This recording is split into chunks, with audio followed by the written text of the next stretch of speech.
shit, what you want me to prove? Spacey got the sauce on.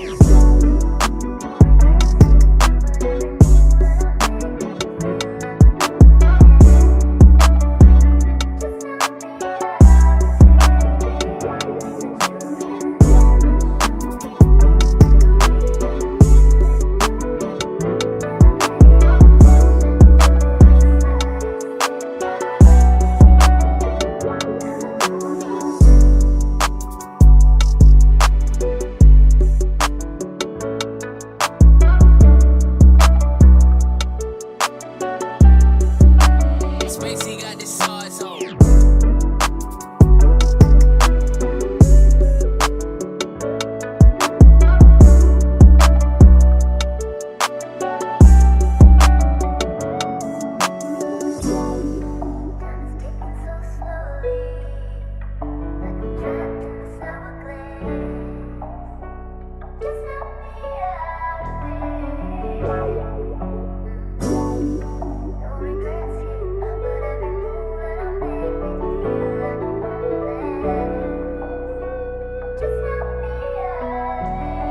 Spacey got the sauce on.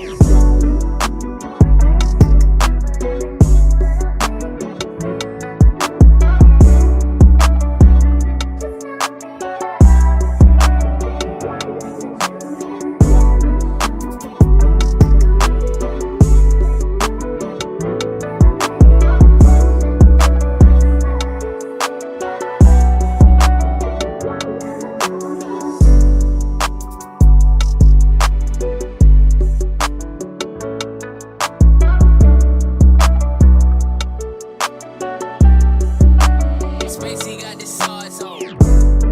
Mic check.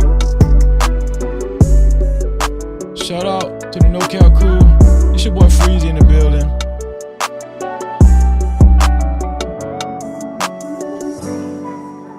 I hope y'all in for an interesting show tonight. Tonight is gonna be a doozy.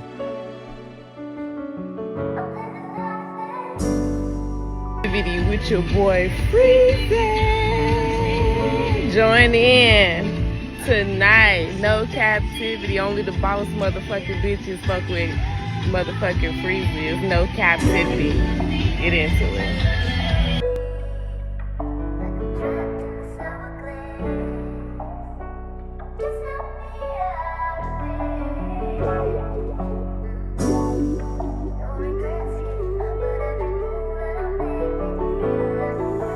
Sauce boy shit, what you want me to prove? Spacey got the sauce on.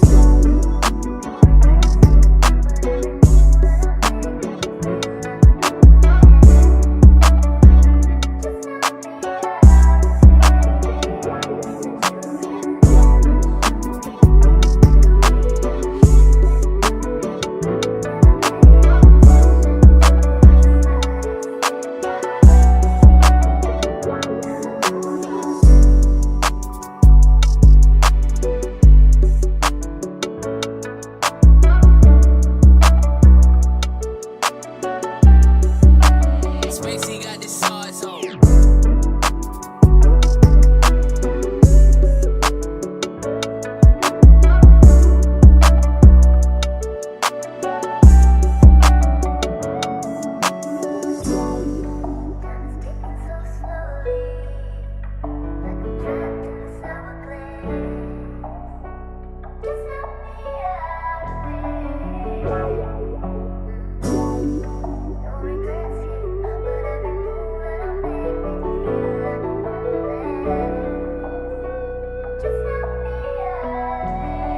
Spacey got the sauce on.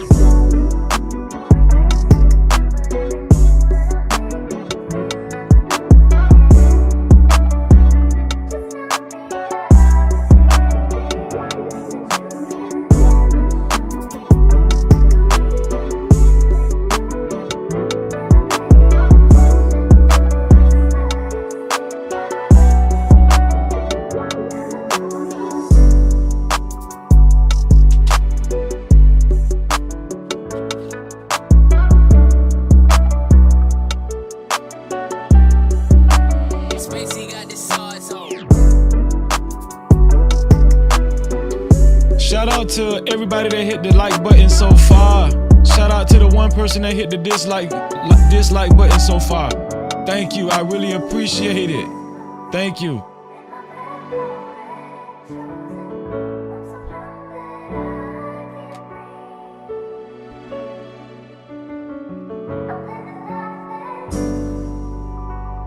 Video with your boy Freezy. Join in tonight. No captivity. Only the boss motherfucking bitches fuck with motherfucking Freezy. No captivity. Get into it.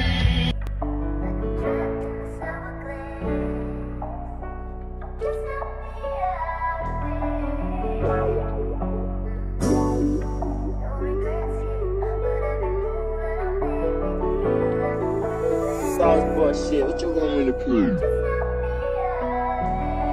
Spacey got the sauce on.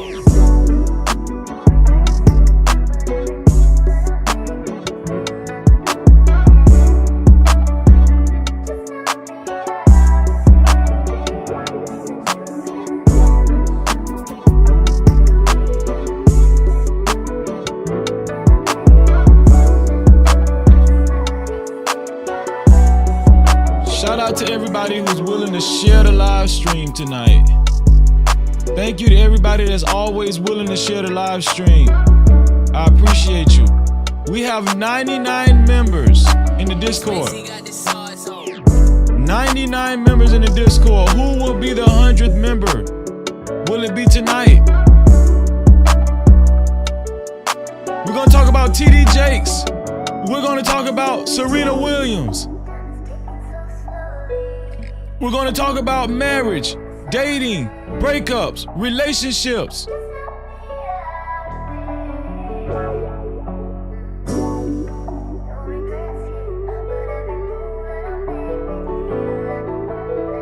going to talk about mental health tonight. Spacey got the sauce on.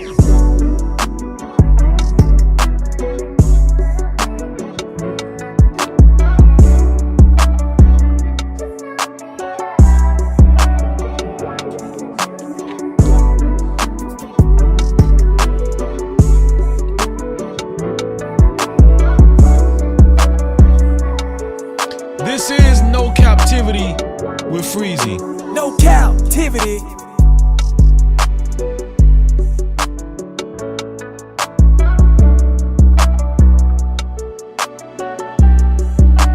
Spacey got the sauce on.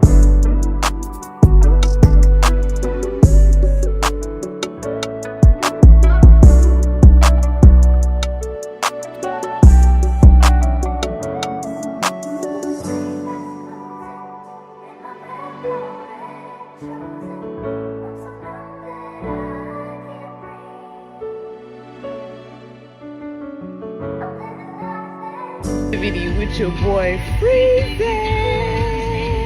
Join in tonight. No captivity. Only the boss motherfucking bitches fuck with motherfucking Freezy. No captivity. Get into it.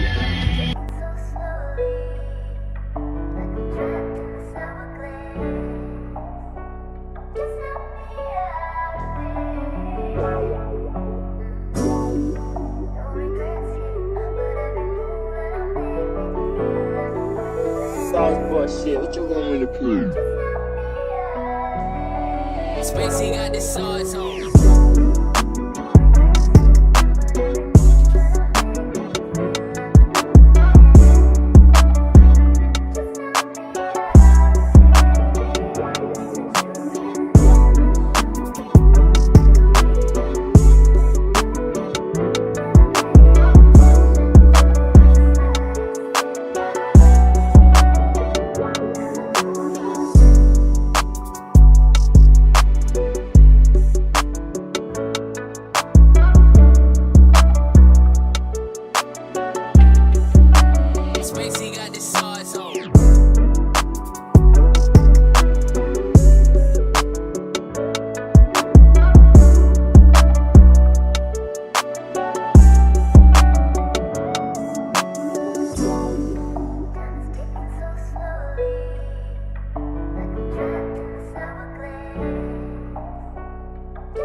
the sauce on.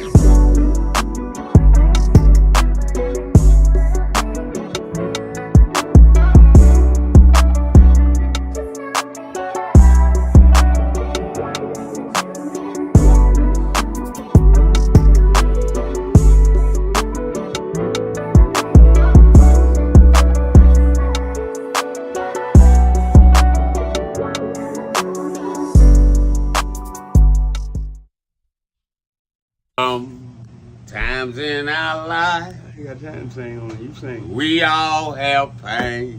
So then you gonna sing it. We all have sorrow. Then I look at Wayne and I know that he will be ugly tomorrow. Lean on me when you're my cousin and I'll be your friend. I help you carry on, for it won't be long till I'm gonna need my cousin to care.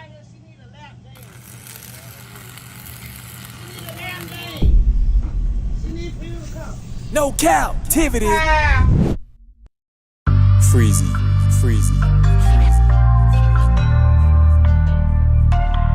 What up? You are officially locked in to No Captivity with Freezy, where we tackle issues that sometimes have us trapped in this thing that we call life. But if you know me, you know my motto. To free yourself, you must heal yourself. And if you're rock with your dog, please hit that like and subscribe button hard right now. And also comment and share this video. That is, if you rock with your boy Freezy. No captivity. Thank you for being here. I'm always honored to have you guys. I really am. Thank you. You could be anywhere else, but you're here with your brother. Shout out to the No Cap crew in the building. I know they've been handling business all day, but guess what? It's time to have a meetings of the minds once again. And y'all know how we rock. Y'all know how we rock. Y'all know how we do this thing. Thank you.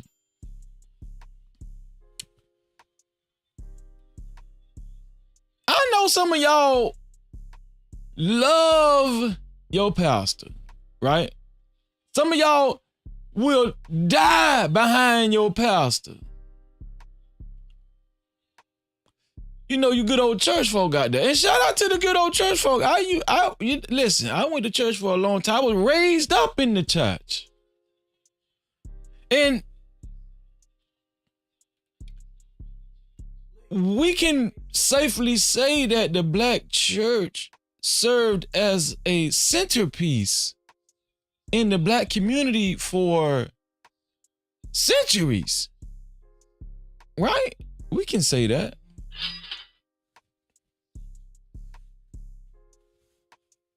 That's the cash cap, y'all. I'm so happy that I got my notifications working again. Oh man, I see you, Slick. Slick, I'm gonna read your cash cap shortly. Thank you, Slick. I appreciate that, bro.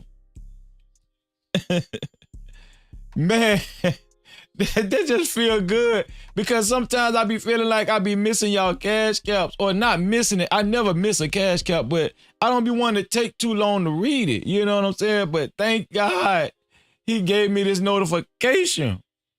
Never again.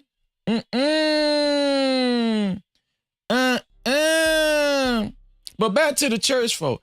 Listen, the conversation that we're gonna have tonight is a very important one.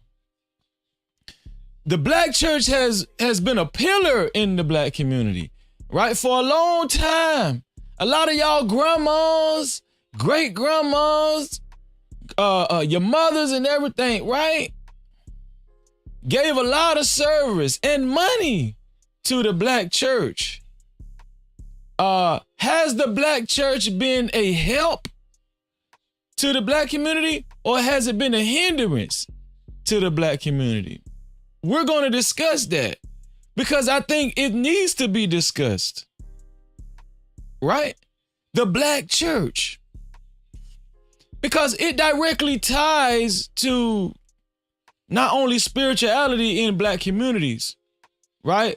But also culture. People are, certain people will say black culture is trash, right? Well, guess what? It's a part of black culture, the black church, right? Now, this conversation is not about black culture. It's not about whether black culture is trash. No, we're not having a conversation about it. We're going to have a conversation about the role that the black church has played in the black community for a long time. Let me tell y'all something. Black church has gotten so popular that, and I know y'all done seen it too. Maybe you have, maybe you haven't, but the black church has gotten so popular where it has rubbed off on other races and demographics as far as how they have service.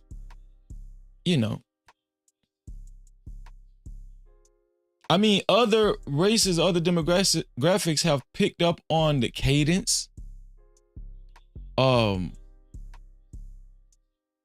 they sang, right? How they conduct themselves,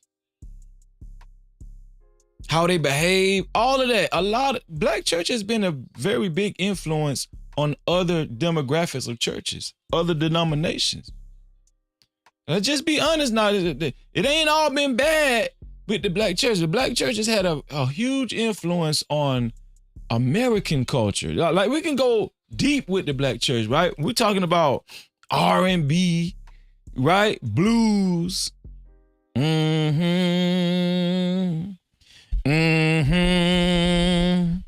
I say loud, loud, loud, loud.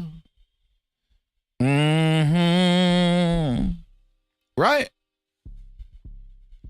So it's been good too. It's been a lot of good that the black church has actually implemented across the nation. I'm going to even say across the world. Right? But I want to take a deeper dive into the black church and how it may have affected the black community in several ways. And one of the main focal points of the black church, we all know to be, is the pastor. Now, we've heard jokes about the pastor for a long time. Okay? My daddy used to be like, I ain't going to that damn church. That nigga ain't right. Right? I remember my daddy used to say that for a long time. I ain't going to that damn church. That nigga ain't right. He ain't right. And my mom used to be like, that's why you gonna be a heathen for the rest of your life. You're going to hell. You're going to hell, I say.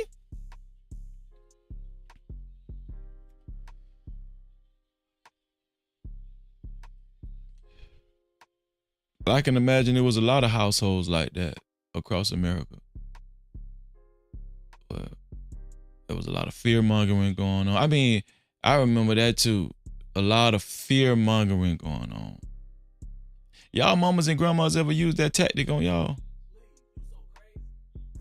Boy, you better not disagree with me. Boy, you better not even act like you want to talk back to me. You gonna make your days short. God gonna kill you. And I used to believe it. You know what I'm saying? No matter how your parents conducted themselves, they always say, you better honor your parents, honor your mother and your father, or your days gonna be short. Right? And as kids, here's the disadvantage that kids always say. Kids never really knew the Bible, so they just gonna go off of what their parents say. So in my humble opinion, I think that a lot of black parents across the world have weaponized the Bible, have weaponized church. I just think that, right? So that's what I'm saying. I want to talk about a lot of stuff dealing with the black church, right? Especially your boy T.D. Jakes. T.D. Jakes has been going through a difficult time lately. Very difficult time. Now, one would say it's a reason why T.D. Jakes is going through this, right? It all started with the Diddy thing, you know, and him getting swallowed up. You know what I'm saying? And after that, there was word that he had to step down from his position at his church. And it just was a tidal wave after that, right? TD Jakes, I remember back in the 90s, I used to listen to TD Jakes. I've actually downloaded a few of his sermons, and TD Jakes always had a knack and a skill and a talent of riling up his congregation, hyping up his congregation, giving them hope for years, right? He's just a natural talent at preaching. TD Jakes is just seems like he was almost born with it, like he was born to do this. He was born to preach, right? I've actually even read TD Jakes' book, right? I've read one of his books before. It talks about his childhood and how he grew up. It talked about his relationship with his parents, his dad, all of that, right? His relationship with other pastors, the white pastor, Pastor Baker, the white pastor that Jimmy Baker, the one that went to prison, right? Talks about all that. As a matter of fact, I didn't even know that TD Jakes started out under Jimmy Baker. Did y'all know that? I read that in his book a long time ago in TD Jakes' book. Do y'all remember Jimmy Baker and Tammy Baker? See, y'all might not be that old. You know what I'm saying? Y'all parents probably, y'all grandmas and stuff, and parents didn't watch Jimmy Baker and Tammy Baker. You know Tammy Faye Baker with all the damn makeup and stuff. It was caked up on her skin. Y'all remember Tammy Faye? And Jimmy Baker? Yes. And Jimmy, they had a documentary on Jimmy Baker. Jimmy Baker, I think they did a Lifetime movie on Jimmy Baker. Jimmy Baker ended up going to prison because, they were stealing a lot of money. There was a lot of embezzlement going on in Jimmy Baker. And then the list goes on and on and on. I remember I heard about Joel Osteen a few years ago. Y'all don't remember that story about Joel Osteen where it was reported that somebody found money in Joel Osteen's church in the walls, like millions of dollars. Y'all don't remember that? Like, I don't forget nothing. I don't forget anything. But one thing that the church, not just the black church, but one thing that the church has always done it's had this profound effect to where a scandal can be revealed and the congregation will be very forgiving, because there is this perception that the leader of the church, which is the pastor, is a man of God, because he wouldn't even have this position if he wasn't a man of God, right? That's just how it go. And another thing is this. We're going to talk about the relationship with the black church and black households. On if the black church has actually helped unify households or more so tore them apart. We know that the majority of the members, well, I don't know about y'all where y'all stay. I'm gonna just speak for my area. The majority of the members in the churches that I visited around my way, it was mostly women, black women. I seen black men in the church too, but it was black women versus black men. It was probably like 70-30, 70%, 30%, 65-35, something like that, right?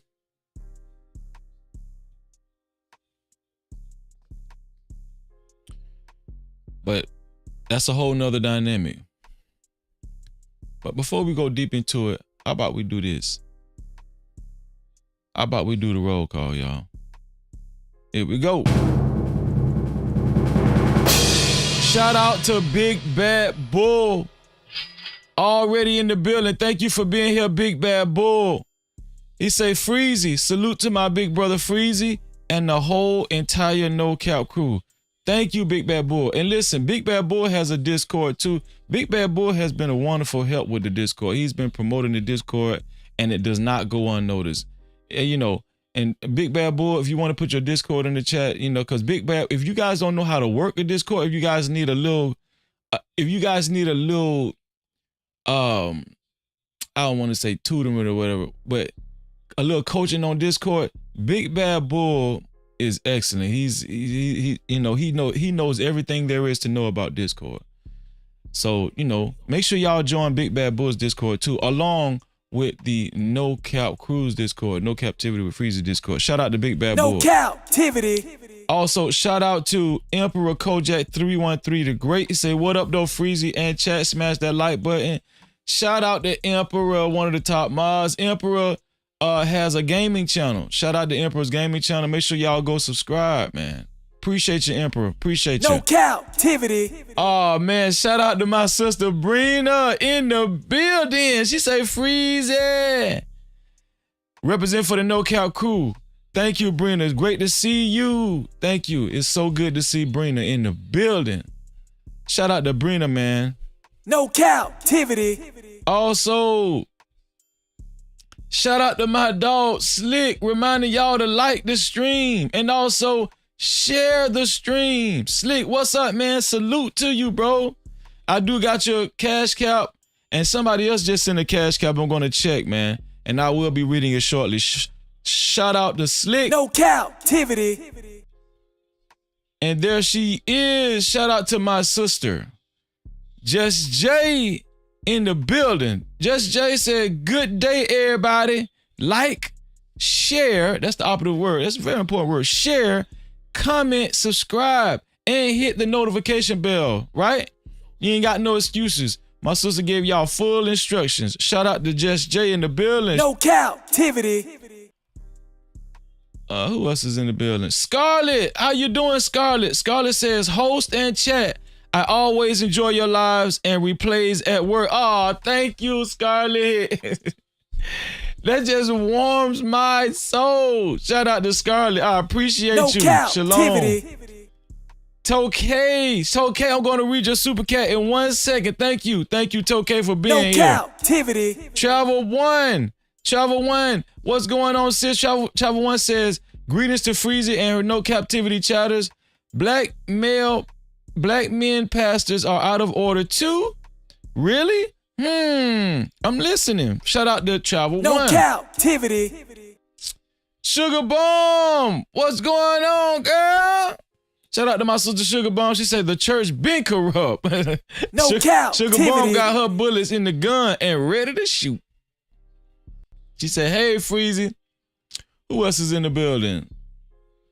Joseph James, thank you for being here. He said somebody had 2 million hidden in the walls of a building, but didn't help people inside of the building for a hurricane. Yes, Joseph James. Yes, we're going to talk about it. Shout out to Joseph No James. Cap-tivity. In the building. Trey, what's up? Trey say, let's get it. Trey White in the building. What's going on? Salute, bro. Great to see you, Trey. The gang is here. No Cap-tivity. Shalom. And half urban, half suburban. Say shalom, Freezy. Shalom to you too. Thank you for being here, half urban, half suburban. No Cap-tivity. I appreciate you. The gang is here. And I want to remind you guys to make sure you hit that like button, family. All right? Make sure you hit that like button. Shout out to the 12 people that hit the like button so far and the 1 person that hit the dislike button. Because this, let me tell y'all why that's very important. Because whether you hit the like button or the dislike button, YouTube really values your participation. So guess what? I do too. I don't take nothing for granted. Thank you and if you haven't hit the like button so far, please be a Jew. Be a jewel, not a Jew, a jewel, and hit the like button, please. Thank you. I appreciate you. Be a good sport. I appreciate you. Please. It don't cost you nothing. It take a nanosecond to hit the like button. It take a nanosecond. Thank you. If you don't like the like button, hit the dislike button. You feel what I'm saying? Also, to support stories of this magnitude and support this platform, more importantly, if you would like your comments read and highlighted, you can either leave a super cap, aka super chat, or you can leave a cash cap, aka cash app to $, No Cap Freezy. That's $, No Cap Freezy. And thank you. No cap. Thank you in advance. And to be a sponsor of the show, it has to be $20 or more. You will be on the sponsorship banner. To be a sponsor of the show, it has to be $20 or more, and you will make the sponsorship banner. Yes. Let me show y'all the sponsorship banner. Here we go.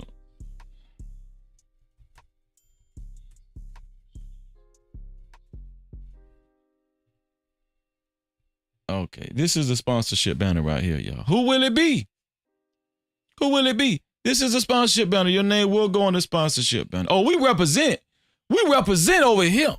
We put your ass on a banner. We put you on a banner over here. Oh, yeah. No cap. We represent over here. We did get another cash cap too. Let's see.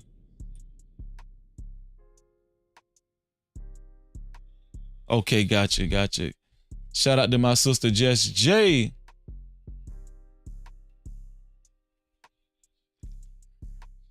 Okay.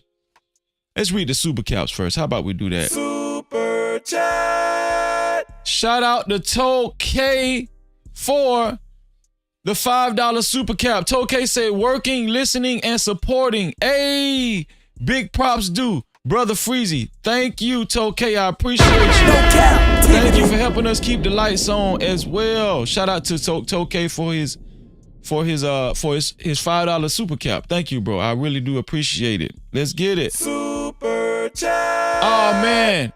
Also, my brother is officially in the building. And like always, he's a sponsor. He's the initial sponsor of tonight's show. Grown Men Talking. Excellent, brother. Excellent platform. And make sure y'all subscribe to Grown Men Talking. Y'all know I ain't gonna lie to you. Okay, you know I don't tell no lies because this is No Cap-tivity with Freezy. No cap-tivity. Shout out to GMT for the $20 super cap. He said, my brother, I've been busy, but I have to show my respects.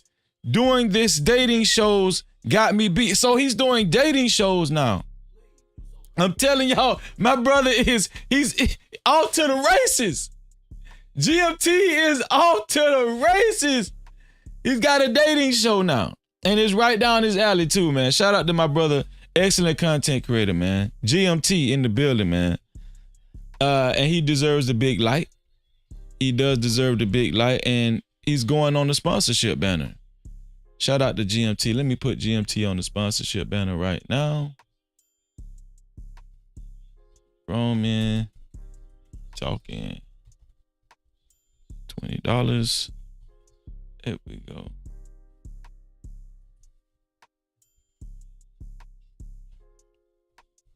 Okay. There we go. He's up there, y'all. Grown Men Talking, $20. Y'all see it on the banner. Right there. $20. He's the sponsor. He's the official sponsor of tonight's show. To be co-sponsor or sponsor of tonight's show, it has to be either $20 or more. Grown Men Talking is the official sponsor of tonight's show and the initial sponsor of tonight's show. Shout out to Grown Men Talking one more time. No cap-tivity. Super chat. Shout out to Angela Reddick, my sister Angela, for the $2 super cap. Oh, it's an emoji.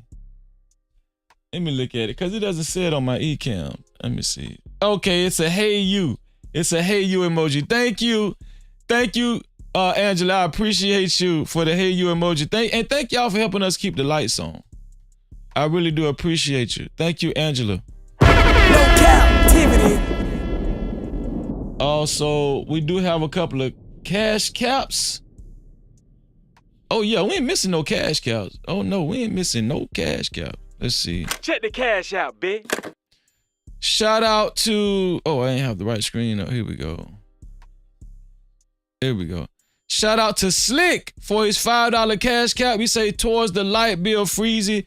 Towards the light bill. Thank you, Slick, for helping us keep up the light bill, bro. I really do appreciate you. Shout out to Slick. And it's good to see you too, Slick. It really is, man. Also, we got one more cash cap. Let's see. And y'all already know, man. Y'all already know. Check the Come cash from my out, sister. My sister, Jess J. $5 cash cap. Thank you, Jess J, for helping us keep the lights on as always. My sister say, fear-mongering is a staple in the black community. Let me read that one more time. Fear-mongering is a staple in the black community. We're going to talk about it, sis. We are going to talk about it. No cap. Shout out to Jess J for the $5 cash cap. And once again, shout out to the sponsor of tonight's show, Grown Men Talking, $20. Thank you.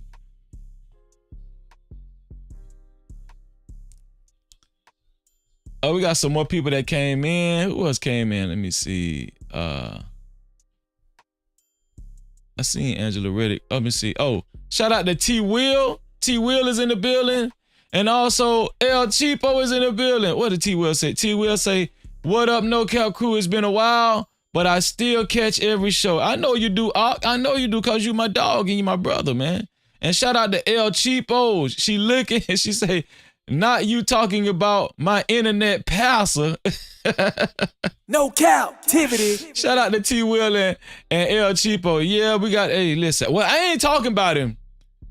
I'm not talking about him, El Cheapo. The internet talking about it, but we gonna talk about what the internet saying. Because y'all ain't gonna believe what's going on with TD. Y'all ain't gonna believe what's going on with your boy TD. TD did talk about getting swallowed up. Let me see if I could play it.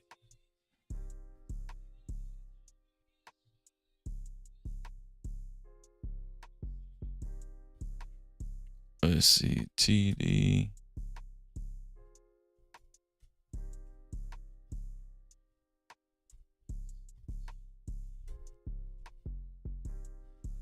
You can see it, they still got it. Here we go. Swallowed up. Have you ever been swallowed up? Have you gone through a time of swallowing where everything was overwhelming and you would have been swallowed up? Have you ever been swallowed up? Have you gone through a time of swallowing where everything... What the hell wrong with TDJ? I knew right then when he was giving that sermon, I was like, man, TDJs be high as hell. And he be forgetting about some of the shit that he done did, and then he just go to freestyling on stage. Shout out to Shanika. What's going on, Shanika? No Cap-tivity. Shout out to my sister Shanika in the building. Listen, everybody, I'm pretty sure everybody in the audience done been to a black church. Come on now. Even if you ain't go on a regular, everybody done been to a black church. So when I put this link in the chat, so a lot of y'all better hit that link and let's talk about that. Listen, y'all ain't gonna go to hell. You ain't gonna go to hell. But talk about the black church. We gonna talk about it. They can get on the chopper block too, can't they? Huh? Or you want to get swallowed up, huh? everything was overwhelming and you would have been swallowed up? Have you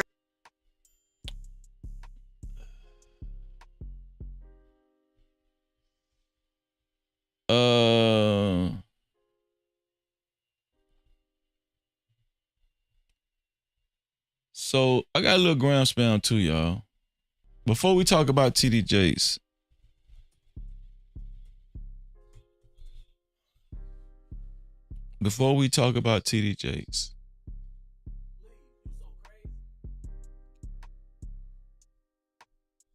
I'm trying to find this video.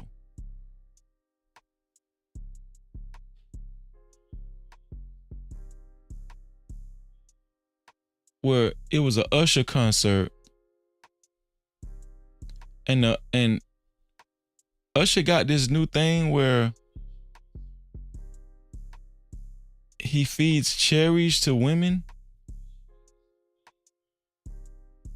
right? But there was one video, if I can find it, I might not be able to find it.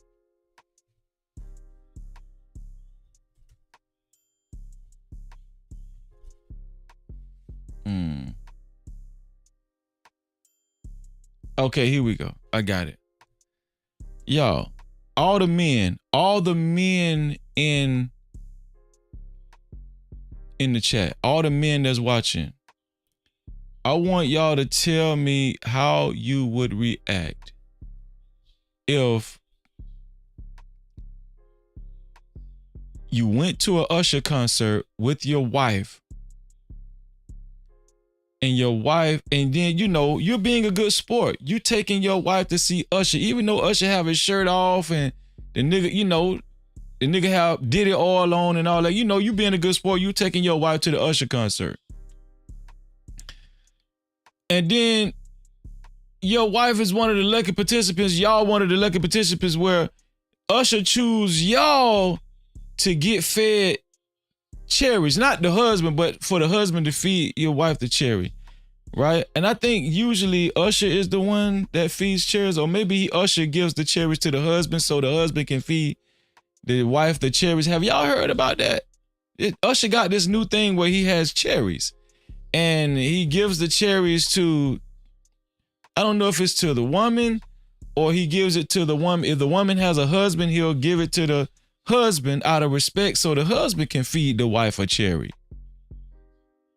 Right? Maybe Usher learned from his mistakes.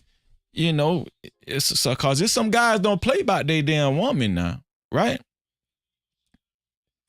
But there's been a clip of Usher's concert that's went viral. And I want to show this to y'all because it was very cringe to me.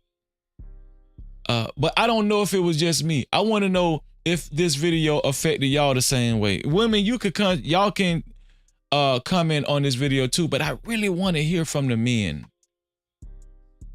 I really want to see what the men got to say in the comment section after I play this video. Maybe it's just me. Maybe y'all can say, Freezy, you just over-exaggerated. Come on, Freezy, it ain't that bad. Right? But I'm about to play the video. Here we go. I'm about to play the video. Okay. Here's the video, y'all. Y'all let me know if I'm just over-exaggerating. Here we go.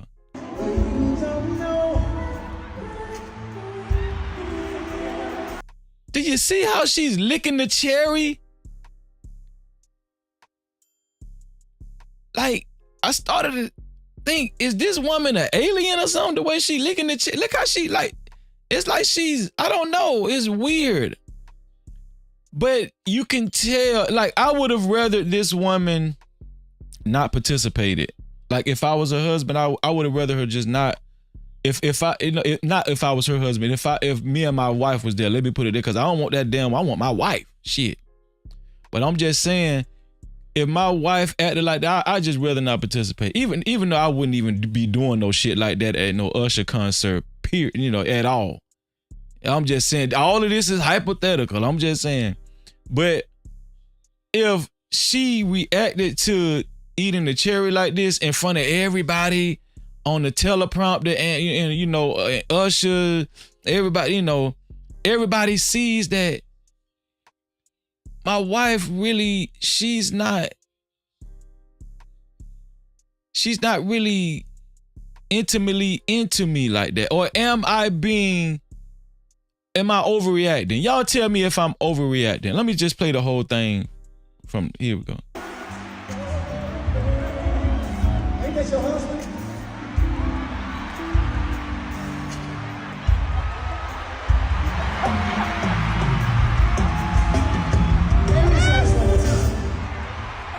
So Usher said, ain't that your husband? Let's try this one more time. Cause even Usher was like, that looked kind of weird. If that's your husband, why aren't you more intimate with him and forthcoming with him? Why are you being so standoffish and acting like, you know, your husband got something? Like, you know what I'm saying? Like, you know, why are you being so skeptical with your husband? You better act like you know. Okay, because Usher told her to eat it. The second time, because Usher told her to put it all in your mouth, she went for the gusto. But even then, she still looked uncomfortable, didn't she? If all the men in the, listen, all the men in the chat, if you were this woman's husband, would you be a little upset? Of course, her husband is not going to actually show it at the concert because, you know, he don't want to just come all out in the open and make it seem like he's upset with his wife so everybody can know. You know what I'm saying? They already on camera. But deep down inside, men, would you be uncomfortable? Would this make you feel uncomfortable? I'm gonna play it from the beginning. Oh, there it is. Okay. One more time, dog. Get it right. Take your time. Okay, let me play it from the beginning. See that?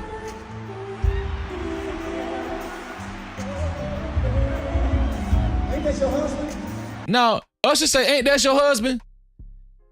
Now watch what she do after Usher say, let's try this one more time.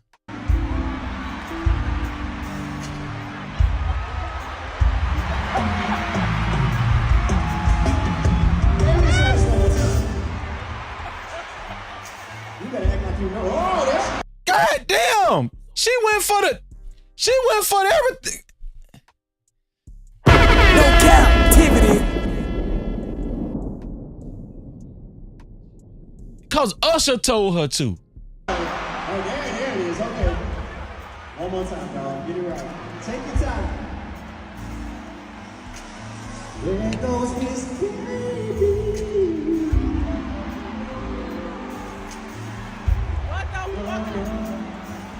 Don't say I never gave you nothing. Why does Usher have to coach this man's wife into eating the cherry correctly? Now y'all can say, Freezy, you reaching, Freezy, you reaching. I don't give a damn. Okay? If my wife can't do that for me organically, something is wrong. But y'all can't see it. I know some of y'all can't see it. Let me see what y'all saying in the chat. Let me see. Shout out to Living Humbly in the building. What's going on, Living Humbly? Great to see you, dog.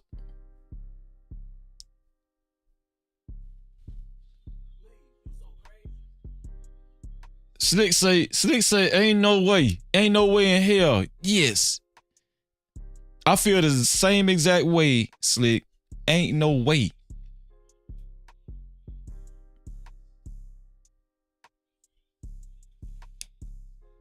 Okay, Sugar Bum laughing her ass off. Let's see. Travel One say, did the husband buy the tickets? I don't know, sis. And look, there you go. See my brother GMT? He say a little. Yeah, it would have bothered me a little. My wife would have had to find another way home. Yeah. No Cap. I know I got somebody with me now. And look, Slick say, ain't no way. See, I'm gonna tell y'all something. Some women will probably say, Freezy, you're over exaggerating. No, you're not finna be standoffish initially, and then when Usher say, hold on, ain't that your husband? Oh, let's try this again. And then you juggle all the balls in your mouth. No, we ain't doing all that now.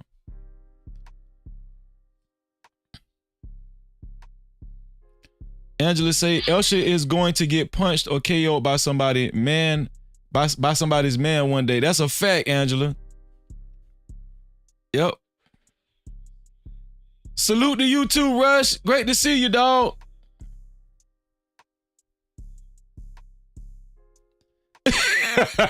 Slick say, I just tell her ass to go backstage and F Usher, man. Go ahead and go backstage and F Usher because you doing what he say any damn way. You know what? This make me feel so good because it make me feel like I'm not by myself. You know what I'm saying? Like, you know, because some people would claim that, you know, you're just insecure because you feel like that. You're just insecure. No, I'm not insecure. I seen how that woman was standoffish in the beginning. Emperor say, my chick does this. Usher can have, if my chick does this, Usher can have her, we're done. She ain't my chick. That's a fact, man. That's a fact. Shout out to my sister Mia. She say, what up, No Cap family? I think she wanted Usher to feed it to her. That's what I took from it. Yes! See? My sister gonna keep that shit real. No Cap. Undone. You know know she wanted Usher. She wanted Usher to do it. She didn't want that nigga to do it. That she married to. That shit don't mean nothing.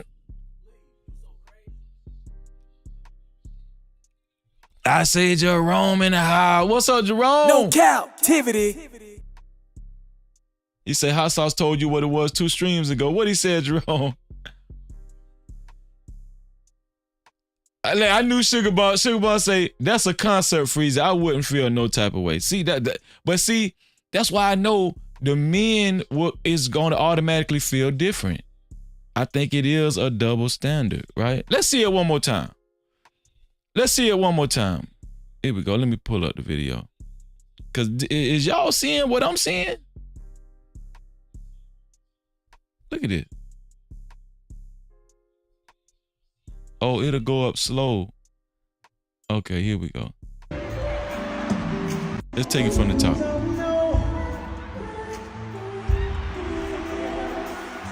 Do y'all see that? She look like she a damn shapeshifter, alien or some shit. The way she licking at it and the way it's cringy. The way she jerked her head back. Wait, what's going on with that? I would be so mad, especially after Usher instructed her after this, and then the way she took all the balls in her damn mouth. Watch this. Ain't that your husband?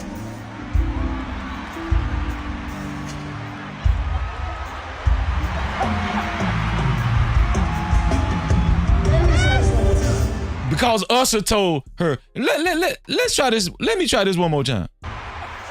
Now watch this now. She put her tongue on it. One more time, dog. Get it right. Take your time. Now she's stroking her hair back. She's stroking her hair back before she put her mouth on it. You see, that's that Usher shit. If I was her husband, I'd be like, when I got home, I'd be like, so what the hell was that? Cause Usher told you to eat the cherry, then now you want to stroke your hair back? Huh? You want to stroke your hair back like you're ready? Like you're ready now. But when I was trying to give it to you, you was acting like I had HIV. There goes Miss Baby.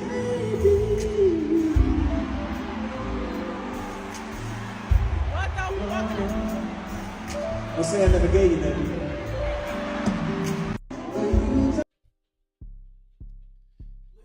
I don't know, y'all. Maybe it's just me. I don't know. You know, obviously it's not just me. I see the fellas. Some of the fellas feel like me. They share the same sentiment, and a couple of women too. You know.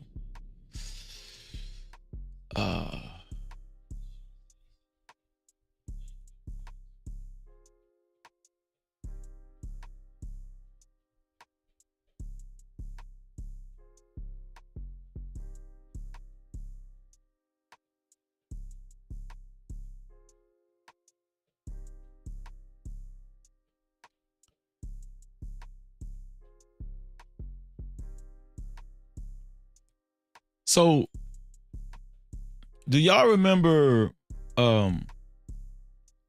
Sweetie used to date Quavo?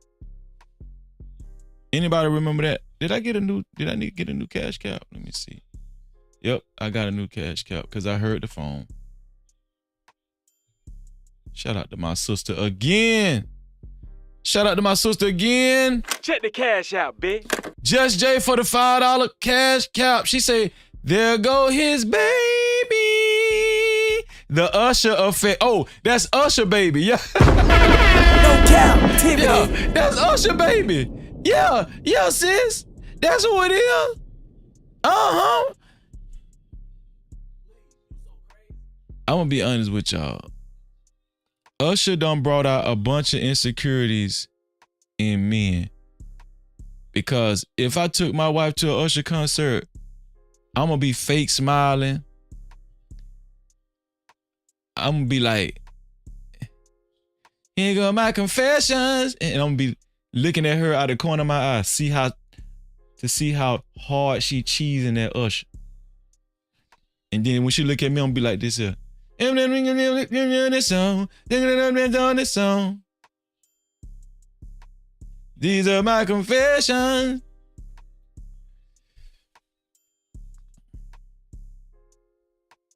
If she go to Cheezer too, I'm be like, what the fuck wrong with you? Man, let's go, man. Let's go. But man, fuck that shit. And then Usher say something and walk up on that stage and whoop his ass. What he did to you?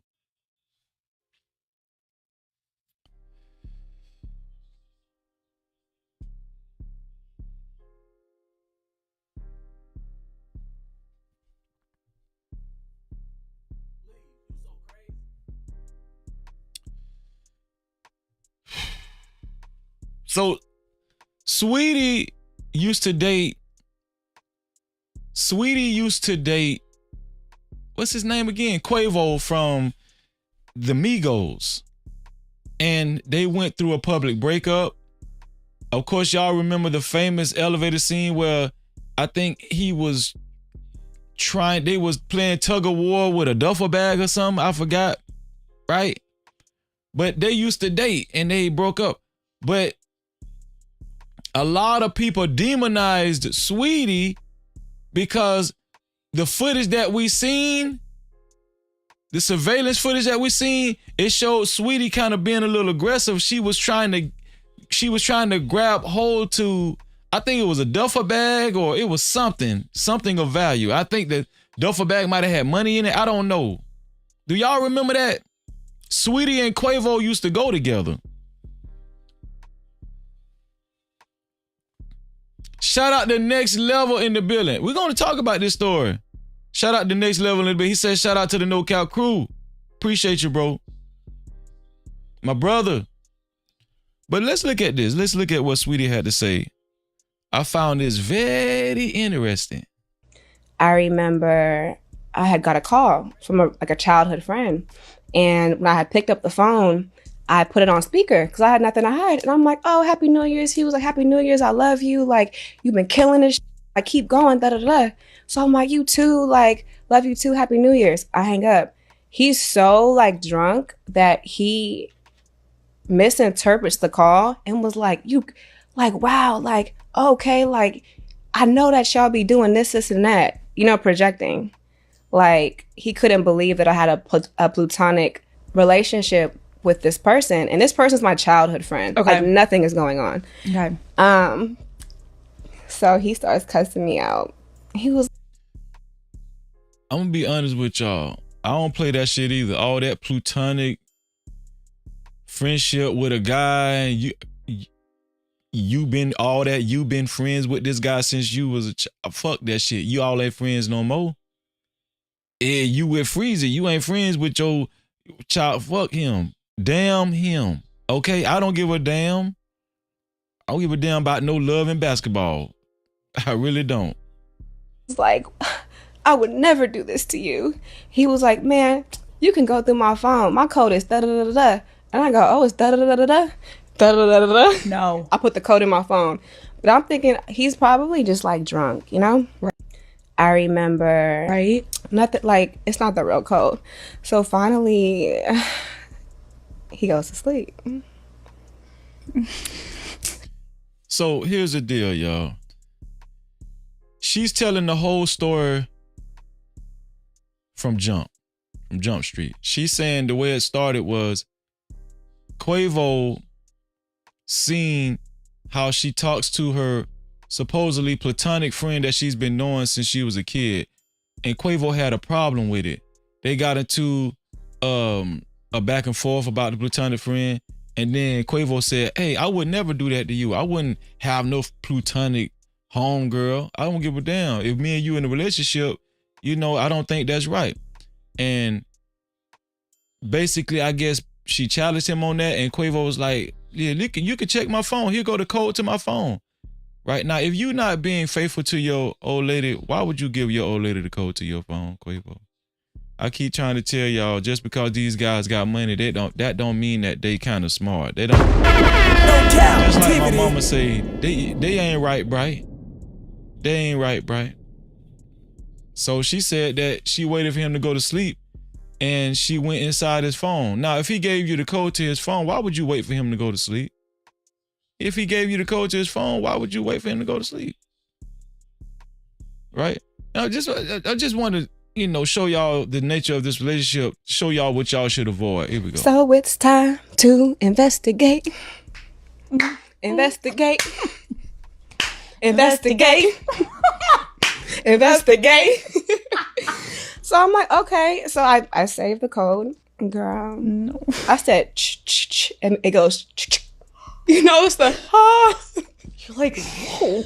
I'm like, wow, No. that easy? Girl, this man has been playing me the whole time. No. But I knew it was like a sickness. But this ain't nothing new, right? Because dudes cheat all the time. Dudes have sex with other women all the time, especially if you're in a boyfriend-girlfriend relationship. That's just how it's going to go. I hate to tell y'all, all the women, if you're in a boyfriend-girlfriend relationship, I'm just saying 9 times out of 10, you're going to get cheated on. I'm not trying to tell you, I don't know. Some people wouldn't even consider it cheating, but I'm not trying to discourage the women not to get into a relationship with a dude, whatever. But that's why I be trying to tell y'all, if you know better, do better, right? Marry before you carry. Get it, you know, just don't even consider boyfriend and girlfriend is a good relationship. You know, just show this man that you're a good woman. You just continue to respect him and say, hey, listen, I don't play the girlfriend thing, but always be nice to him. Always be nice. Always respect him. That's the key. Women, listen to me. Listen to your boy Freezy, okay? I'm going to start coaching y'all on Discord. I'm going to start taking sessions coaching y'all on Discord, okay? Listen to your brother. Damn them boyfriend and girlfriend relationships, okay? Just be cordial. You know, it's okay to correspond with him every now and then, but the key is to always show this man respect and let him know what he could be missing. That is the key. Now, if he wants to go out and have sex with other women, that's on him. And that's on him missing out on a good thing, right? I'm trying to show the women how to put yourselves in a position. This just the tip of the iceberg. We might have some series on this because listen, the women need to understand, right? Shout out to my sister, Lady Nouveau in the building. No Cap-tivity. Great to see you, Lady Nouveau. Let me see that. Where's that fair use again? There we go. Let me start that fair use. Thank you, Emperor, for that fair use. Yeah, here we go. So she's claiming that Quavo has a sickness. He has a sickness of cheating. He has a sickness of having sex with women. Have you guys ever said that about your man? I think he got a sickness for real. Or y'all just call him a hoe. Because it was like all types of women. Really? Yeah. Did you go for the iMessages first or the pictures? I went to the assistant group chat. I went to the assistant messages because, you know, the assistant set up everything for like the man. Oh my. Oh, and then I was typing in keywords. Like. Genius. So it's pulling up all right. Not that, like, it's not the real code. So finally, he goes to sleep.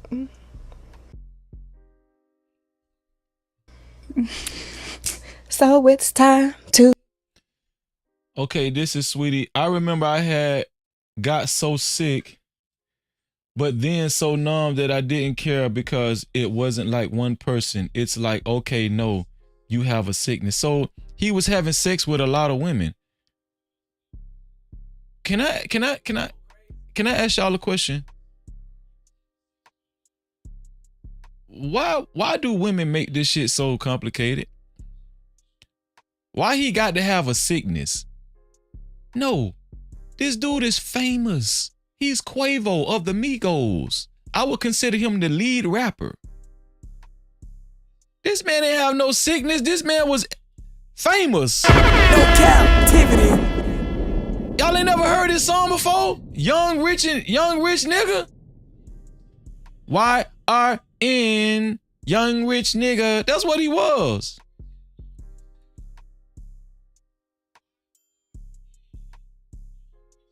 I'm just saying, when you say he had a sickness, no, he was famous. He was young and famous. That's what he was. And he was sowing his raw oats and running through holes. Running through BBLs and stuff. That's what he was doing. Okay? Now she's doing interviews saying he had a sickness. Just say you want to get back with the man. No Cap-tivity. But I just showed this video to show the women, listen, I'm going to show all the women how to secure a man. And don't be acting like y'all don't care. I can hear it now. I can hear some of y'all in the chat. Freezer, we don't give a damn about no man. A man? Huh? What a money, Freezy. We don't give a damn about no man. Yes, you do. Yes, you do. From Sugar Bomb to Jess J to Travel One, all y'all, Angela Reddick, Brina, Lady Laveau, all y'all, you want a man if you ain't got one already.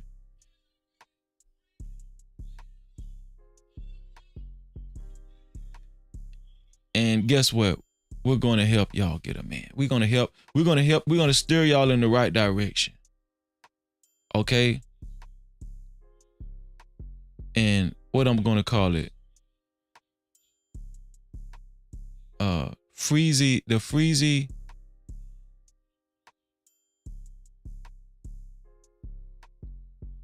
I can't think of it right now.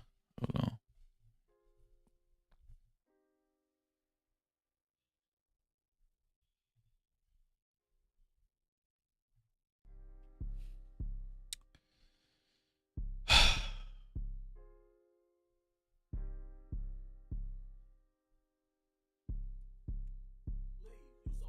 Can I ask y'all something?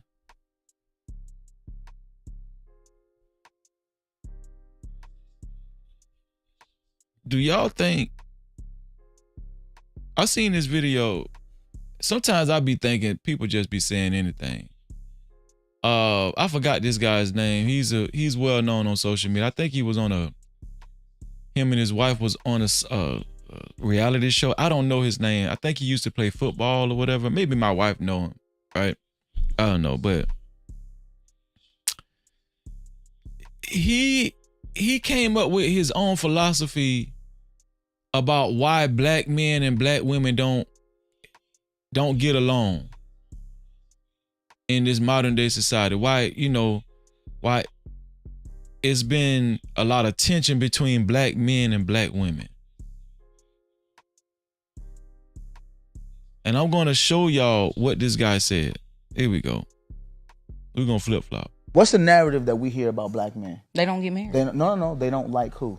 Oh, they don't like black women. Well, yeah. The national average for black men who are married, what are they married to? It's got to be black women. Black women, at what percentage? Over 85%. But it don't matter though, because once they make money, that's when they go get white women. White women, yeah. The national average for making over $200,000, black men, right? How many of those men are married to black women? I'll give him about a cool 95%. 95? I believe it. I do believe it. And then when you hear the horror stories, we got to talk about Scottie Pippen. Girl. Lex has a good point though, because they'll show the Scottie Pippen, right? And they'll say, look, this is how black men behave. Yeah. But that's not the fact. Destroying the black family has been on the forefront of the mind of the people who created this country. How do you destroy the black wealth in this country? Yeah. Destroy the black family. Make black women think that black men don't love them. Make black men think that black women don't respect them. That's all a fallacy. It's not true. The older I get, I'm 40 years old now, the more I realize that everything I've learned from mass media has been programmed by people who have an agenda. What's the narrative that we hear about black? Do y'all believe this? Is he on to something? He's saying that narrative is not true. Black men and black women actually love each other. That's what this guy said. What is this guy's name? Anybody know this guy's name? Travel One, that's a great name. Freezy's context clues. You know what, Travel? I might take you up on that. Freezy's context clues. I like that, Travel One. What do y'all think about what this young man said? What is this guy's name? Hold on, let me see. I am DeVale. Is it DeVale? Diwali? DeVale? I am DeVale. That's his name. DeVale.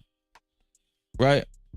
He's saying that black men and women actually do love each other, but we are conditioned to believe we don't love each other because of the media. So you guys have been hoodwinked, bamboozled, led astray. Do you guys believe that?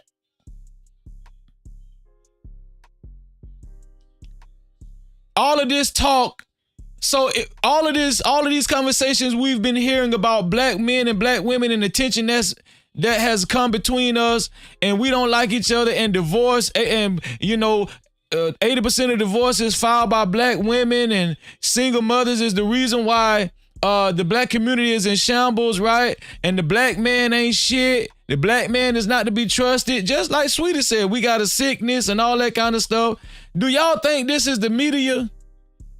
Do y'all think we've been brainwashed through the media to think this way and then influenced to have these type of conversations on YouTube, on Instagram, on Facebook, right? On TikTok? Do y'all think that we've been fooled this whole time and black men and black women really do love each other? We really do love each other. And we just be up here on this red app acting a damn fool, acting a plum fool. Does the veil have a point?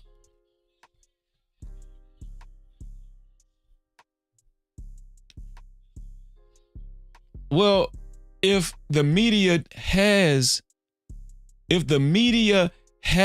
influenced us to draw a wedge between us and for us to not like each other, it has had a very negative effect to the point where it almost feels like we don't even have an identity anymore. Like the black family, what is the black family's identity? Can somebody answer that? What is the black family's identity? Can somebody please answer that today? Because from what I've been seeing for the most part, you know, we always talk about single mothers, right? And we always talk about deadbeat dads. Is that the black family identity? Because that's what's been brainwashed in our head. And I'm going to tell y'all something. A lot of these conversations are very dangerous because kids are hearing these conversations. Kids have memorized these talking points on the male and the female side, right? I'm telling y'all, it's getting dangerous. And I'm finna show y'all how dangerous this shit done got. Has anybody heard of Serena Williams? No cap. She's on the thumbnail. We gonna talk about Serena Williams. Listen, Serena is on the chopping block. Serena is the poster child for losing your damn mind. Now she rich now. She rich. In 2024, going into 2025, it pays to lose your mind. It pays. You want to get paid? Lose your mind. Lose your mind. Just go crazy. All right? Go get a straight jacket. It don't matter. All right? It don't matter. You gonna get paid. I'm gonna show y'all what I'm talking about. Don't you have like 400 family members? Yeah. And they're almost all of them. Do y'all remember how Serena Williams used to look when she was younger? And y'all know this no captivity. This no captivity with Freezy. Shout out to Travis Allen in the minute. What's going on, Trav? What's going on, bro? I remember how Serena Williams used to look when she was younger. As a matter of fact, one of the places she used to train, it was around my way. It was a place called Greenleaf. It was in Central Florida, Greenleaf. She used to stay out there and train. She went to a middle school close to my hometown called Boone Middle School. She went to that school. Okay. Her and her sister Venus, their skin complexion was as dark as their father's. But I'm telling y'all, when I look at this image of her and how she's what is it called? The makeover that she's done to her face, and it's very disturbing. And this is why people have these conversations, say, you know, black people don't even want to date black people no more. Black people don't even want to marry black people no more, man. That's why I was kind of happy what DeVale said. DeVale was like, no, 90 some odd % of black people, we still date each other. I guess Serena Williams is in that 8th percentile or some shit like that. 8th percentile, 10th percentile. Because look who she's married to. Y'all should know by now, right? There he is. Do y'all see this dude? That's who she married to. That's who she got a kid from. And now listen, I'm not. To each his own, right? I'm not. You know, I ain't taking it there. I'm just saying. It's not even about the white guy. It's not even about him, right? It's not about the white guy. It's about her skin complexion, right? Along with the blonde hair. Does anybody else see an issue with that? Why do people do this? And I'm gonna just be honest with y'all. Like, when it comes to appearance, one thing I can confidently say about black men, I don't see too many black men trying to bleach their skin, trying to get closer to white. I don't see black men do that. Now, we do see a lot of coons, and we hear a lot of coons, and a black man will restructure their voice and want to talk like this, and we know they will do that, right? Right? You know what I'm saying? They will do that. But when it comes to extreme makeover and trying to get close to Becky as possible, when I see this, it just looks disturbing. It just looks disturbing, right? Now, to my understanding, I think this dude is rich. To my understanding, I think this dude is rich. You guys know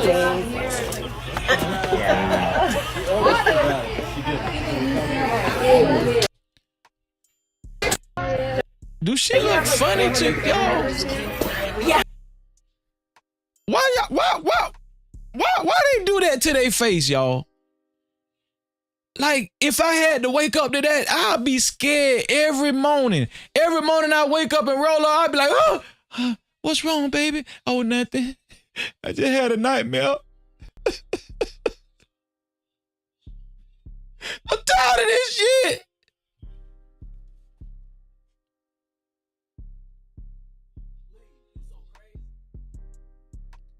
And it's just disturbing, you know? So that's why one of my questions on the topic is, do black people have a true, what was it? I want to quote it correctly.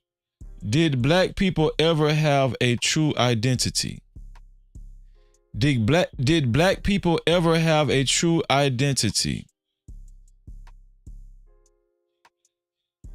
And if we did, what was our identity, y'all?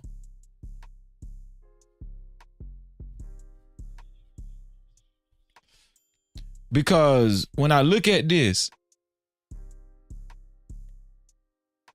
it makes me wonder, how could a person get to this point to where they desire to change so much of their natural image to mimic another race or demographic? What would make a person feel like this looks better?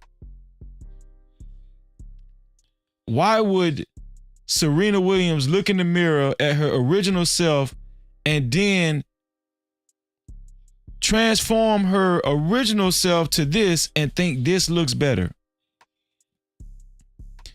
And I'm gonna tell y'all something deeper. Y'all ain't gonna think about it, but I'm gonna tell y'all, I'm really finna get deep with it, y'all. I know we do have some black surgeons, right? A minute percent of black surgeons, but I'm finna get deep.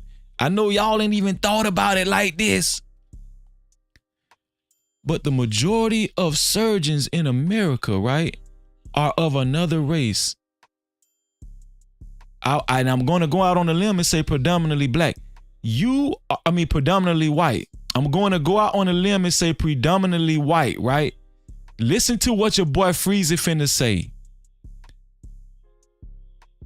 They got some of you in a chokehold because not only did Serena Williams desire to be white somewhat, or to have some kind of image of whiteness about her, along, all the way to the hair, the blonde hair and everything. And let's just be transparent. I don't know. Listen, anybody can join this conversation. White people, Hispanic, black people, anybody can come up here and talk to Freezy because everybody knows I'm very respectful. I just keep it 100. That's all, No captivity. But I'm about to hit y'all with something that y'all never thought about before. The person that you're actually giving yourself to transform into a white person is who? Who's doing it for you? Who? Let me hear you say it in the chat. Somebody put it in the chat. Who are you allowing to transform your body and your face to look like this? You're putting yourself in the hands of a real live white person. It reminds me of the movie Get Out. Have y'all thought about it like that? You're laying down on the table, you're getting sedated, and more than likely it's a white surgeon that's transforming you into a white person. Where have we gone? I'd rather have my common sense and sanity and wisdom before money any day. I'm just being honest with y'all. Before money any day. Because see, when I take closer looks at these type of situations, it lets me understand further that there's more important things than money. Quite the contrary. Whether y'all think so or not. Shout out to the 33 people that hit the like button and one person that hit the dislike button. I appreciate you. May God bless all 33 people in your endeavors. May you get gifted $1 million tomorrow. The 34th person now. But I just wanted to show y'all that, man. Because it get deep. It get deep. Once you really think about it. Shout out to Crown Life in the building. What's going on, Crown Life?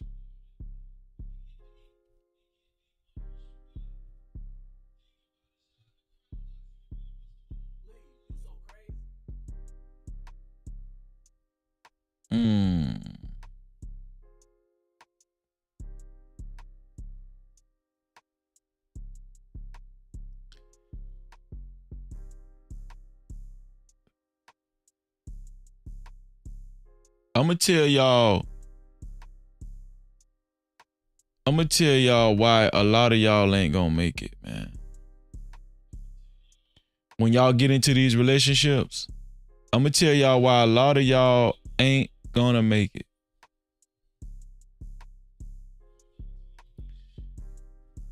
But before we do that, did y'all know that Trey Songz just got found guilty in court and he has to pay, he's ordered to pay $11 million to a cop. Trey Songz is ordered to pay $11 million to a cop who was beaten up while trying to save his wife, who alleged she was being held against her will in Trey's hotel room. So Trey Songz was holding his wife against her will in the hotel room, and the cop was trying to save her, and consequently, the cop got beat up, probably by Trey Songz and the entourage. You know, listen, I heard about Trey Songz in these streets. Now, Trey Songz will fight. He'll fight. I heard about Trey Songz, but he beat up the wrong damn person. Trey Songz just got ordered to pay $11 million. Gram spam. No cap. Gram spam. This is one dude that just gonna single-handedly destroy his whole career. I'm telling you, Money is not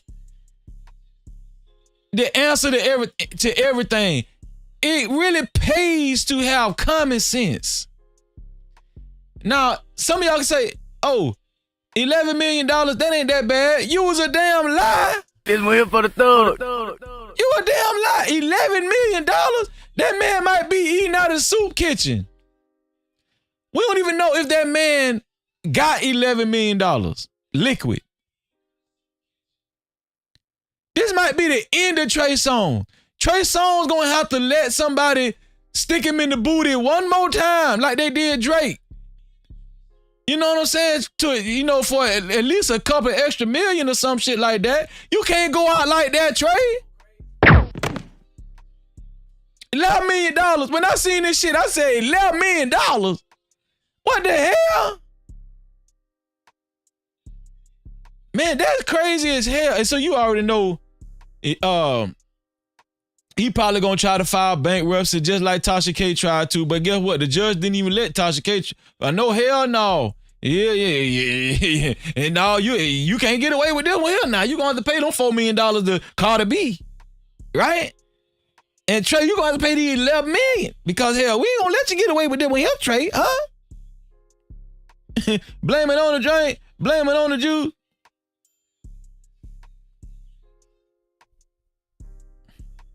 I just wanted to show y'all that right now. Yeah, they fucked Trey up, man. God damn, Trey.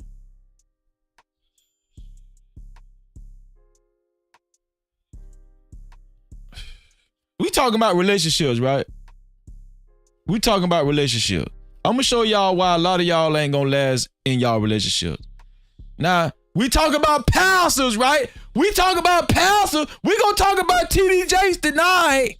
Oh yeah, we gonna get to the main event. We gonna talk about your boy TD Jakes, but I'm finna show y'all another pastor that I actually agreed with. Not TD Jakes though. I'm finna show y'all another pastor that I actually agreed with, y'all. Watch this. Watch this. You can't live your life through Facebook. He said you can't live your life through Facebook. This a newly wed couple right here, and the pastor trying to give them some wisdom. And see, this is where a lot of y'all gonna go wrong. This is why, this might be another reason why it's so difficult to maintain a faithful relationship going into 2025. Social media is gonna be the death for y'all. Watch this. You can't live your life through Instagram. You can't live your life through Instagram. Y'all hear what Pastor say? Hold on, let me shout out to Mo Love. Where Mo Love at? There you go. Shout out to Mo Love in the building. What's going on, Mo? No Cap-tivity. Always good to see my sister. Let's go back to Pastor. You can't live your life through any other social media.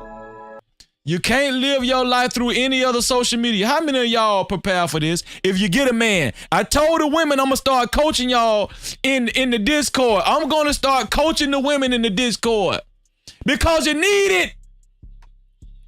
You need it. All right. I'm gonna start coaching the men too. The men need it too. Because what this pastor is uncovering is how difficult it is to maintain a relationship in 2024 and beyond. You know why? Because social media is the biggest culprit. It's the biggest culprit. Watch what this pastor say. Your life is supposed to be lived together. Let me just say it again. People are waiting for you to put stuff out on Facebook so they can say, I told you they weren't going to make it. But the devil is a liar. Do y'all think that's true? Do y'all think people that know you have a newfound relationship, do y'all think it's a lot of people that secretly wish that or wait for that time where you guys relationship fizzle out or break up? Do y'all think a lot of people anticipate you breaking up with your significant other and it gives them just some kind of sense of weird joy? Do y'all think there's people out there that think like that? You have the power of God to help you to make it. With God, all things are possible. You can make it. You can make it. Do y'all see how hard this pastor is saying, you can make it? You can make it. It's because it is so serious nowadays. It's so difficult to maintain a faithful, successful relationship. Isn't it hard, y'all? Have y'all thought about this? Have y'all thought about how hard it is to maintain a relationship, let alone a marriage in 2024? Has anybody thought about that? Like, it has gotten so bad to where people are scared to get married. Men are saying it does not even pay to get married. Stay unmarried. Men are saying this. Why would you get married, Freezy? You stupid. That's what they saying. You will make it. You will make it. Look at the pastor. The pastor is looking at the groom. He's not even looking at the bride. He's looking at the groom. Look at his face. Let me show you so y'all can see me. Look at his face. Look at the pastor's face. He's looking at the groom like, bro, this shit all on you. He's looking at the groom like, bro, your wife need to stay out. She need to stay her ass off social media. But bro, a lot of this on you, bro. You can do it, dog. You can do it. You can make it. This is what the pastor is saying to the groom. Look at this. You can't live your life through Facebook. Can't live your life. Facebook, I'm gonna tell y'all something. Y'all talk about YouTube and Instagram, TikTok. I'm gonna tell y'all what done caused the most divorces in history. It ain't Instagram. It ain't TikTok. It ain't YouTube. Guess what it is? It's Facebook. Facebook done caused the most divorces, in my humble opinion.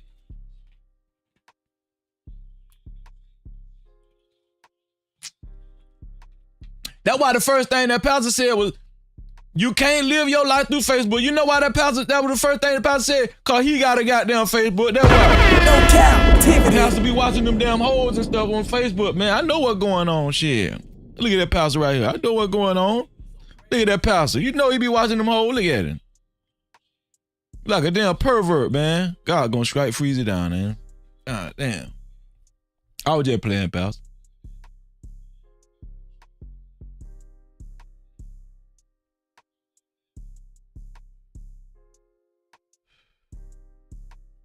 Can I make this a racist thing? Can I, not racial, but racial thing?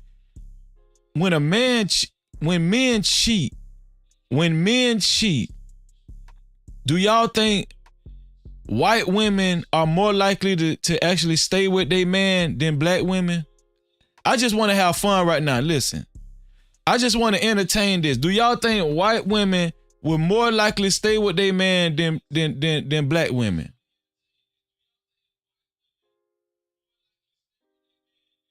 Now, I know white women leave their man too, but I'm just saying percentage-wise, what y'all think?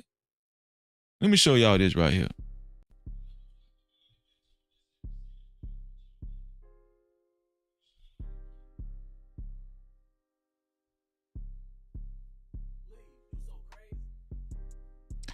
Y'all know the well-known social media personality?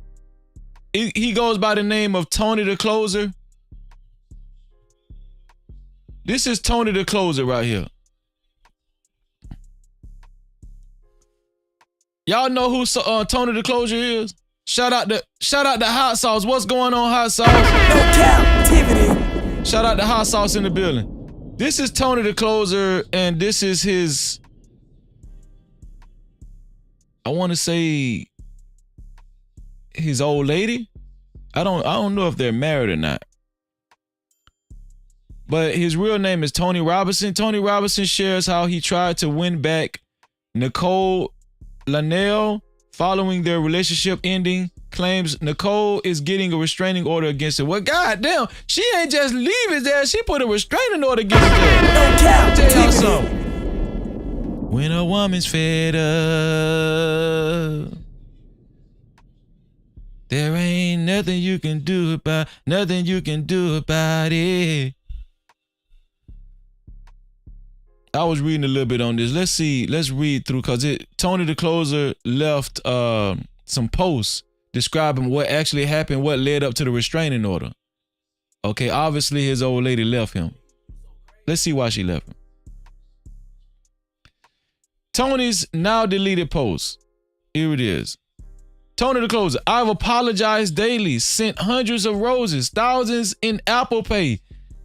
Okay, so obviously he cheated. We know when a dude cheated, right? When they apologize daily and they sending hundreds of roses and everything. See, I don't got to send my wife hundreds of roses. She get roses every now and then. So she know I ain't cheating. Every now and then, you know what I'm saying? You want to know a man that ain't cheating? Give your wife roses every 6 months. You know what I'm saying? He ain't got to be daily and hundreds. You know what I'm saying? I've apologized daily. I'm just joking about the roses, y'all. I'm just joking. I've apologized daily. Sent hundreds of roses. Thousands in Apple Pay. Sent her favorite meal. Well, goddamn. Came to our place we lived for the past year.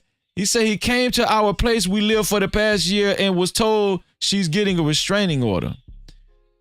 This woman is not having it. In 3 years, never been aggressive or threatening. Oh my God, my heart hurts. So he's saying he's never put his hands on her. All he did was mess around with a few women. That's all he did. That's what he's saying. And she's refusing to rekindle the relationship. Not only that, right? We're finna see why she filed for a restraining order. Here we go.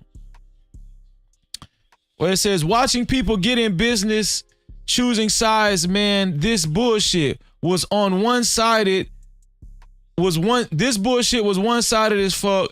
Don't speak on what you don't know. This is what Tony the Closer is saying to people. He's posting, right, on Instagram. He said, also, it says, the fact that I said my needs weren't being met and went unheard is a problem for me. So he's saying the reason why he cheated was because his needs wasn't being met. Does any of the women in the chat sympathize with Tony the Closer? He's saying that his woman was not meeting his needs, so he found him in other women. Put a 1 in the chat if you're a woman that sympathizes with Tony the Closer, or put a 2 in the chat if you like F that nigga. Put a 1 in the chat if you sympathize with Tony the Closer. With this man, he's saying that his woman did not meet his needs, and she's just not understanding of that, right? So that's why he stepped out on her a few times. That's what he's saying. It ain't no harm, but he said, but I love her though. I love her, and I'm showing my love by sending her hundreds of roses, thousands of dollars on Apple Pay, right? Sending her favorite meal, all that kind of stuff. A 1 if you sympathize with Tony the Closer, a 2 if you really don't give a F. Right here it says also, Tony the Closer say expectations of a husband while single. Expectations of a husband while single. Okay, so what does that mean? Expectations of a husband while single? What does that mean? Were they married or? Damn, all the women putting 2s in the chat. Damn, ooh, God damn, y'all don't give a damn. No Cap-tivity. Y'all don't get yeah. Y'all flooding the chat with 2s. So he said, expectations of a husband while single. Okay, let's keep reading. Y'all be married without the ring based on. Y'all be married without the ring based on expectations of society. So so him and the girl wasn't married then. He's saying that she's expecting husband treatment without being married. That's what Tony the Closer is saying. Tony, I don't think you helping your case right now, Tony. Let's keep going. Tony says, bruh, I kept everything for years in my hidden folder in my phone photos. Okay, now he's finna show us how he got caught cheating. Bruh, I kept everything for years in my hidden folder in my phone photos, videos I never imagined it being viewed. Why you kept that shit in your... Okay, and then it says, in a hidden folder. You kept that shit in a hidden folder? And then Tony say, entire image fake. Entire image fake? Okay, Tony also goes on to say, I got a new phone. She checked the old phone, saw my hidden folder, and me messing around. So that wasn't fake, Tony. And then he say, went from happy home to hate my guts. Yeah, I'm pretty sure. Right? Tony goes on to say, women living in a world of broken men. Women living in a world of broken men and want perfection without doing any work. So he's saying that women should understand that men go through mental health issues. Black women are not prepared to deal with broken men. This is what Tony the Closer is saying. Black women are not prepared. Well, he's saying women in general, but just for context, right? He's saying that women aren't ready to deal with broken men in this society without doing the work. Let's go to the next one. Women these days only around for good days and they run when shit gets bad. Is that true? Do women run when shit gets bad? Is it pertaining to, you getting cheated on? If you get cheated on and you see this for the first time, you ready to run? I'm not telling y'all how to feel. I'm just telling y'all what Tony's saying. It also goes on to say, Tony say, if I say I love you, it doesn't mean I expect you to be perfect. So Tony is saying he wants that to be reciprocated. If you say you love me, I'm not going to think that you perfect. That's what Tony's saying. If I say I love you, it don't mean that I expect you to be perfect. That's what Tony's saying. I understand I will have to go through shit with you, but together we will make it. Tony's saying, why can't you feel like me? Why you just so easy to check out? Tony say, I need a partner who understands I've been through trauma and can go through and can grow with me, not throw me away. So Tony's saying he needs a woman that understands that he has gone through trauma and that's willing to grow with him and not throw him away. Are the women in the chat prepared to grow with a man that's been through trauma, right? And might feel the need to step out on you and cheat on you? We're going to talk about this. Because, cheating does not have to be the end of the world. We know that, right? Right? I'm just talking, y'all. I'm just trying to make it interesting. Okay, so Tony the Closer say, black men, be careful. So he's talking to the black men now. Black men, be careful once you hurt their feelings. They will weaponize law against you, even when you've never hurt a hair on their body. So he's talking to the men now. Tony the Closer say, Beyonce got cheated on and fixed her relationship. Y'all think cause of hard times, you gotta throw it all away? So he's throwing Beyonce in there, right? Because let's just be honest, Beyonce's relationship was public. Everybody know Jay-Z was cheating on Beyonce left and right. Solange was throwing the bees on his ass. She was fighting Jay-Z in the elevator, right? Everybody knew Jay-Z was cheating on Beyonce, but Tony the Closer does have a point. Beyonce stayed with her husband. She stayed with Jay-Z. She made it work, right? So there was a black woman for you, right? And Tony Closer say, I showed up for you in ways no one else ever has. This is what Tony the Closer is saying to his now ex-girlfriend. Tony the Closer say, relationships suck. You go from best friends to nothing once you break up. Yeah. This is why it's not good to get in relationships, especially if you maintained a certain type of friendship with somebody.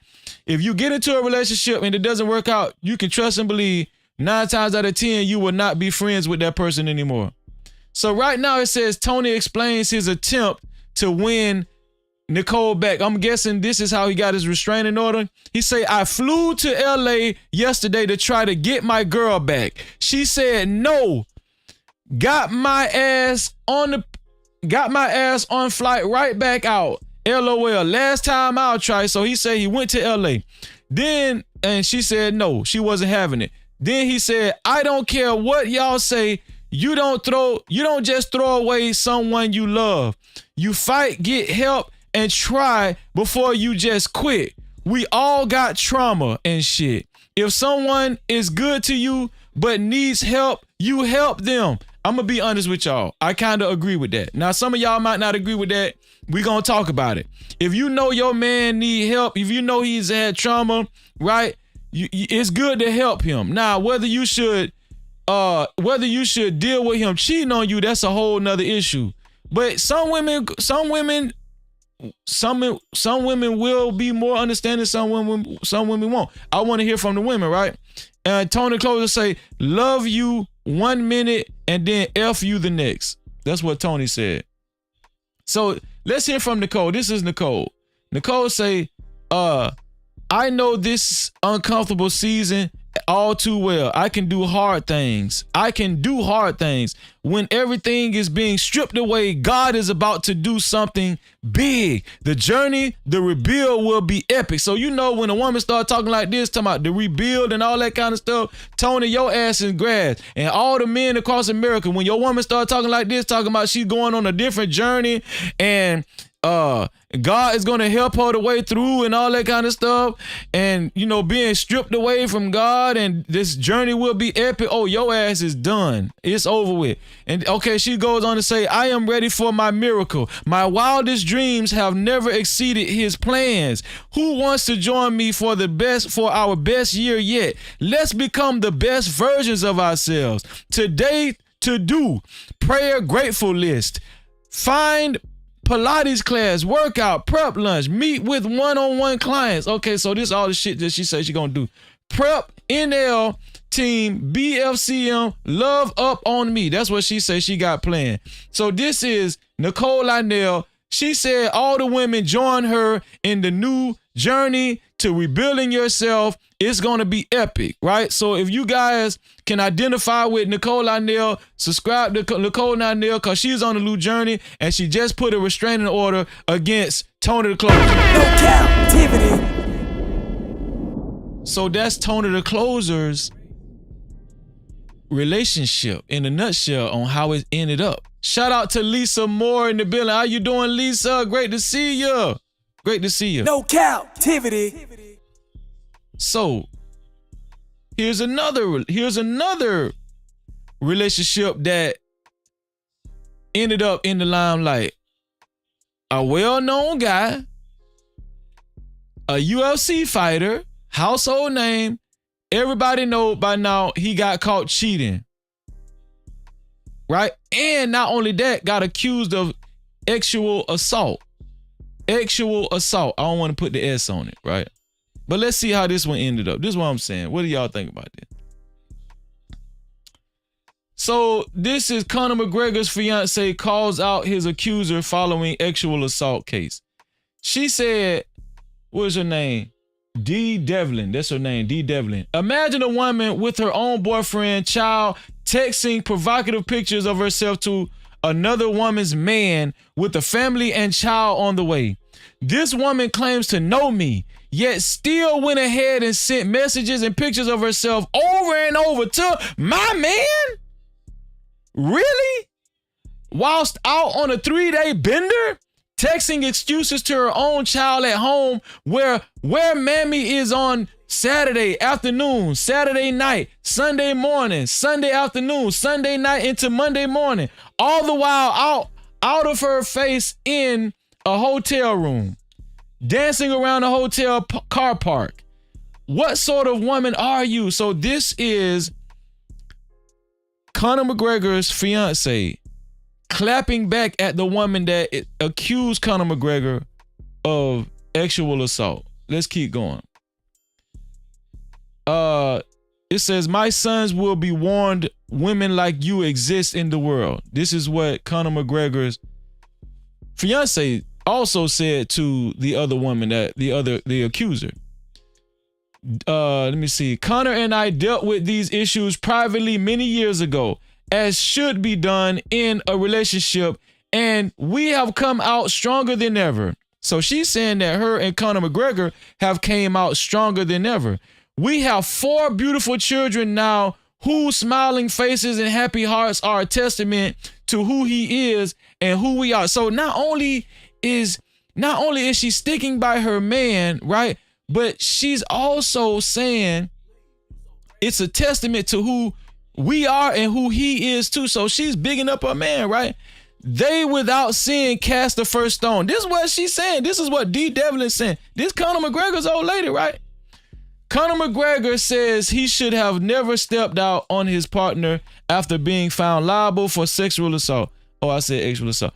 People want to hear from me. I needed time.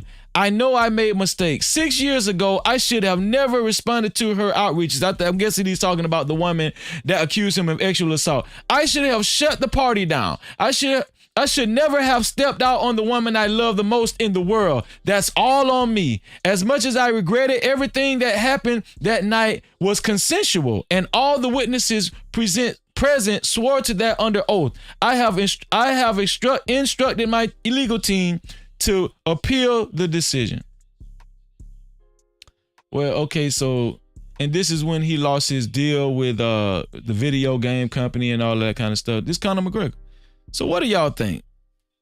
Is that a reflection on black and white relationships? Is that a reflection on how most black women would react to their man cheating on them and how white women will react to their man cheating on them? I'm not saying it is. I just thought it was a good science experiment. I don't know. What do y'all think? Not that you guys care, right? Not that you guys care. But, you know, I mean, this woman, hey, let's just be honest. I'm going to be fair. This woman right here, right? She could have stayed with Conor McGregor because she just hadn't gotten married yet. Like, what could she actually, well, she could have got child support, but she hadn't got married yet, right? So she probably said, dawg, I ain't finna leave this dude and I ain't got married yet. I'm finna get in my ring, and if he do it again, I'm finna rape his ass across the coals. Oh, yeah. So that could have been the case too. I don't know, right? Or she could just basically, you know, really support her husband and she don't give a damn about them hoes. You know what I'm saying? I don't know. Some women operate like that. I don't know. But Tony the Closer was talking about mental health. Men's mental health, right? I told y'all we was going to briefly discuss mental health too. Now listen, I do agree with Tony the Closer where, you know, when it comes to men's mental health, especially black men's mental health and the trauma, it's a real thing, right? It don't matter how much money you got. As primetime Deion Sanders proved to us on this video. Has Prime ever dealt with mental health? Yeah. Yeah, shoot, I was on the side highway trying to kill myself, trying to off me. You're darn right I did. I went to a phase that God was calling me collect. I ain't want to accept the charges because I knew it was going to cost me them draws. It was going to cost me in the Delilah and Jezebel and Sue and Helen. And hey, man, I can do a lot of things, but I can't do this now, Lord. Yeah. And I ain't want to be fake with it. I ain't want to be phony with it. So I was trying to clean up before I go to the Lord. You know, I was trying to put a new suit on. Then you go there for Easter. I was trying to get that stuff together, and I couldn't. And I was playing baseball at the time, man, and going through my first divorce. So now, ironically, I think I remember hearing Deion Sanders tell this story and give a testimony, give this same testimony on TD Jakes at TD Jakes church. It was a video of a sermon of a service, a TD Jakes service, and he actually stood in front of the congregation and gave this testimony at TD Jakes, ironically. Now your kids are taken from you, and you know that's the only thing you feel like love you, because ain't nothing else is real. The only thing that you feel like love you is that thing that came out your seed. So I'm like, dang, my kid's gone. I'm still here. I think I was 3 for 4 that day, man, about 3 stolen bases. And Double-minded man is unstable in all his ways. And I was going down the highway, Cincinnati, and I was playing Kurt Franklin, Conqueror. Ironic. I'm about to off myself and I'm playing Conqueror. What kind of Conqueror are you punk? You sitting up there looking in the rear view, looking in the side view, and you sitting up there trying to off yourself. And I ran my car off the highway, dog. And I got to the end, it was like, and I was still here. And I remember the police came down and they knocked on my window. They said, "You all right?" I said, "Yeah." They said, "Somebody ran you off the road?" I said, "No." Because I wasn't a liar. I've never been a liar, and I told the truth. And my attorney at the time, Eugene Parker, who's passed now, he said, "Look, either I'm going to get you some help, or we're going to have to come step away from the game and get yourself together some type of way. Because this is real." And I said, "All right." And he introduced me to this gentleman named Pastor David Forbes from Columbus, Ohio. I was in Cincinnati, so I made the drive to him and he made the drive to me, and I start spiritual consultation. What age were you at this point? Late 20s. No, about late 20s, 28, 29, something like that. And I was going through it, dog. Going through it. And but no one would have known, not to cut you off, because nobody knew. You a pro bowler on the football field and handle your business on the baseball. We him. Mm-hmm. Ain't nobody checking him, because he him. He the life of the party. He the thing that keeps it going. He's him. He got it all together. And I'm sitting up here taking pills right in front of these guys, and they still don't see me, because they saw Prime, man. They ain't see Dion crying out for help. They saw Prime. They saw that dude, man. And it was sad, but I remember the day I was on my knees, dog. Oh, Lord. Jesus, thank you, Lord. I was on my knees in that room in Cincinnati, Ohio, and it was. There's a reason why I'm showing this video. Like the wind came in, and papers was flying around the room, and the lights bright as like a 747 could have landed in there. And I remember saying, "Lord, if that's you, take me. Lord, take me, take me. Lord, take me, take me, take me. If that's you, take me, take me, take me." I was reciting it like that, and that's when I gave my life to the Lord. And I thought everything was going to be all right. And I didn't know that I would be judged by the people that I thought would protect me. I thought that was my safe haven, that I'm going to get saved now, so y'all got my back. But I'm looking at y'all and y'all saying he ain't saved, he ain't this, he ain't that. So no, what you really saying, if you had all the things that I have, that you can do this, instead of giving me direction and protection. And putting your arms around me, man. And that broke me, dog. Like that. Because I went for comfort. So he's saying that he actually did change his life. He tried to take his own life. He ran his car off the side of the road. He tried to take his own life. And he survived the attempt, right? The suicide attempt. And his agent, or I think his agent or whatnot, they forced him to get help, to go see somebody. And he ended up going to seek help, right? And he went to God, and, he gave himself to God. He gave himself to Christ. And it was kind of like the same story that Denzel Washington had, like, if there's a God, if you're real, please show yourself to me, or something like that, right? So he ended up accepting Jesus Christ. And but he said that after he did that, it was the people that was closest to him that turned their back on him. He's saying that the people that he thought that was going to be his comfort served it, eventually showed him that they was against him, and they didn't believe that he actually got saved, and they was accusing him of being the same old Dion. It was like, why would you get saved? Why should we feel sorry for you? You rich, you Dion, you know what I'm saying? Who gives a damn? They was calling him weird, and he was saying that, he was saying that they was hating on him, and he thought the people that had been around him the whole time, he could find solace and comfort with these people. But after he said after he changed his life, and he wasn't living like that no more. Mind you, he was like 28, 29. He said those were the people that actually was the worst ones. The worst ones that was not there for him. When he changed his life, I guess he wasn't living like he used to. So it kind of caused a wedge between his relationship and his close ones, right? And you gave me pain. You said they gave him pain instead of comfort. Yeah. Has Prime ever dealt with mental health? Okay, so that's mental health. So that's proof that black men do deal with mental health. That's proof that it's very prevalent in the black community with black men, but it just goes untalked about. Men do not talk about it. Like a lot of men that you guys know, whether it's your dad, your brothers, your uncle, right? Or just men, close men that you've gotten close to in the community. A lot of these men, most of these men will not disclose that they are dealing with some type of anxiety issue, depression, because they don't want to present themselves like they're weak. Right? And so, listen, I'm just going to be honest with you.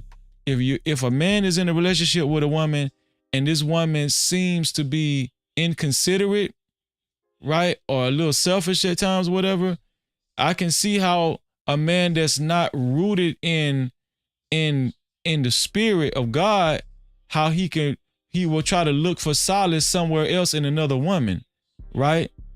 Whether it be a conversation, sexually, all that kind of stuff, right? But still love his main woman at the same time immensely. Just like Tony the Closer. That's why I'm showing y'all all of this so I can make sense out of it, right? But I'm connecting this with TD Jakes because I need y'all to rock with me 1 second. Primetime made that speech at TD Jakes' church. So this is what we're going to talk about now, your boy TD Jakes. No Cap-tivity. We're going to talk about TD Jakes right now. TD Jakes has been going through a lot of changes.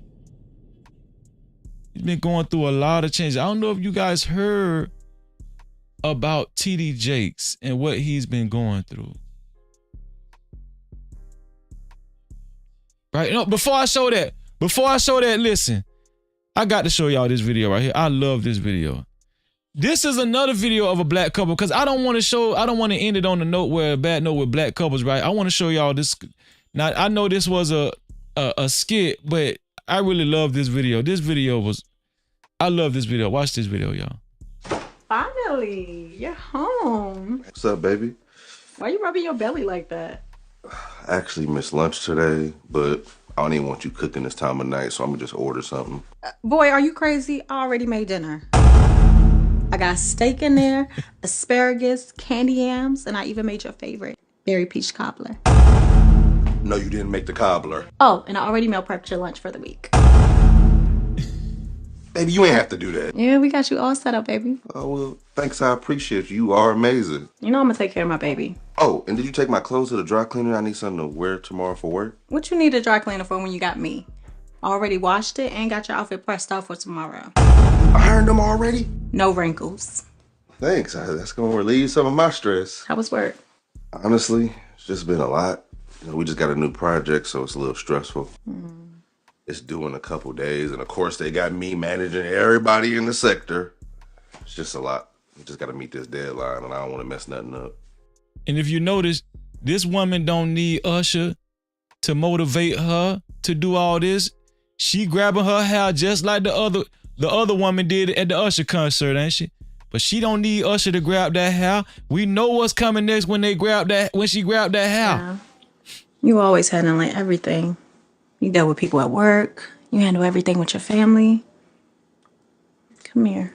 Where we going? How about you just allow me to release you of some of that stress? Stop asking all these questions. You gotta tell me twice.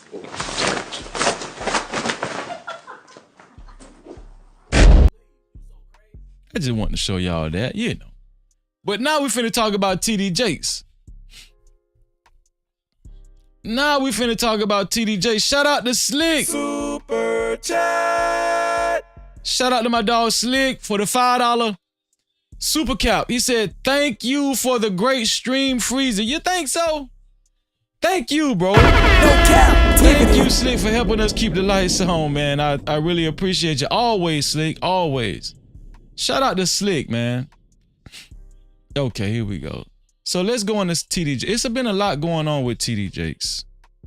Let me put TD Jakes' picture up there. It's been a lot going on with TD Jakes.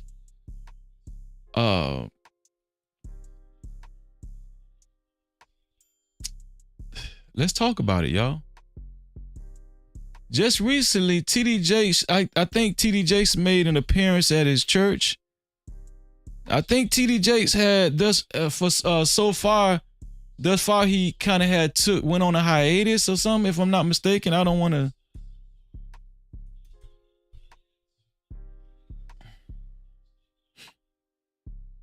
Here we go.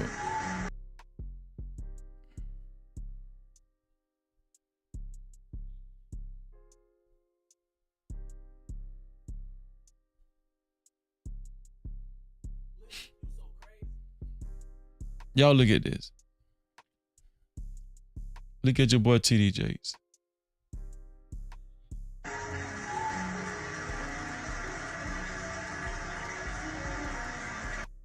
trying to get the full. Let me see.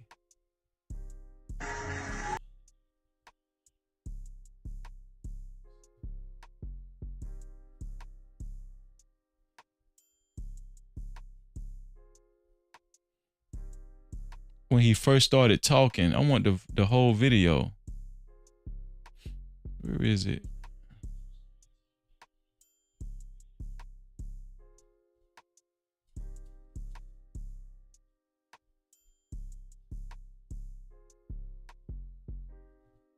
Bishop TD Jakes have had a stroke. Still not a good. Is this it? Damn, I should have saved. Okay, let's just watch this. So he was talking in the service, and then this eventually happened right here.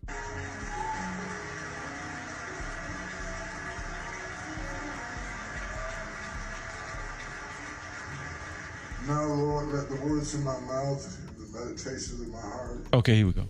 be acceptable in thy sight. O Lord, my strength, my redeemer. Let him go in peace.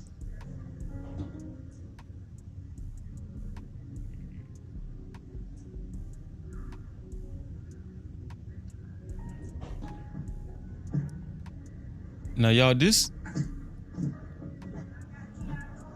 TD Jakes does not look good right here.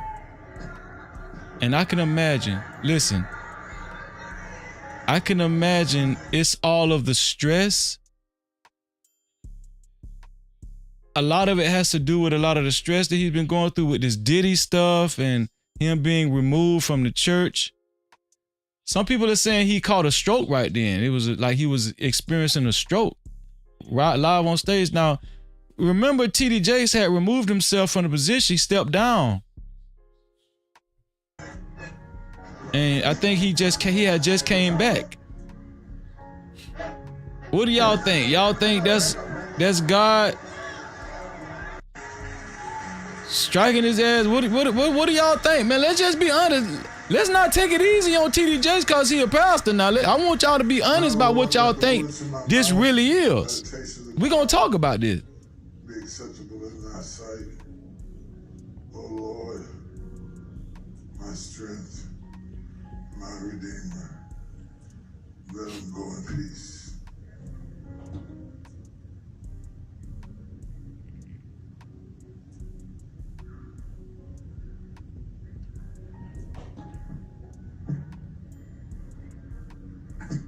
Now, I'm going to be honest with y'all. Lisa said his daughter came out and said he's okay. I hope he is okay, but this does not look good. Just be honest with y'all. This does not look good. I don't know what this was. It was a stroke or it was a breakdown. I don't know. I don't know, y'all.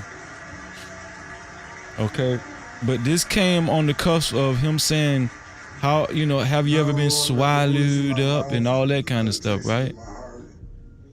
Be acceptable in thy sight. O Lord.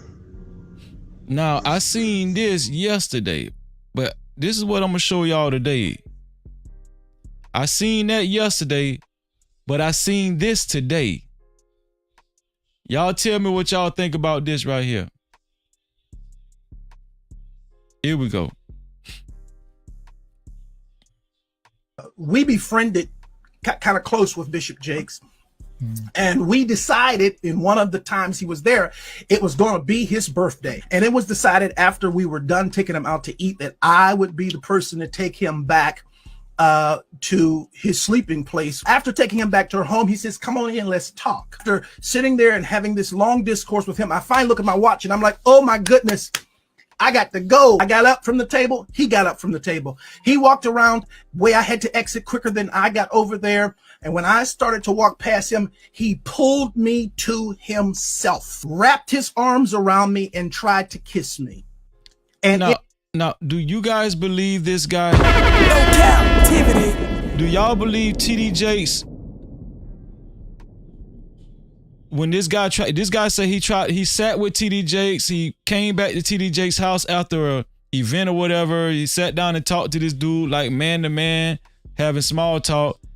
And when it was time, when the guy actually tried to leave, when it was time for him to leave, he said TD Jakes walked him to the door, put his arms around, pulled him close to him, and tried to kiss him. Do y'all believe this guy?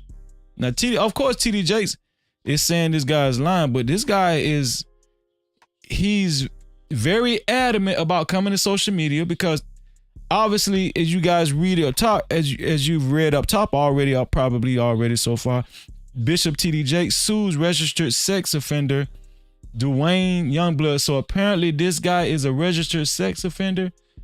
TD Jakes is suing this guy for defamation over sexual assault allegations. Claims the fellow pastor is attempting to extort him for personal and financial gain. So obviously this guy is also a pastor. This guy is also a pastor too, and he's allegedly a registered sex offender. This how they rocking. This how they rocking. Even on a high level like TD Jakes, mega churches, you can be an ex-offender and still be a pastor and rub shoulders with TD Jakes. But here's my question. TD Jakes, if you knew this man was an ex-offender, why would you even be in company with this man? It doesn't help your case, TD. It really don't help your case, dog. You knew this man was an ex-offender when you were sitting down getting swallowed up right next to this man. And what would make you feel like it's okay to try that man like that? Is he of the persuasion as well? Do TD Jakes know something about this man that nobody else know? It's a lot to this story that they ain't telling us, y'all. Let's keep going. In that moment, I literally died. And in the morning, I step into our bathroom and my home phone rings. My mother answers the phone and she says to me, Wayne, it's Elder Jakes. And when I get on that telephone, I can hear water. We befriended kind of close with Bishop Jakes. And we decided in one of the times he was there, it was going to be his birthday. And it was decided. Okay, he said he heard water. Let me go to the next scene. Got this repeated. Here we go. In a bathtub. Okay, he heard water in the bathtub when he was on the phone with TD Jakes. Say when he got home, TD Jakes called his phone and I don't know if it was his mother or something, whatever, say, hey, what? TD Jakes on the phone. Come get this phone, boy. Then he said when he answered the phone, he heard water and TD Jakes, grown black ass was in the bathtub. TD Jakes called this man while he was taking a bubble bath. What the hell wrong with TD Jakes, y'all? It's swallowed up. And in that thing, he says to me, without any hesitation, there's 3 things I need you to do. The first one is, when I come to Pittsburgh, you're going to be the only person I sleep with. So this guy is throwing out strong accusations about TD Jakes. He's saying not only did TD Jakes try him and grab him and try to kiss him before this guy left TD Jakes' house, he said when he got home, TD Jakes called the phone and mama said, "Hey boy, answer the phone, this TD." And then we answered the phone. He said he heard water and TD was in the bathtub taking a bubble bath, getting swallowed up, and said, "Listen, when I get back, I'm going on the trip, but when I get back, you're going to be the only man I sleep with. But here's the deal. Once we start sleeping together, you have to agree that you can't sleep with any other man." So here's the thing. So obviously this other pastor was sleeping with men too. Do y'all see everything that's unfolding with TD Jakes and his assistant pastors or whoever, the associate pastors? Do y'all see everything that's unfolding? These are the end times, y'all. 2024 and going on to 2025. Everything is being revealed. Do y'all think it's a coincidence that P. Diddy is in jail right now, fighting for his life, and everything getting revealed? Do y'all think it's a coincidence?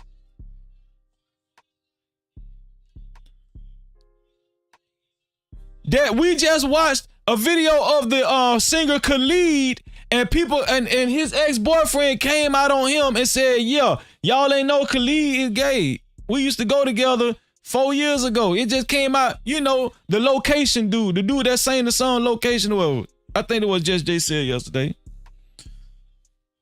Do y'all think it's a coincidence there's all this stuff coming out about these celebrities and stuff? Let's go ahead and add TD Jakes onto the list. Let's keep going. The second one is you can't sleep with anybody else because I don't want to give my wife anything. The second one is, the first one is, me and you gonna start sleeping together once I get back from my trip. You want TD Jakes? Hey, TD Jakes gangster now. TD Jakes like Edabisi. Oh, what's that show called on HBO? Edabisi. What is it called?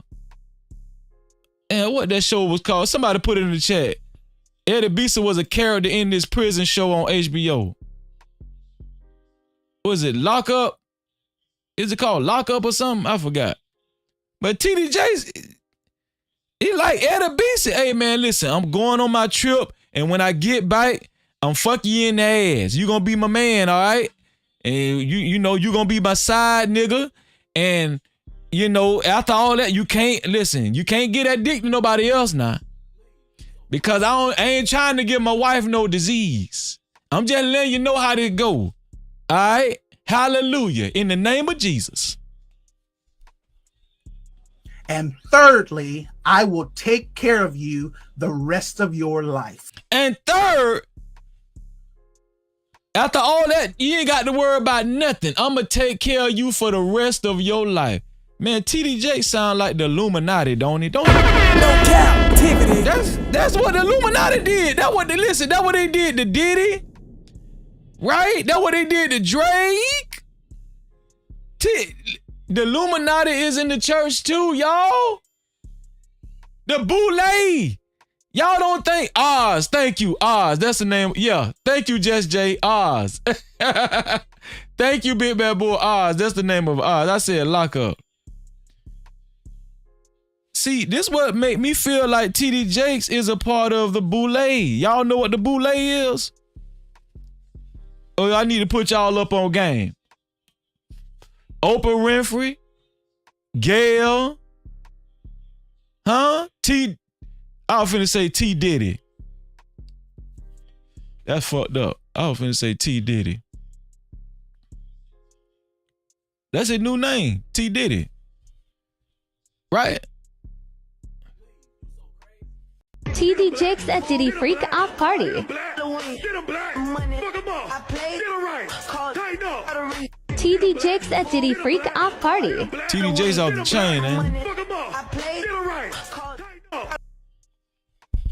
TD say he was gonna take care of this man for the rest of his life. in a bathtub. And in that thing, he says to me, without any hesitation, there's 3 things I need you to do.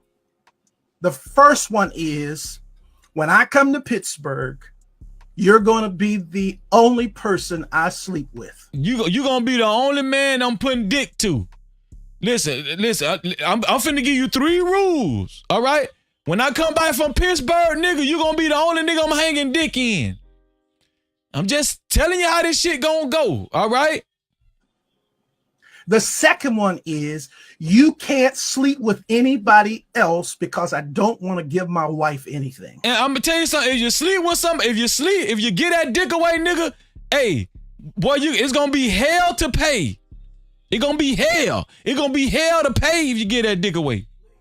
Cause I ain't trying to give my wife no damn disease or AIDS or nothing like that. And thirdly, I will take care of you the rest of your life. Oh, you ain't got to worry about no money now. Huh? You ain't got to worry about no damn money. I'm going to give you a dick and money for the rest of your life. You ain't got to. That's what T Diddy said. That's what T Diddy all said. Huh? Oh, once I start hanging this dick off in your ass, you ain't got to worry about no money. You can just forget about that, okay? You gonna have a nice house, made bikes and made bike music, everything. You ain't gotta worry about that. You just can't have sex with another dude, okay? We're gonna get you your own church, everything. You good. In a bathtub.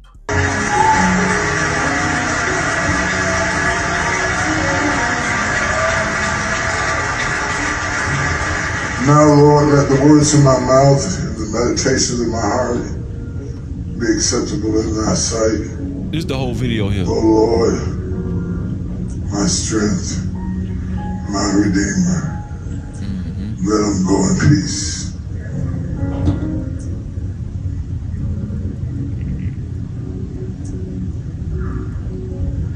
Do TD Jakes look like he even...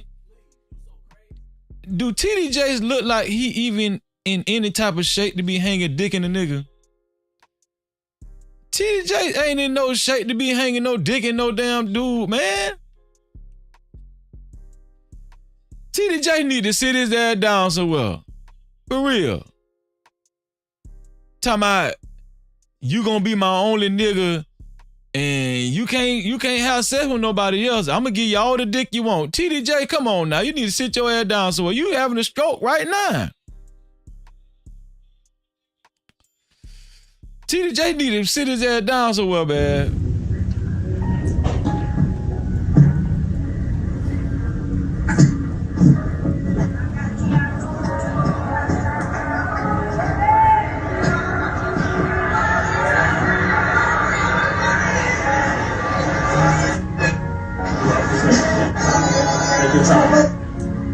I'm gonna be honest with y'all. I think that was God. Y'all might not like what I'm finna say, but I think that's God, man. You listen, let me tell y'all something. You can't fool God. Okay? God is not mocked. For whatever you reap, therefore that you shall also sow. You can't fool. I think that's God. I think that was God waited for that man to go on stage and touch that man in that way to where he was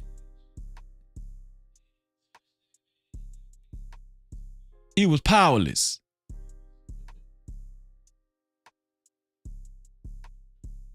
It's like God waited for TD Jakes to go on stage and he disabled his ass right then and made an example of this man in front of the whole congregation. But you know what the sad thing? They gonna hear all these congregations and everything. They gonna hear all of these allegations and everything. And I'm gonna tell y'all something about these pastors. They very powerful when it come down to influence and, you know, emotionalism and all that kind of stuff. These people are still gonna have TD Jakes back. They don't give a damn about what this dude said about TD Jakes. Them people are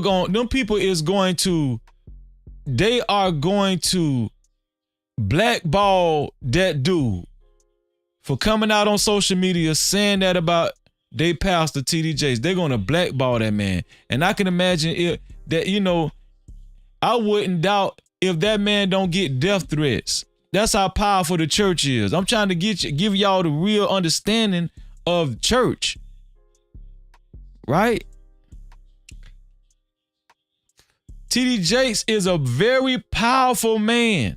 I don't know if y'all know this, but TD Jakes is a very powerful man. This entity, the black church, has been a very influential entity in the black community for centuries. TD Jakes is the most recent poster child. I'm gonna tell y'all the truth. God is not playing with these people.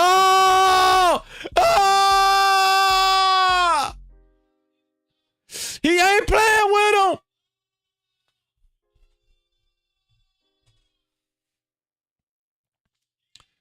Okay, here's a recent report. I see you down there, Smitty. Shout out to Smitty. I see. I'm finna put the link in the chat in 1 second. To support the channel, you can either leave a super cap or you can leave a cash cap at $ no cap freezy. That's $ no cap freezy. No Cap-tivity. There it is right there. See that right there? One more time. Oh, and guess what? You can't sneak that cash cap in. You can't sneak that cash cap in. If you send a cash cap and I take an hour to read it, I'll give you double back. If you send a cash cap and I take an hour to read it, I'll give you double the amount back. Bishop TD Jakes is in stable condition following a health incident he experienced during his service. A statement from the Potter's House of Dallas. November 24th, 2024. November 24th. This is a couple of days ago. Sunday. During today's service, Bishop TD Jakes experienced a slight health incident. We know, listen, he experienced a slight health incident. But they ain't telling us what it is. Was it a stroke? Was it a mild heart attack? I ain't wishing bad on nobody. But I'm a firm believer that everything happened for a reason. During today's service, Bishop TD Jakes experienced a slight health incident and received immediate medical attention following his powerful hour-long message. So he had gave a message for an hour.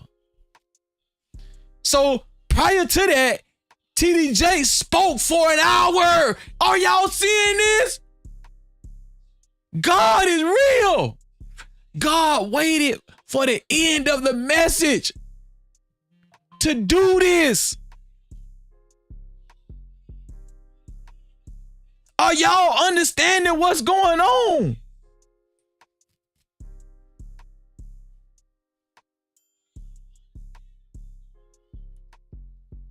Hour-long message. Bishop TD Jakes is stable and under the care of medical professionals. The entire Potter's House family is grateful for the outpouring of love, prayers, and support from the community. Thank you for your understanding and continued prayers.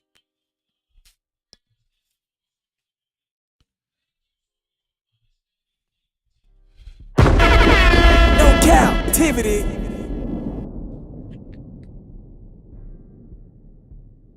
Shout out to Carl Anderson in the business. What's going on, Carl? Carl, were you saying he on a ventilator? I don't know. It's everything is alleged at this point. I don't know. They're not saying the shape that this guy is in, right? But I want to touch on several things we talked about. I want to talk about women. If your man is taking care of you, if your man is providing for you, if he's not physically abusive, but he cheats on you, would you still leave?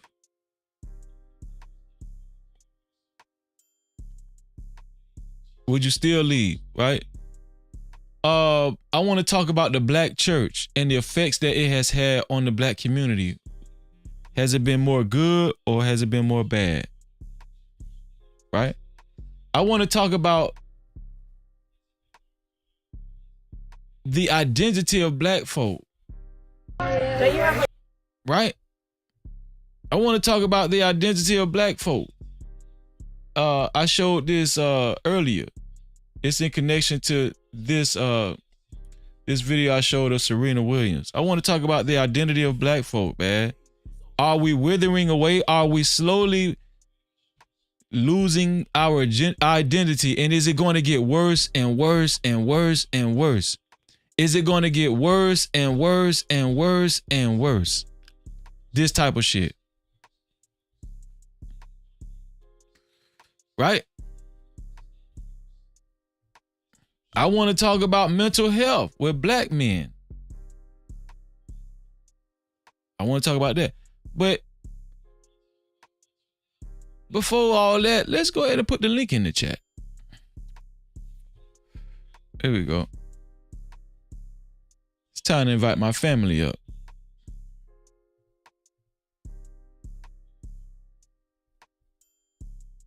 Here's the no cap link, and I'll pin it to the top as well.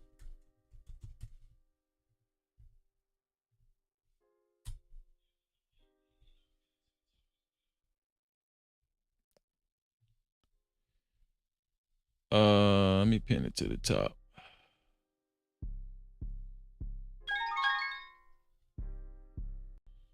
Let me bring my dog Smitty up here, man. Shout out to Smitty just. No Cap-tivity. Let's see. There we go. Smitty, man, what's going on with you, bro? Good to see you again. Oh yeah. What's up? What's up, family?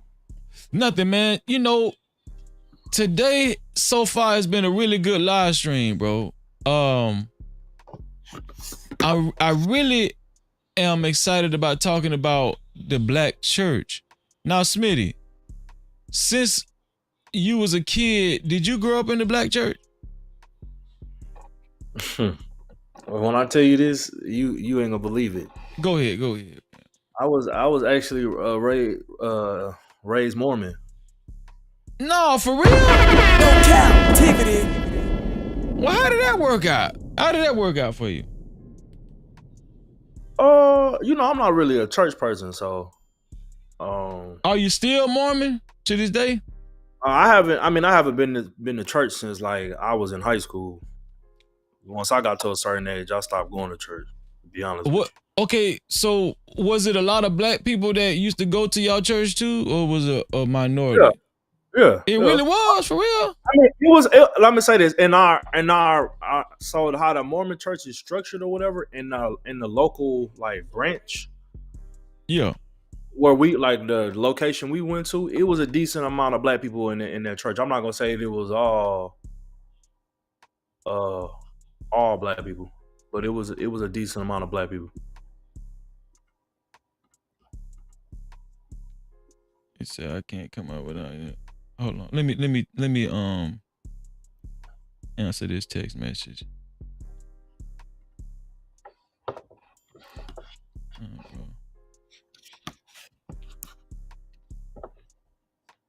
No, bro, it's still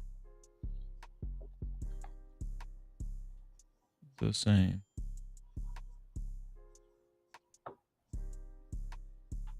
Okay, I'm gonna ask you one more thing, because you know we ain't got to talk about Mormon church, but is it true that in the Mormon doctrine it used to be they believed if you had black skin you was cursed or something like that, or black people was cursed? I'm gonna say this. Me personally, I haven't seen it or heard it. Nobody ever said nothing to me about that. But also too, I was never like knee deep in the scripture and all that. But I think if I do remember correctly, I do, because I have been seeing a lot of that like lately. And I want to say I did ask my mom, because my mom is the one that's Mormon. My dad doesn't go to church, like, you know what I'm saying? Okay, that's usually how it is. Yeah. So I think I asked her one time about that, and I think she did say like people back in the day used to say that to her, or like people within the church. But my experience of like going there, ain't nobody never walked up to me and been like black people was cursed and all that. But you know what Right. I'm saying? Well, you said it was it was several black people in y'all church, so I can I can imagine that. But as far as the black church in America, I've been to black churches in America. You know so what I'm saying? you've attended black churches. Do you Yeah, Wait for the thug. So you see how black churches get down then? Yeah. You done seen somebody catch the Holy Ghost? Yeah. You seen somebody catch the Holy Ghost in the Mormon church too? Nah, they don't get down. No Cap-tivity. They ain't catching no Holy. Listen, they ain't having that shit. You don't sit your ass down somewhere. Yeah, it's a whole different structure.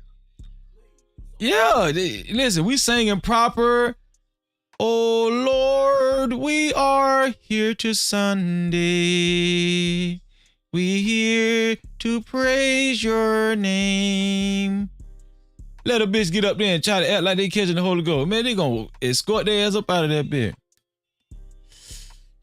But what do you think about just from the experience that you had with black church?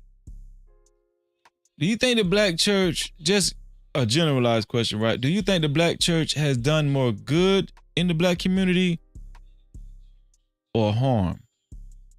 Harm. Okay, why do you say that?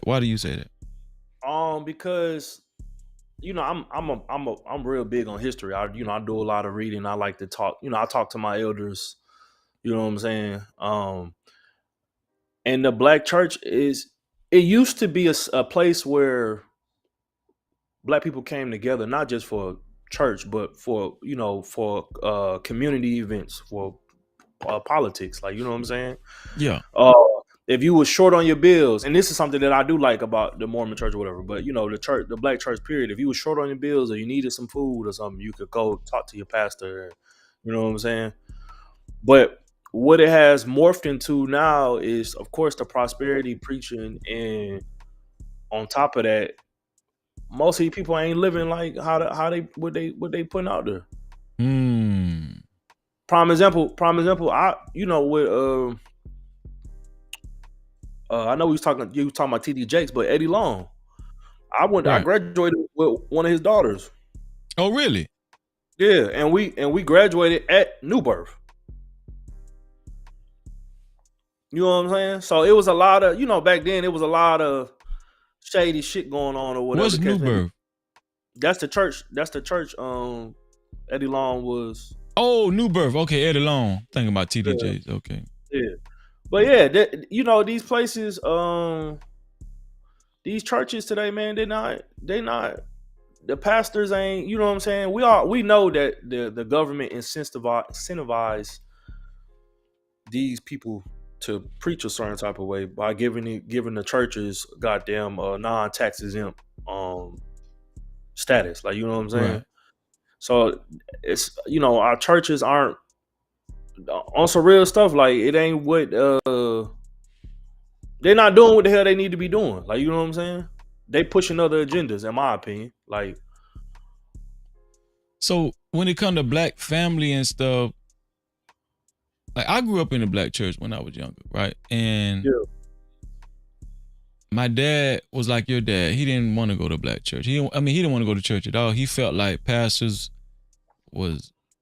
they wasn't right. They were scam artists, and he felt like pastors, they were sleazeballs. They were sleeping with people's wives and everything.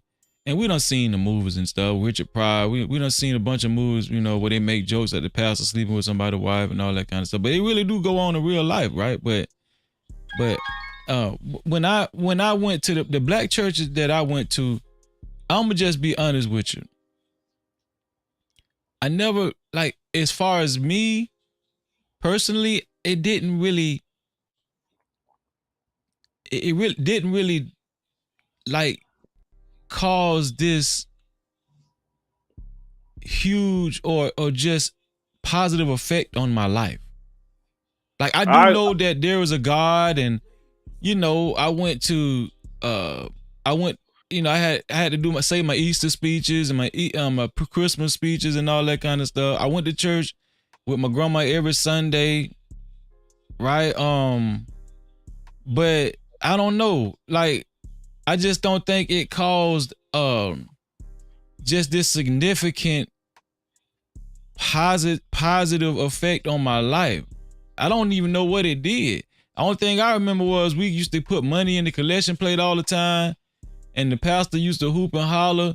And don't these churches, like when the pastor go to hooping and hollering, it almost feel like people believe that causes some type of power or some type of spirit on you or something. Like you believe when you see the emotionalism and people standing up and catching the Holy Ghost, you think that is actually doing something in people's life. Like I ain't gonna lie, the experience when you see people catching the Holy Ghost in church, like you think that it's doing something. Hey, I'm gonna tell you this, man. Like, you know what I'm saying? I remember the first time going to church with my grandmother when I was a kid, you know what I'm saying? Yeah.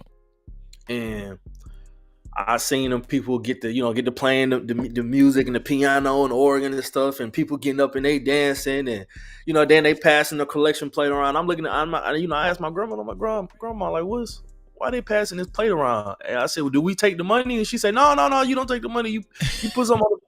You know what I'm saying? Then people get to speaking in tongues and fall out and stuff like that. And I'm like, grandma, what they doing? Like, they don't do this in my mom's church. Like, what's all this? Like, you know what I'm saying? That's good. So it was a cultural difference. You seen two sides of the coin. Because you predominantly was going to Mormon church, but when you visit, the church in the hood, you like kind of puzzled, like why they passing it? So in the Mormon church, they didn't pass the collection plate around? No, when you saw how you pay tithes in the Mormon church, they got a. So I will say this, right? One of the things I did like about the Mormon church, right, or whatever, right? Yeah. They have it like, prime example, like let's say you lose your job or whatever, right? They got storehouses throughout, the different places where the different Mormon churches is, where they'll say, hey, Freezy, you a married man, you got a family of, is you, your wife, and 3 kids or whatever. Mm-hmm. Okay, we know you lost your job. We'll give you some money towards your rent or whatever bills you need help with, and also too, come to the storehouse on Tuesday, and we got an order of food and diapers and whatever you need. You know what I'm saying, to take care of your family till you get back on your feet or whatever. Right. So when you pay your tithes, they got like a slip, and on the slip, of course, you put that amount. You put your name on there. You put the amount that you want to donate or whatever. But then you'll say, prime example, they got other sections on the slip that say, okay, you could give. Let's say you gave $100. Okay, cool. Yeah. I want $10 to go towards building a new church somewhere else. I want another 10 to go towards building. They got temples all throughout the world or whatever. Another 10 to go towards the temple. I want 50 to go towards just whatever. You know what I'm saying? It ain't just your time just going to one place. You could divvy up to wherever the hell you want to go. You fill out your slip. So you're saying with the Mormon church there was more structure with the finances, and you could actually dictate where you would like your money to go. You could document this. Yeah, and none of the pastors, well, they don't call them pastors, but none of the bishops is what they call them. None of them, they don't get paid. What? They don't get paid? What? How they make their money? Just go to work? Yeah, they got a regular job. So the only way they get paid, only way like bishops get paid, sounds so like, crazy. The only way you get paid, like if you was like a bishop or whatever, if you're like higher up, like towards like, because of course it's like even though there's multiple churches everywhere, it's like it's a hierarchy, like, you know what I'm saying? Yeah. So it's like the local everyday bishops at your go, that you go to your local Mormon church or whatever, he's not getting paid, like, you know what I'm saying? But if he get like called to go be over, like, it's kind of like how like at your job, you got your manager, and then you got your regional manager, like, you know what I'm saying? They got something like a system like that. It's more structured and it's more like, you know what I'm saying? But yeah, the everyday bishops, them people not getting paid. None of them people getting paid. So, do you see a lot of things being taken care of in church, in the Mormon church? Like, you know, if things need to get fixed or like remodel this or helping people. You won't go, bro. You won't go. So they got, of course, they got every after like an event at the church or whatever, right? Yeah. They always ask for volunteers, or they get volunteers from the congregation to help set up the event, and then also too when the event is over, we cleaning everything. Even with the temples, they got people that they'll come and they'll clean the temples on every week or whatever the case may be. Like it's not, you won't go to no Mormon church and it's like, I'm not gonna say like it's not in bad condition, but you're not gonna see like broken windows and no lights out, and they take care of everything. Like, you know what I'm saying? Well, what about family? How do they promote family? Like, are they strict with how girls are being brought up in the church, boys are being brought up in the church? Yeah. They are very big on like modesty. That's what they teach. Like, you know what I'm saying? Like, even like prime example, like, they got the Mormon College, BYU. Right. It's in Utah. Brigham Young, like, Brigham Young University. Even there, like if you get caught having sex there, bro, you getting kicked out. Like, they don't play that. I heard that. Yeah. That's what Jimmy Fredette went. You remember Jimmy Fredette? Yeah. Matter of fact, it was a basketball player who, like big time basketball player. This was like some years ago, where that's when they was making a run in the March Madness or whatever, and the basketball player got suspended. It was a basketball player or football player, one of the two. He got suspended because he got caught having sex with a girl on campus or whatever the case may be. So they suspended him, like, I think for the rest of the season or a couple games or something like that. So, the reason why I'm happy that you do have a different experience with another type of church is because it does allow us to be able to compare the way other churches do things with, well, I'm gonna just speak for my experience. And shout out to Just J. Shout out to Just J joined us, y'all. No Cap-tivity. How you feeling, sis? I'm present. I'm good. How y'all doing? We doing really good. By the time calls. Hey, say less. But I think that this is good, Smith, because what you're saying, you've seen within the Mormon church and how they operate. Like, with my anecdotal experience, I did not see that in my church growing up. Like, when people, they passed the collection. Listen, my church took up 2 offerings. The first offering is you pass the collection plate around.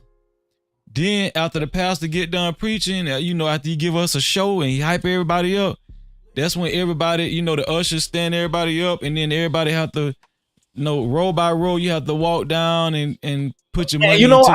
I've been in the church I've been in a church like that too, and I'm telling you, like, growing up Mormon and then going in those type of experiences, I'm just looking like, bro, what the hell going on? Like, you know what I'm saying? Like, I'm not, you know what I'm saying? I'm not understanding it. Like, why y'all got these people making everybody stand up and they got to come through the middle of the pews down the main walkway, and either put the money in the plate that's right there in front of the whole church, or they passing it around or whatever. It was a mind blowing experience, bro. Like, and that's why that was mind blowing to you. Yeah. Because I'm telling you, in the Mormon church, bro, they're not doing none of that. Like, you know what I'm saying? Like, this is good. You put your tithe in an envelope, you fill out your slip, and then when you know what I'm saying, you catch the bishop, or you catch somebody somebody that works around the bishop, like walking around or whatever, and talk to him, and then you say, hey, here's my tithe, and you give them the envelope, and then they go, and then they go and do what they need to do with it. So, bro, it was like a culture shock to you, and that's so weird to me because you black, right? You a black man, and for you to say it was like kind of shocking the way the church that you went to conducted their services and everything, I ain't gonna lie, that's kind of weird to me too, because I'm like, what you saying is weird to you, Smitty. I always thought that was normal. I thought every church passed the collection plate around. I thought every church, after the pastor get done hooping and hollering, you know, we're supposed to get up and go down in the front row. In the front row, and make this little circle around, and you know, pass by the collection plates up top. Closer to the pulpit. Put your tithe. You could either put your tithe money in that little cross thing or the little podium thing, or you can put some more money on the collection plate, and then you come back round to your seat. I thought every church operated like that. I did, right? But you're saying that ain't. And then I thought every pastor got paid. I really did. I thought every pastor got paid for his services and everything. But let's just be honest. The Mormon church is like predominantly I think in my humble opinion, I think the Mormon church started out white. It started out mostly white because at one point in time they did not allow people of other races in the church, especially black folk. But I think they started opening the doors. I think the only black folk, if I read history correctly, I think the only black folk that they actually allow attend service in Mormon church at one point in time, I'm talking about before the 1970s and the 60s and all that kind of stuff. I think you either had to be a janitor or a part of the help or something like that. You could attend the church, like be a part of the staff, and then you can attend the church. But I think they passed a law or passed some kind of magistrate or something to where they open the doors more to people of other color, especially black folk, whatever. And that's part of the reason. Like, my dad isn't a religious person anyway, but that's part of the reason too why he never converted, because he was just like, they never really rock with black people, like, you know what I'm saying, like, and when letters in, now all of a sudden, like, whatever. But to be fair, not to just keep it on the Mormon church, but to be fair, technically, right? Yeah. Mostly all churches in America was like that. Baptist churches, AME, all that stuff. They wasn't allowing black people to come. White people was not allowing black people to come in their church too. That's why we have a such thing as a black church in these black neighborhoods, right? That's why a lot of these churches are segregated a little bit. Not saying that a white person can't come to a black church, but I'm just saying the way it looked, it still goes on to this day. The effects of slavery and Jim Crow. This is why you got 20 black churches in one neighborhood. Let me ask you this, Smitty. Would you find 20 Mormon churches in one neighborhood? I would say a Mormon church on every other block. Nah, I would say nah, because how they do so, bro. They got a whole like structure to them, like, you know what I'm saying. So it's kind of like, I hate to compare it to like McDonald's, but you gonna get what I mean, or like a Chick-fil-A, right? When they open up those type of places, or more Chick-fil-A than McDonald's, but with like Chick-fil-A, when they open up a new Chick-fil-A, they make sure that it's not like another Chick-fil-A within a certain like distance from another one, like, you know what I'm saying? Yeah. And that's how the Mormon church is. Really? Like, they're not gonna have they'll have a Mormon church in one area, but it's gonna serve a certain diameter. And once you get outside of diameter, then they'll have another Mormon church, like, you know what I'm saying? And that serves another diameter. And they kind of carve it up into like all those churches make, like, you know what I'm saying, a different, like, not necessarily a region, but a step down below a region, like, you know what I'm saying? And then together all those will make a region or whatever. Like, they strategically like place them, if that makes sense. Hey, this is good information, man. Shout out to Just J. No Cap-tivity. I'm willing to bet Just J grew up witnessing people catch the Holy Ghost and falling out, and pastor heaping and hollering and stuff. I put my money on that, sis. Absolutely not. You didn't? Mm-mm. What church you grew up in? Or did you go to church? AME. I Oh, grew up in an AME. Y'all AME didn't do that church. in AME? It was more what? AME kind of bougie, Nah. ain't it? Well, I would. I wouldn't say bougie, but it was the pews. It was the choir up in the pulpit. They had the baptism pool in the back. That type of stuff.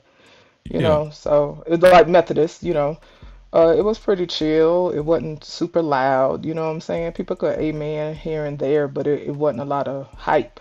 I went to a more, I guess it'd be considered Pentecostal in my late teens when I was getting out of high school, and that's when I became more privy to that particular black experience as far as Holy Ghost, speaking in tongues, and the hype of it all. You know what I'm Okay. saying? That's when I became privy to that type of stuff. Was in my late teens.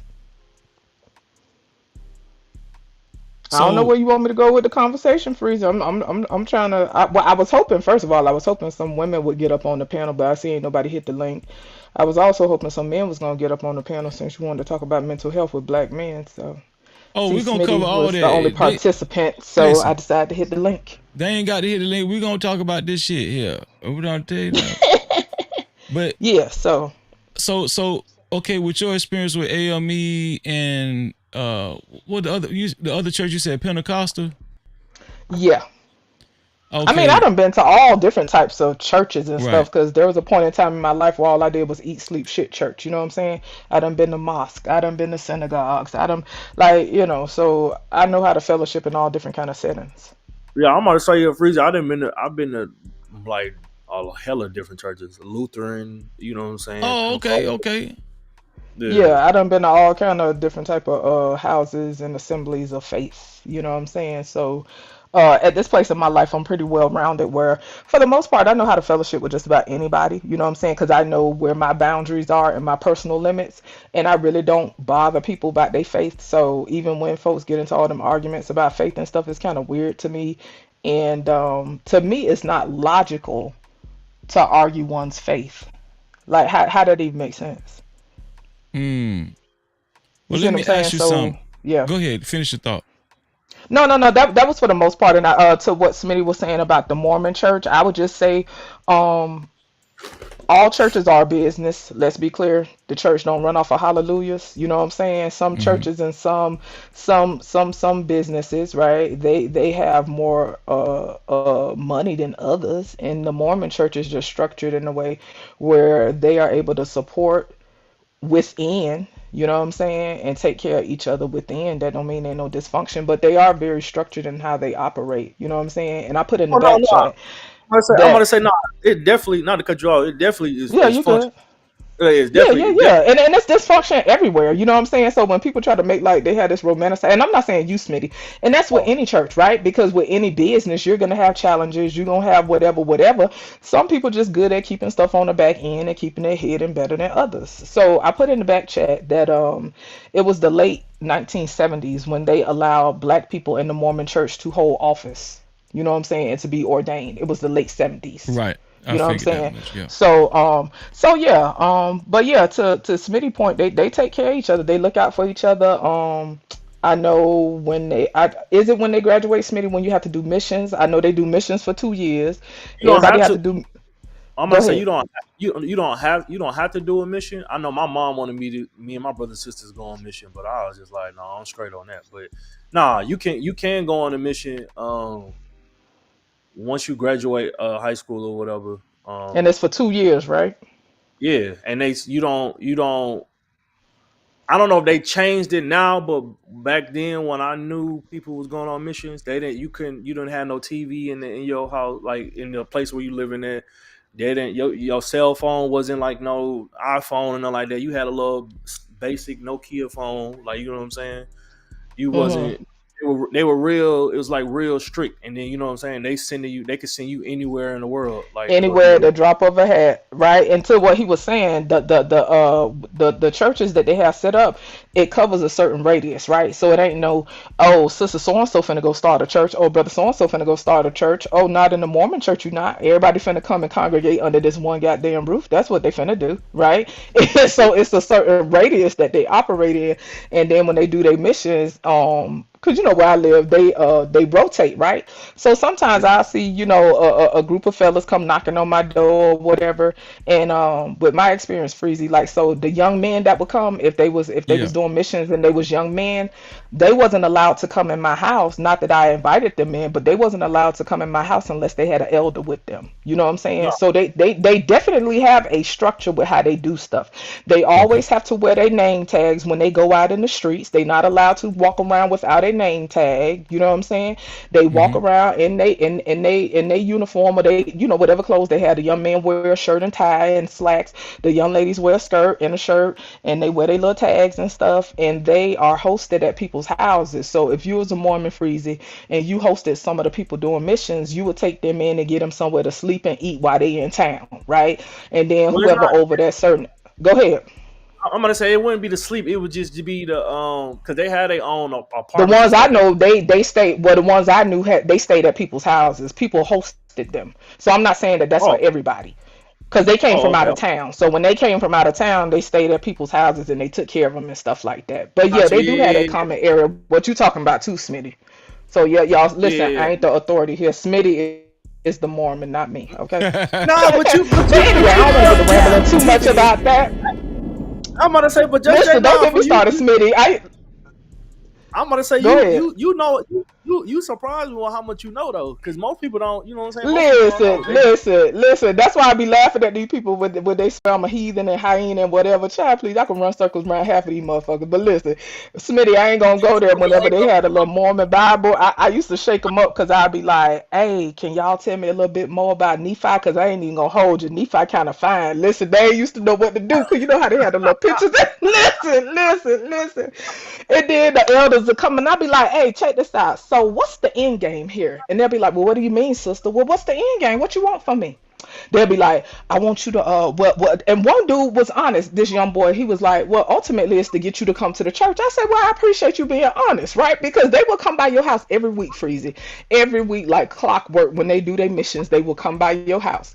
And I say, okay, cool. I said, well, here's the deal. I ain't coming to your church. So what else is we gonna do? Now, if y'all want to come chop it up and we fellowship, that's cool. You know what I'm saying? And that was the end of that. And so one day when they brought the elder, I said, well, listen, y'all keep coming every week. I say, but it was a point in time where y'all ain't really rock with black people like that. And it's funny because I like to do shit just to pick people's brain, right? I let them sit and think I don't know what's going on for a while, but then I start asking questions. But Freezy, I end up chopping it up with them people. Them same people, even though I never went to their church, I allowed them people to come and pray for me. It was times where I remember once or twice I was sick. They came and prayed for me. They would come check up on me. And so that's what I mean when I say I love fellowshipping with people. I don't have to be under a roof to fellowship with people. I don't have to have a denomination to fellowship with people. You know what I'm saying? Yeah. So, but yeah, I got all kind of experiences in different churches. And I already told y'all before I've been baptized in the Jordan River, literally, and that shit dirty. But hey, it was an experience. So let me ask y'all this. Shout out to Hot Sauce in the building, man.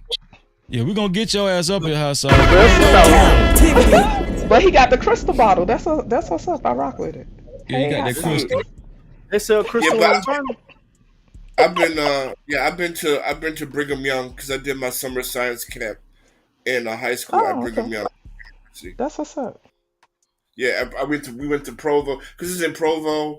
Then we visited Salt Lake City, and yeah, it was the Mormons are nice. We visited a couple Mormon churches. We didn't go in for service, but we saw a couple of them.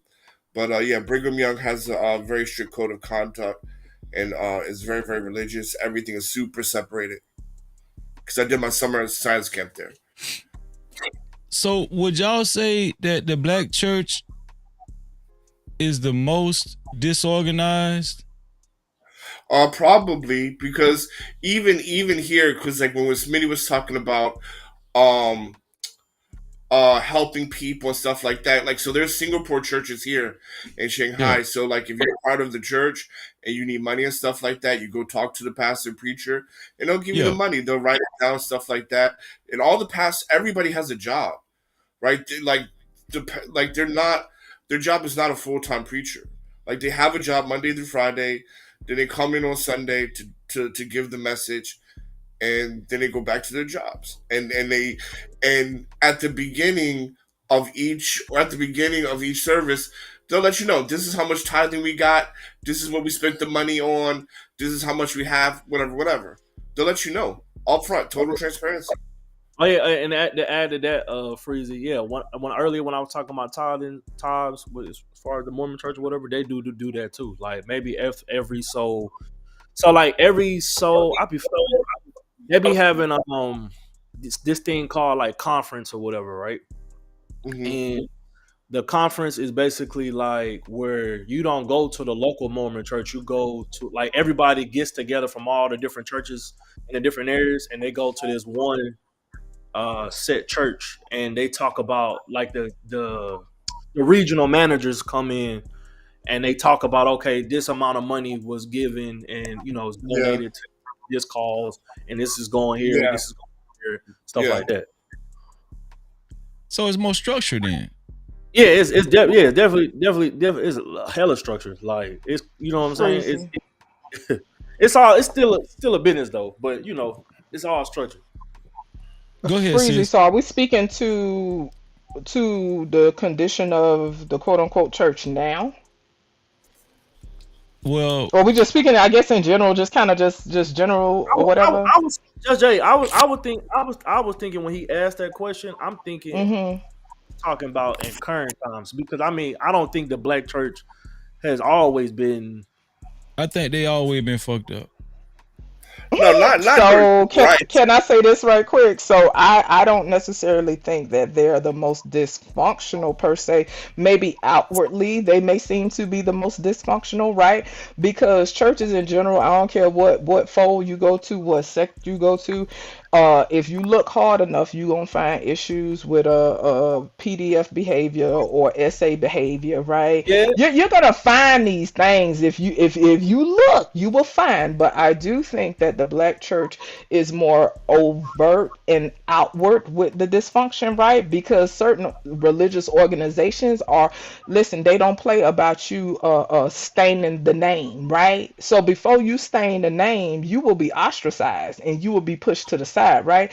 The black church isn't as strict in enforcing that type of, oh, we finna put your ass out and you ain't coming back and you ain't a part of this fold no more. We don't acknowledge this person. We don't. The black church really isn't about that, right? And I think it's different reasons for that. Let me say this, Smitty, because I see you ready. Okay, let me say this right quick. So I was gonna point out that the black church was at one point, right? The black church was a station house for political movement, for revolutionary change. Like the black church plays a very big important part of black history in America, right? Now, I speak to my issue with religious conditioning, right? And some people mix that up and think that I have a problem with the church per se.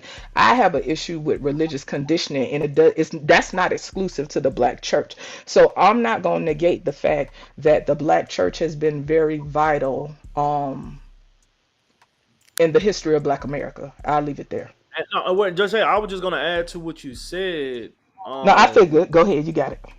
Yeah, well, no, I was just gonna say, especially like I can tell you a time when I was at church, like, and when I was growing up, and it was a guy there who, him and his family moved around, and that guy ended up being in jail because he was doing stuff with kids and stuff, like, you know what I'm saying.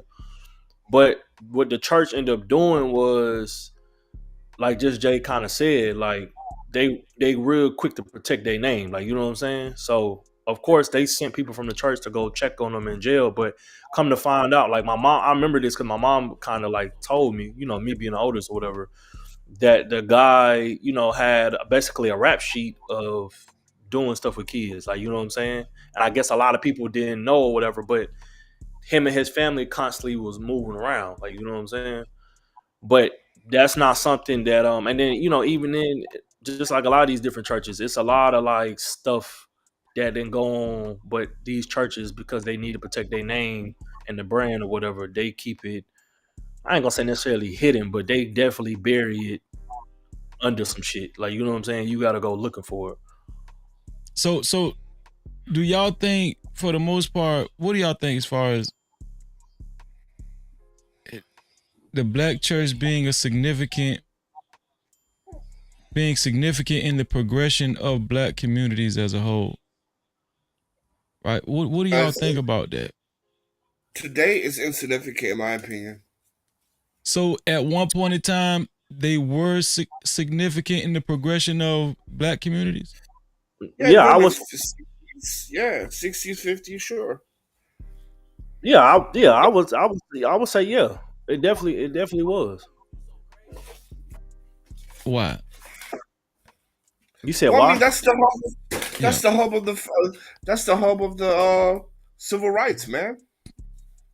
Okay. Right? Without the black church, civil rights would not have been achieved, in my humble opinion. So Martin Luther King, obviously he was a minister, and like David Abernathy. What's a couple? Yeah. Yeah. What's the other guy's name? So there's a lot of people in the church, even before King, right? Even before that's King. what I meant by it was a station house in a sense, like a meeting place, you know. And a lot of revolutionary things took place, in the black church was the middle ground for that. People came to church to meet up about things, and my words get jumbled, but they came there for that kind of stuff as well as fellowshipping. Right. There was a couple pastors were freedom fighters. Even the NCAA came out of the black church. Okay, so you saying that was positive? That was you said? This nigga Freezy. Yeah, I'm just Freezy on one today, y'all. Listen, y'all gonna let my brother do his content. I'm trying to see where it's going, because I have and my also the I black have church my was a qualms part with the coordinating slave rebellion as well. So I got my qualms with the NAACP, right? I got my qualms with just the black church today is not the black church of yesteryear. So I get you, because I'm with you. Like, the black church today is horrendous, but back then, nah, brother, come on, we gotta give respect. the black church also helped coordinate slave rebellion as well. People met and so that's what I speak to when I speak on the black church. And so it's a lot more lax nowadays, and I think all that other stuff contributes to that. But yeah, y'all got it. Freezy, let me ask you this: you gotta give respect to the black church, man. Okay, Freezy, go ahead. When you say the black church, right? Because you're Israelite, right? Yes, sir. So when you speak about the black church, right, are you just referring to one?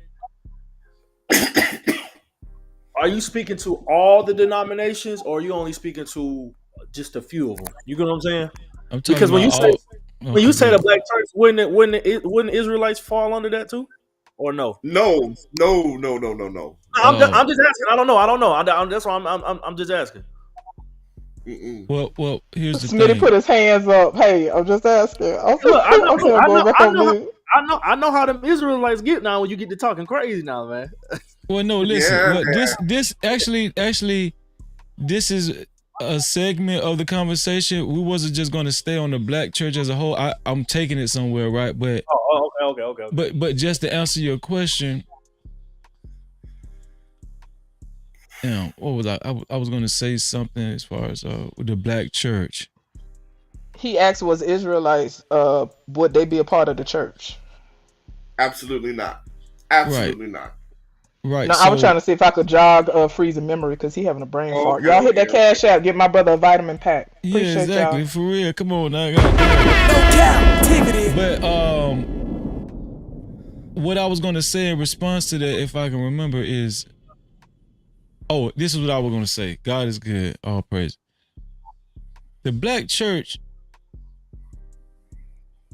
with my knowledge, the black church will fall under Christianity, the Christianity umbrella, right? Okay. So when you talk about Hebrew Israelites, we do not consider ourselves a part of Christianity, right? Christianity is is more of like a modern day term. I'm just say it came about after like like I'm gonna say I forgot exactly when Christianity developed later during the on. time of during Constantine. Yeah, all that kind of stuff, right?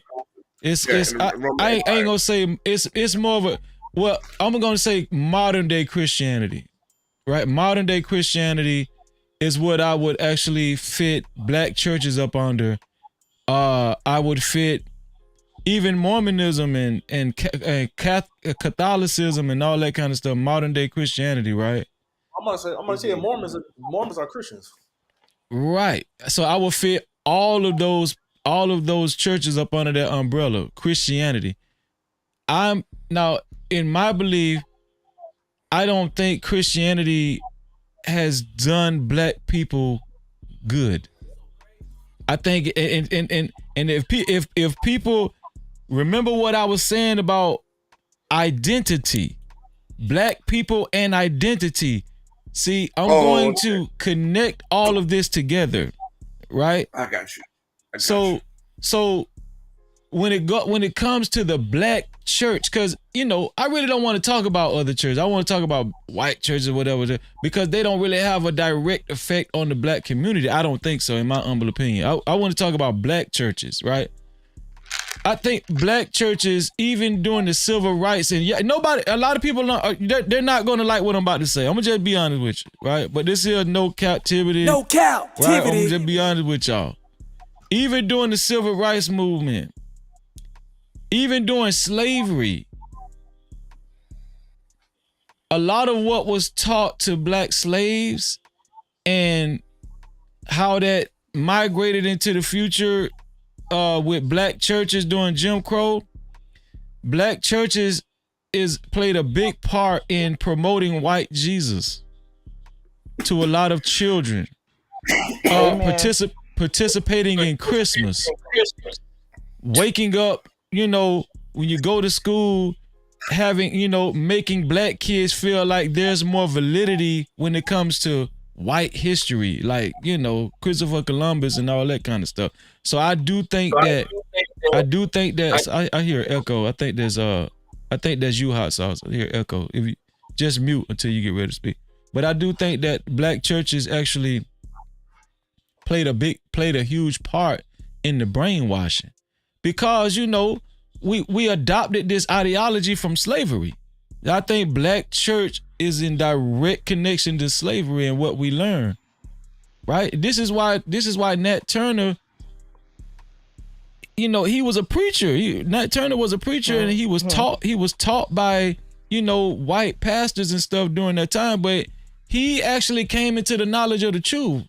A lot of scholars believe that Nat Turner started understanding that he was an Israelite. You know what I'm saying? And that all of these things that the white pastors taught him was lies, and what he was forced to teach to, black slaves and stuff. That's part of the reason why he went on the rebellion, and he went to, he went to murking motherfuckers and stuff. You know what I'm saying? So listen, Nat was sick of that shit. He said, you know what? It's a wrap. Yeah.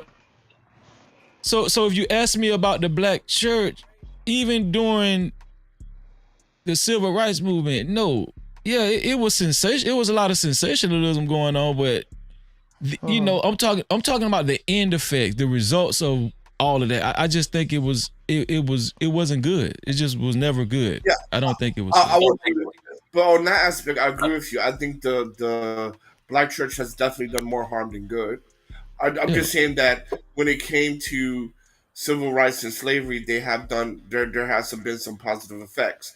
But as far as like keeping us in paganism, hiding our true identity, keeping us a second-class citizen, making us fear money, making us not really appreciate marriages and stuff like that. The damages is almost irreversible what the black church has done to the black community. Right. So in that regard, right, when I speak to religious conditioning, some of the stuff that Hot Sauce name is what I speak to. That like that be the stuff I be referring to. Like some people think it just be about people beliefs, and just like in regards to scripture. It don't be about that for me. It be the undertone and the undercurrent, right? Because say for instance, Freezy, like I'm cooking for the holiday Because my mama want to eat, right? Do I give a Right. fuck about Thanksgiving? Respectfully, no, right? Because Mm-hmm. even my oldest, I told him when he was in kindergarten, fuck Columbus. Columbus ain't found shit. How can you find anything that wasn't lost? Okay, so it's about educating yourself and educating the people that's around you, right? And knowing how to have balance. For me, it's about balance. Like I say, I'm simply cooking because my mama want to eat. You feel me? I don't care about the history per se, but that's a part of that conditioning that keeps people in a certain mindset, like what Hot Sauce said about being scared of money, right? So say for instance, and this is not every church, y'all. So and I don't again, I have to keep putting this disclaimer out there because I don't come for people's beliefs, right? It's by your Right. faith, and I leave it there, right? But say for instance, in my experience, right, I've seen people who are very religious have a hard time speaking freely about money or in a way that is empowering. I ain't talking Yes. about like prosperity preachers and niggas talking about buying jets and shit, but just in general, right? To accept money and to live with financial freedom or fiscal responsibility. It's almost like they be afraid to touch that, right? Because the narrative and the undercurrent is, right? To be humble is to be poor. Some people automatically equate humble with poor. You know what I'm saying? It be Yes. those type Exactly. of undercurrents that contribute to religious conditioning. We knew that there's a time back in the day when everybody had a, well, not everybody, but a lot of people had that big ass picture of that Jesus on the wall. You feel me? And this is who they look up to, right? And even when I was younger, it used to confuse me, right? Because let me tell you, Freezy, when I was younger, I had a Bible, I had a Quran. At one point in time, I even had a Ouija board, right? Like and I'm talking about from young. I've always been drawn to spiritual things from young. I used Right. to go to church by myself. I used to get up and dress myself and go to church by myself and walk to church by myself. My mom and daddy didn't go to church. And I would go to Really? sunrise service. Yeah. I would wake up about 5 o'clock in the morning. I would go to sunrise service because I wanted to play. I wanted to go to church first and then I wanted to go outside and play. I used to do this shit by myself. You know what I'm saying? So Wow. I've always been drawn to spiritual things, right? But I would sit and I would think, okay, this is the person that I'm praying to, right? And then I would look at the history of slavery, right? And I would try Yeah. to reconcile all of this stuff in my head even as a child. But I've always been very introspective, you know what I'm saying? But those are the things that speak to this undercurrent, right? So when we talk about somebody like Venus, right? Yeah. Venus, was it? No, I'm sorry, not Venus. Serena, white, Okay. lightening her skin, right? Uh-huh. Who like regardless of what people's religion is, generally the average Christian, right? They praying to a white Jesus. So Facts. this is the standard. So when you got this dark melanated, heavily melanated, beautiful chocolate skin, right? What does society say? That ain't good enough. You know what I'm saying? In order to be accepted, right? You the lighter you are, the more you accept it, right? This is Yep. why we have some people that date outside their race because they feel like they ain't arrived until they have reached the standard of that picture that they've been praying to their whole life, you know? And again, I don't come for people beliefs. People have to search within themselves what works for them. And I have seen church, right? I have seen church impact people's lives in a wonderful way, right? Where it probably saved them from danger, from death, from drugs, from whatever. So I won't negate that fact either. I think that people have a personal duty to themselves to seek truth, whether they attend four walls or not. I'm gonna leave it there for a minute. Well, church definitely can be uh it could serve as some type of element of hope. I want to say, you know what I'm saying? No matter what kind of form it is, like depending on how effective the leader of the church or the pastor, whoever giving the message, it can implement hope in people, right? Whether the message is true or false. But yeah, I just think that when you really get down to the brass tacks and we talk about black people, because I love black people and I really care about the collective strength of black folk, whether other people do or not. I really do care. So when you see black folk, especially black folk that that are indoctrinated with years and years of foundational Catholicism, because that's really the foundation of black churches. Most of these preachers that go to divinity school or theology school, the foundation of all these schools is Catholicism, is Catholic. So when people say, "Oh, I didn't go to I went to Catholic school," well, when you go to a black church, a lot of it is the same. A lot of it is the same. Like, yes, black heavily churches, influenced. yeah, they still celebrate Christmas. They still celebrate Easter. You know what I'm saying? They still believe in Immaculate Conception. It's a lot of similarities. So when they have these different titles and everything, it's really not that different. You know, the only difference is probably Mother, Mary or some shit like that, right?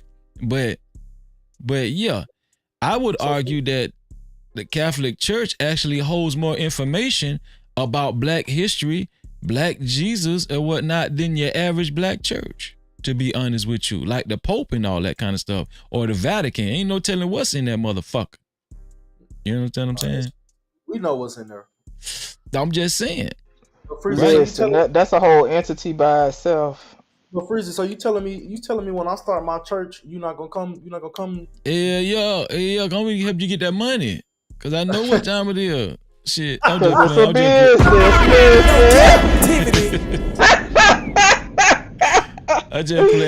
Hey, you mentioned the Vatican right quick. Y'all ever seen the little girl at the Vatican or something like that on Netflix? It was about this little girl that went missing that lived in the Vatican. Anyway, y'all should check that out. It's on Netflix. I heard about it. It was good. It was good, Smitty. You'll like it. But anyway, y'all go ahead. Well, here's the thing. Moving on from the black church as a whole, because I honestly think that actually I want to stay on the black church and how ragged it is, right?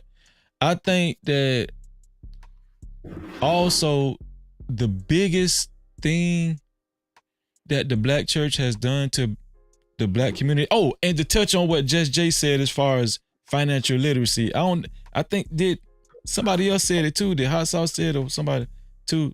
But I know I heard Just Jay touch on financial literacy.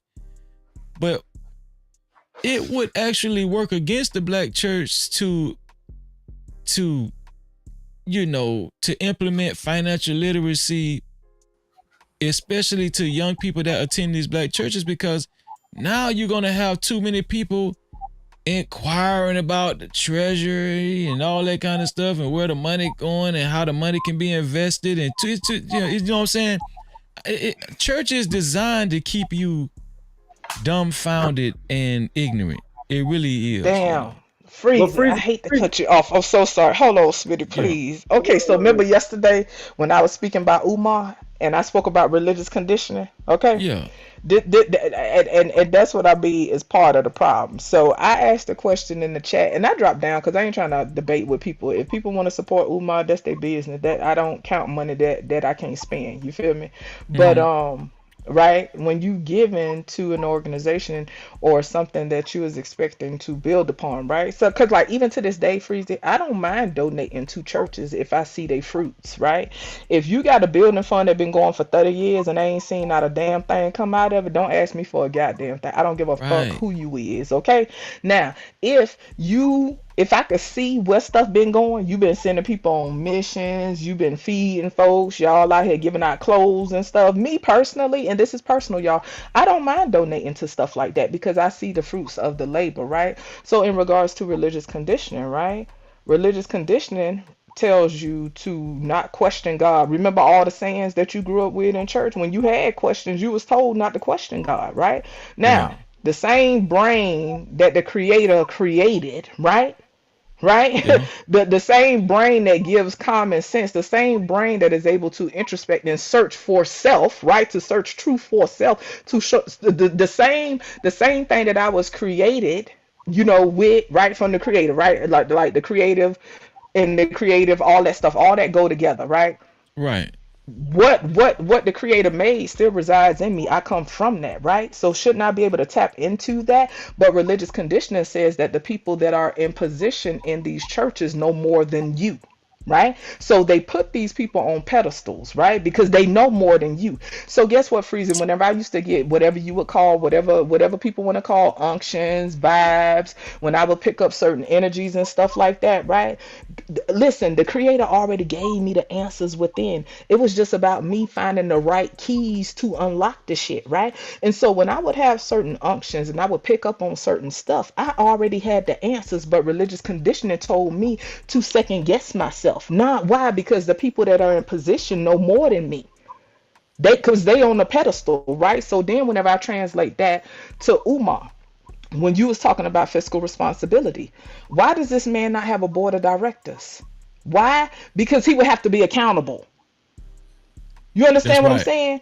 Yep. If he had a gang of sturdy dudes with integrity good. surrounded, that man do not. I never see him around men on a regular basis fellowshipping with men. Why? And man, Lisa put it in the chat yesterday. Why? Because if he was around sturdy niggas, they'll make that motherfucker accountable. This is the problem That's with very religious good. conditioning. But people turn their heads and they will not question. Because why? People in leadership know more than I do. Because these the people that's on pedestals. Fuck them pedestals. Niggas sit on high horses and be forgetting to do leg day. How the fuck that work? Okay, I'm going on mute.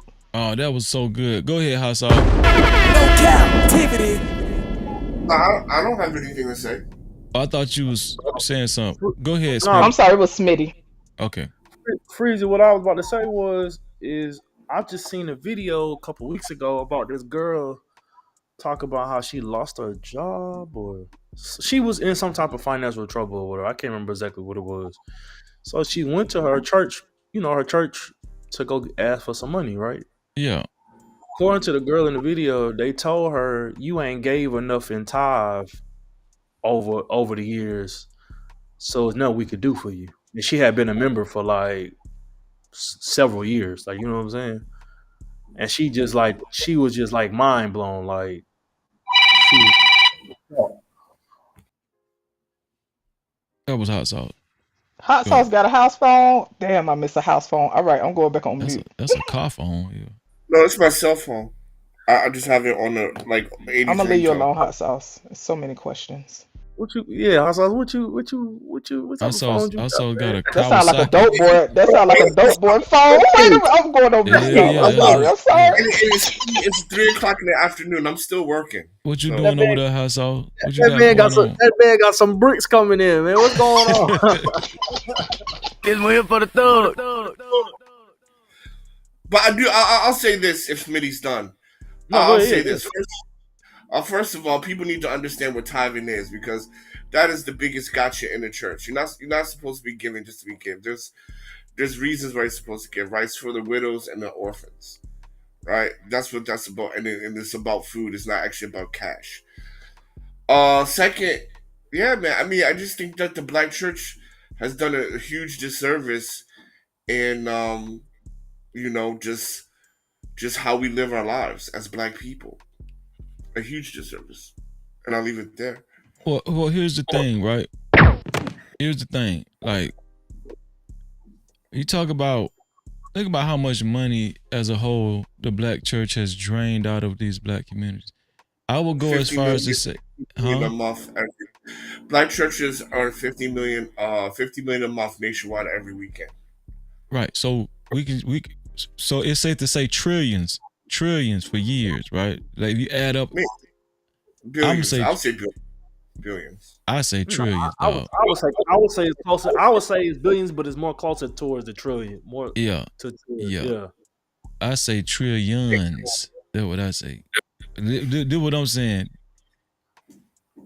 If you really look at the whole dynamic of all y'all grandmas, mamas, great grandma, all, even the men that have gave to black church for centuries, all that money that the black church done, and look at the result of a lot of these neighborhoods. They've gotten gentrified. A lot of neighborhoods that these black churches have been in for years, they've gotten gentrified. But the whole point, now y'all said that the black church served as a pillar in the black community, especially in the civil rights movement. This is what I'm saying. They took so much money from black people and drained these communities. How many times have y'all seen a black church actually put kids through school, full scholarships, all that kind of stuff? They always had the money to do it. I'm telling you, this is what I'm saying, bro, is that if people were to ask me what my solution is, my solution would be to leave that shit alone. Like, read the Bible for yourself. Teach your kids. Go over the Bible with your kids at home. You understand? Like, and if you want to invest money, put that money back into your house. Because if you ask me, it don't even make no sense. Like, in my old neighborhood, literally, dog, I actually counted. My neighborhood was not that big. Bro, it was like 23 churches in that one neighborhood. And you know what that tell me? Niggas don't like each other. They don't. So they'll just form different churches. I'ma start my own shit. Fuck I start my own shit. I spoke to that nigga the other day and he was looking at me sideways. Fuck that nigga. I'm finna start my own church. And then they be beefing with one another. They be beefing. You feel what I'm saying?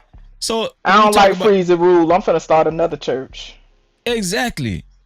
And so when we talk about, okay, going off on a tangent, when people see the Hebrew Israelites, when they see the reason why certain people become Israelites, it's not that, it's not that they, they're trying to rebel against their mama or daddy or whatever they've been used to growing up. No, it's those people actually want to get as close to God as possible. They want to know the truth. They want to know the truth. When you find out something as simple as Jesus always been a black man, that's in Revelation's 1st chapter, 13 through the 16th verse. That's right there, plain sight. But when you understand the black church never harped on that. And then I'm talking about a lot of black churches don't even specify that. Well, I don't know about today, but growing up the way I did, we grew up with a white Jesus in the back of the pulpit. And I done been to a lot of churches where there is a white Jesus as a portrait in these black churches. And in Revelation's 1st chapter, 13 through the 16th verse, it's plain to see. It reads, it describes Jesus as a black man, a man of color with woolly hair. Listen, them pictures was creamy white. They wasn't even bronze, right? They wasn't even bronze. Right. So how we do bronze and white? So when we talk about who actually added to this, who was one of the biggest culprits? Why do you think black men and black women think they got a prize when they get a white person and they marry white? Why? Because they think this girl thinks she married white Jesus. Right now, that girl thinks she with white Jesus right now. Yeah. I know it ain't that simple, but I'm just saying it the freezer way. But listen, the point I'm trying to make is that no, I just think that when you got a guy like TD Jakes, and we're finna migrate the conversation to what this is really about, TD Jakes, right? And other pastors. You ask yourself, after all these years, if these allegations are true about TD Jakes, the Diddy parties, right? The homosexuality. If these allegations are true, and I don't know if y'all remember this, but TD Jakes did a sermon. It's on YouTube right now. I should bring it up so I can show y'all. But TD Jakes did a sermon on David and Jonathan, and he was trying to insinuate that David and Jonathan could have had a homosexual relationship. Y'all ain't never seen that? Nobody seen that shit on YouTube right now. He did a sermon on that shit. I apologize. Do what now? TD Jakes, he got a sermon. It's a sermon on YouTube, right? It's a clip where he was talking about David, the relationship dynamic between David in the Bible and Jonathan. I think Jonathan was Saul's son. I almost slung this motherfucking computer. Do what? And Okay, go ahead. Go ahead. the scripture says that Jonathan loved David so much. They had so much love for each other. They was like brothers. But on one in the Bible, in one part of the scripture, it says that Jonathan gave David a kiss, but it didn't say where. It just said David. But back then, if people understand Israelite custom, it was custom for Israelites to kiss each other, like to act like they're kissing each other on the cheek. It's a greeting. Yeah, it's a greeting. Right. That's all it, like some people just take everything and make it sexual because some people just nasty like that. But anyway, go ahead. Right. But TD Jakes, and guess what? A lot of gay churches and gay Bibles and stuff, they preach that. But when I heard TD Jakes say that, I was like, this nigga done took it up the ass, man. I'm telling you. Listen, it's on YouTube. And I ain't trying to be funny, but people like to ease conversations in. It's like I forget, I don't know what word I want to use, but you know how some people like to test the waters, you feel me? And so they'll ease stuff in bit by bit to get people's reactions or see how people respond to stuff and all this kind of other stuff. And so I find it interesting that a pastor, right? And I ain't gonna sit here and act like I don't know gay people in the church. Okay, so even if we're going to talk about the black church, there's plenty gay people in the black church, right? This is nothing new. They even have churches now that exclusively cater to gay people, and I'm not on either side, y'all, just for the record, right? But it's interesting, right? Because there's a point in time where people would not speak on the scripture in such a way, right? Listen, Freezy, when I was in the AME church, I got in trouble and got scolded for bringing quote unquote thugs to the church. When I was in the Pentecostal church, motherfuckers was looking at me side eye because I bring studs and gays and anybody to the church. I was that type of person, you know what I'm saying? Even in my box Chevy. Listen, I used to have my box Chevy full of motherfuckers coming to church. That I was always that person from young. But in any denomination I was in, I would be scolded for bringing certain people to the church, and it would confuse me, honestly, Freezy, because in my mind I'm like, well, I know when I'm at the house and I open my Bible and I read this stuff, from my understanding, God is for everybody, no? But now I'm being scolded for bringing certain people into the church, right? But anyway, to your point, there was a point in time where people would not speak on the scripture in such a way to even suggest, right, that there was a homosexual nature or undertone to what you just mentioned. So to me, and I ain't speaking on TD Jakes like that, but to me, I just view that as testing the water, just trying to see what type of response they're gonna get from people. That's the way I view that kind of stuff. Well, here's the thing, right? If these allegations are true with Bishop Jakes and all this money he made, I knew a long time ago, this man done sold a lot of books. And I know in the Potter's House, I know people that have actually been members of the Potter's House, and the way the Potter's House work, in order for you to sit closer to TD Jakes, you can't sit closer to the pulpit if you're not a large contributor. Like if you ain't gave a lot of money, like you can't sit closer to the front. They have those seats reserved for very big contributors, like, you know what I'm saying? So they reserve that seat. And also, when TD Jakes come to your church, if TD Jakes visits your church, like, you have to pay like an artist fee. You have to pay an artist fee, and then, like, you gotta buy the book. Like, that's how that man's, you know what I'm saying? So when I seen the dynamic, when I seen the whole setup, I asked myself, if all of these allegations are true, how could a man go all these years, right, having sex with men, right? Because let me refresh y'all memory. Hold on, let me refresh y'all memory, because this shit's serious to me. It really is. Hold on. Look at this shit. We befriended kind of close with Bishop Jakes. And we decided in one of the times he was there, it was going to be his birthday. And it was decided after we were done taking him out to eat that I would be the person to take him back to his sleeping place. After taking him back to her home, he says, come on in, let's talk. After sitting there and having this long discourse with him, I finally look at my watch and I'm like, oh my goodness, I got to go. I got up from the table. He got up from the table. He walked around way I had to exit quicker than I got over there. And when I started to walk past him, he pulled me to himself, wrapped his arms around me and tried to kiss me. And in that moment, I literally died. And in the morning, I stayed in a bathtub.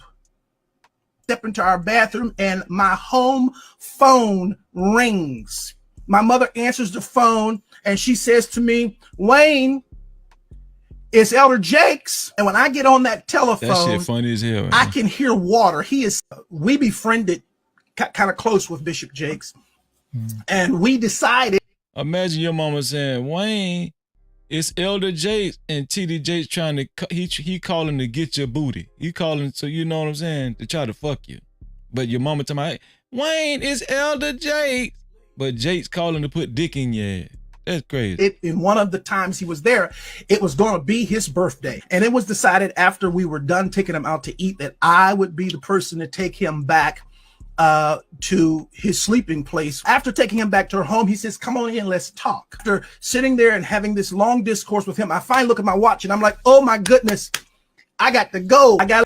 And in that thing, he says to me without any hesitation, there's 3 things I need you to do. The first one is when I come to Pittsburgh, you're going to be the only person I sleep with. The second one is you can't sleep with anybody else because I don't want to give my wife anything. And thirdly, I will take care of you the rest of your life in a bathtub. So when I see this, right, I'm gonna be honest with y'all. Let's just go and take all the gloves off. First of all, I don't give a damn if this dude is a sex offender. TD Jakes, you been knew this guy was a sex offender. You been know that, but now you want to bring this shit out because he out in your ass, right? If this is true, if these allegations are true, TD Jakes has been operating this way for a long time. And, I'm just going to go out on a limb and connect TD Jakes, his behavior and conduct with a lot of pastors. Look at that church that Smitty talked about earlier, Bishop Eddie Long, right? Dude was fucking boys in that church. See, I don't let up on these black churches. Fuck them motherfuckers. I don't believe I'm going to hell because I say that. You know what I'm saying? They've drained too many resources out of the communities. They've done a lot more harm than good. I don't give a damn if we done seen occasionally somebody catch the Holy Ghost every now and then. That shit do not sway me. It really does not. If you got a guy like this, you got TD Jakes having sex with men and then got rich off the backs of black folk predominantly, right? Got rich. Shout out to Lucky Marie in the building. What's going on, day one? What's going on? No Cap-tivity. Make sure y'all subscribe to Lucky Marie's channel. Yo, when you know what I'm saying? This guy done got rich. So here's it. You have to ask yourself, well, I ask myself, what manner of man could actually go this long living this life and being so and can be so effective on the pulpit in front of thousands of people, millions of people at that, right?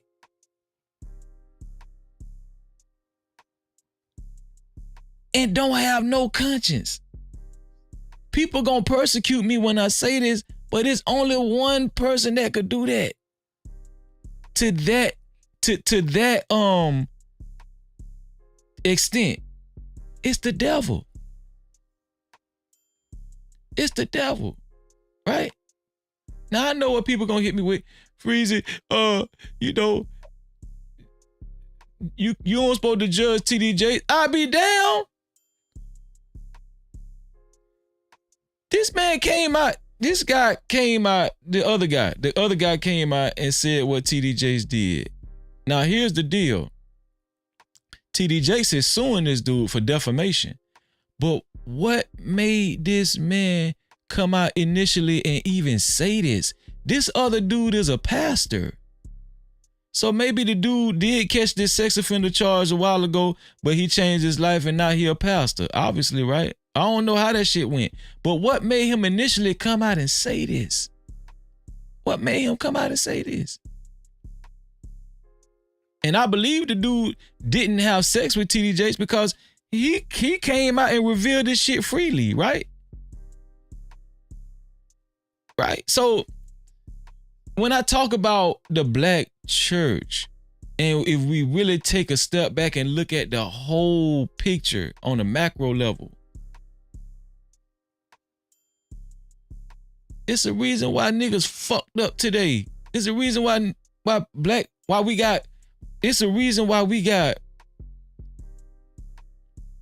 people, like, I believe the black church created coons. That's how deep I feel like this shit go.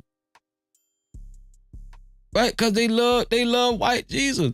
And if it was a white person that actually can tell the truth. Right? What's the lady name that was on Fox News? She got fired. Megan, what that lady name? She got fired. Megan, I forgot her name, but I know her first name is Megan. Man, it was she reacted to a call that a black girl called in to the show. Black girl was like, why does Jesus have to be white all the time? I have a problem with that. Right? Why does Jesus have to be white? Why does Santa Claus have to be white? Man, Megan said, listen, let me address this right now. First off, you're not going to just all of a sudden change the course of time and just make Jesus black just because you want him to be. This is what the lady Megan said. What that lady name? Megan something. But cause she endorsed Trump too. She said, you're not going to just make Jesus black just because after all this time, just because you want him to be. Listen, let me tell you right now, and everybody that's watching this show on Fox News, Jesus just is white. Get over it. He just is white.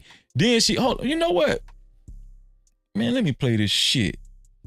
Let me see, Megan. Let's see, Fox News.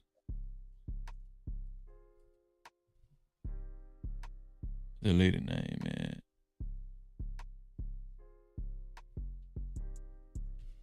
Megan got fired from Fox News. Megyn Kelly.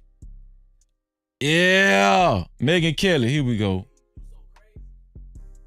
Megyn Kelly.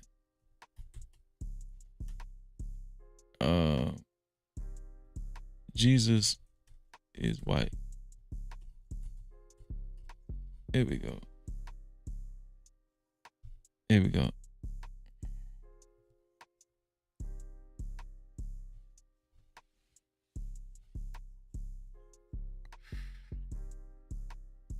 I think he gonna play a clip of it.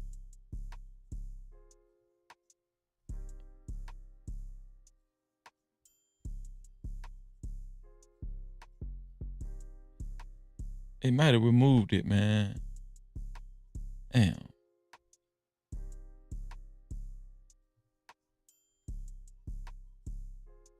My bad, y'all.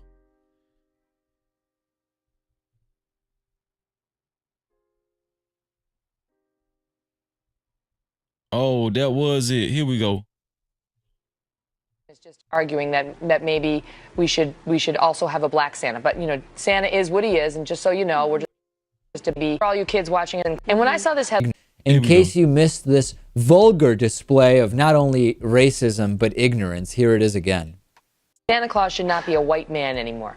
And when I saw this headline, I kind of laughed and I said, oh, this is so ridiculous. Yet another person claiming it's racist to have a white Santa, And by the way, for all you kids watching at home, Santa just is white, but this person is just arguing that maybe we should also have a black Santa. But, Santa is what he is, and just so you know, we're just debating this because someone wrote about it, kids. How do you know that an imaginary character is white? Right? And okay, they cut it because she said Jesus just is white too. She said Jesus white. They cut it. I don't know why they cut it. But she got fired. It was so much backlash. She ended up, like, I think the NAACP stood up, but she ended up getting fired. But the point I'm trying to make is that a lot of black churches think the same way too. A lot of black churches, they worship, they celebrate Christmas, the White Rabbit, Easter, all that kind of stuff, right? They celebrate this. And when we talk about identity, in my humble opinion, I think the black church is one of the main culprits in confusing black people on their identity and them not really having a sense of who they really are. Right? So that's why you have the effect with Serena Williams, you know what I'm saying? She, bleaching her skin and, she want to get white features and, blonde hair and all that kind of stuff. I know that's a little extreme. I know most black women ain't doing that. I'm not saying that. What I'm saying is this why you have these extremes, right? When we talk about TD Jakes helped propagate this for a long time and he drained money out of the black community for a long time. So no, when people ask me, Freezy, you don't have no sympathy for TD Jakes. The man looked like he caught a stroke on stage. No, I ain't got no sympathy I don't got no sympathy for TD Jakes. TD Jakes got to wear his ass whooping just like everybody else. And he got to answer for that shit. Because I love my people. I love black people. I really want to see black people excel. You know what I'm saying? Strengthened and unified. I want to see that. But when I say something like that, even a black person would say, oh man, Freezy, he a radicalist. You know what I'm saying? He's a radicalist. No. I just want black people to exemplify the same behavior that other races do when it come to coming together. You know what I'm saying? Like Asians, white people, right? Even Arabs, when they move in y'all neighborhoods and they sell y'all tunchi. Right? When they selling y'all liquor and stuff, and they getting y'all money and don't put it back in your neighborhoods. Guess who else? I'm gonna tell y'all something. It ain't really too much. When I think about East Indian people, Asian people that move into these, that move their businesses into these black neighborhoods, and they sell y'all liquor and chicken and all that stuff and cigarettes and everything, and you spend your money with them, but they never really put it back into the black community. Guess who was the first? Guess who is one of the biggest culprits doing that in the black? It's the black church. It's the black church. That part. They'll put it into some cars and some new clothes. Yes. Or they badass preacher kids. That type of shit. Yeah. So when I say this type of stuff, that's that dysfunction. I don't got no sympathy for TD Jakes. I don't give a damn. I don't wish bad on him, you know what I'm saying? Because only God is... Absolutely. Yes. Everybody wishing somebody have a hard time. Yeah, I'm not wishing that. But whatever this nigga go through, guess what? You bought it on yourself. You know what I'm saying? Pray them dicks away, nigga. You feel what I'm saying? Because, listen, you been like this for a long time. You know you was fucking off in Diddy parties. You know this, bro. And you got rich. You got rich off the backs of black folk. I'll never forget. I remember TD Jakes was the first pastor, and I'm sorry I got him over your thing, over your image, Just Jay. I'm just doing this for a reason. I've been swallowed. I'll go on mute. But yeah, what I was gonna say was the first time I actually seen a Republican being endorsed by a black preacher, it was TD Jakes. I remember I don't know if y'all remember this. TD Jakes endorsed George Bush, and I was floored. I was like, really? Wow. This man, like, I think he endorsed Bush like 2 terms. But we know that TD Jakes got some on the back end. We know how this shit go. But your average churchgoer, they're so naive. They don't even look at it like that. They don't even look at it that close. And they'll fight you. Listen, Freezy, I used to be so heavy in church. I was one of them people, I would fight you about my pastor. I will fight you about my pastor. And listen, we can find legit videos online with folks fighting in the church about their pastors, like physically throwing blows by their pastor. People would windmill for these folks in leadership, right? They would speak on their lives as if they live with these people 24/7, and as if they didn't know. As if they know whether or not these people juggling dicks and cooches all over the place, like they live with these people 24/7. Yes. Being in church freeze, it really was eye opening for me. And like I said, I started really getting heavy into church at an impressionable time when I was in my late teens. You feel me? Right. And when I realized, and for me, I came into the fold because, listen, let's be clear. People join churches, they join all type of organizations, right? Because they're looking for a sense of belonging. I will never discount the benefits, right? Because there's benefits of attending religious organizations on a regular basis. And I don't just say Christian. I know that's what we're sticking to, right? But when you fellowship with people on a weekly basis, right? They have scientific studies that show that it boosts people's outlook on life, right? It helps with depression, it helps with anxiety, it helps people build a sense of community. There's different perks to fellowshipping, right? So when I speak on the negative bullshit, it's simply in regards to religious conditioning. I just want to be clear on that and with the people listening, right? Because regardless of its dysfunction, I do see how it serves some people, but then you have other people and that's why I say everybody don't evolve at the same time, right? Because somebody else's evolution in their personal life, then they may meet that roadblock of, okay, am I living a lie? Yes, it has helped me, but is this a facade? Let me get to the truth, right? And it's different levels, right? So that's why I don't knock certain stuff. But I was going to ask you, Freezy, do you think that we would have as many black churches if they had to operate as the Mormon churches do? Meaning, you need to go get a job. Huh. No. You need to go get a job.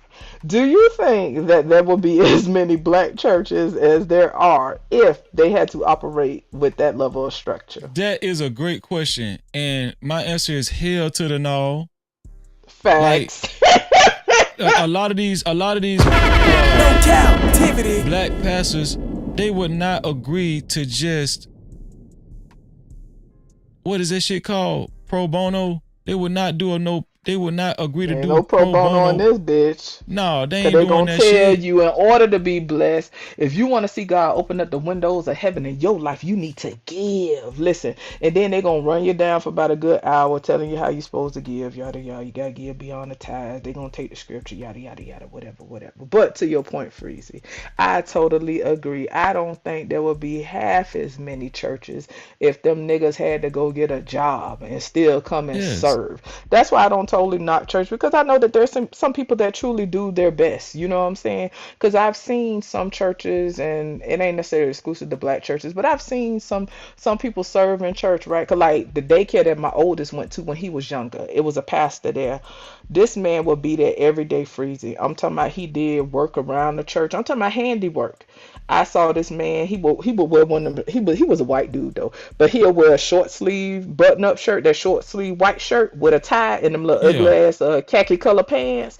That man was there every day. He was doing handiwork around the building. He was cutting grass. He was outside painting the lines on the parking spaces. And so that's what I mean by fruits of labor, right? But I ain't gonna hold you. A lot of I hate to generalize, right? But a lot of black churches too bougie for all that shit, right? What a lot of leaders in some of these churches will do is psych y'all out and tell y'all the ones need to be doing that shit. So guess what? Y'all will be working jobs, and then y'all will be guilt tripped into coming out there and doing all the shit that they ought to be doing. So yeah, I just wonder if they didn't receive a stipend, right? If they wasn't getting their bills paid, if they wasn't getting cars and wasn't getting clothes and having pastors appreciation every other month, and I'm exaggerating, y'all. It's typical churches like that have pastors appreciation once a year and shit where they get a bunch of gifts and all this and whatever.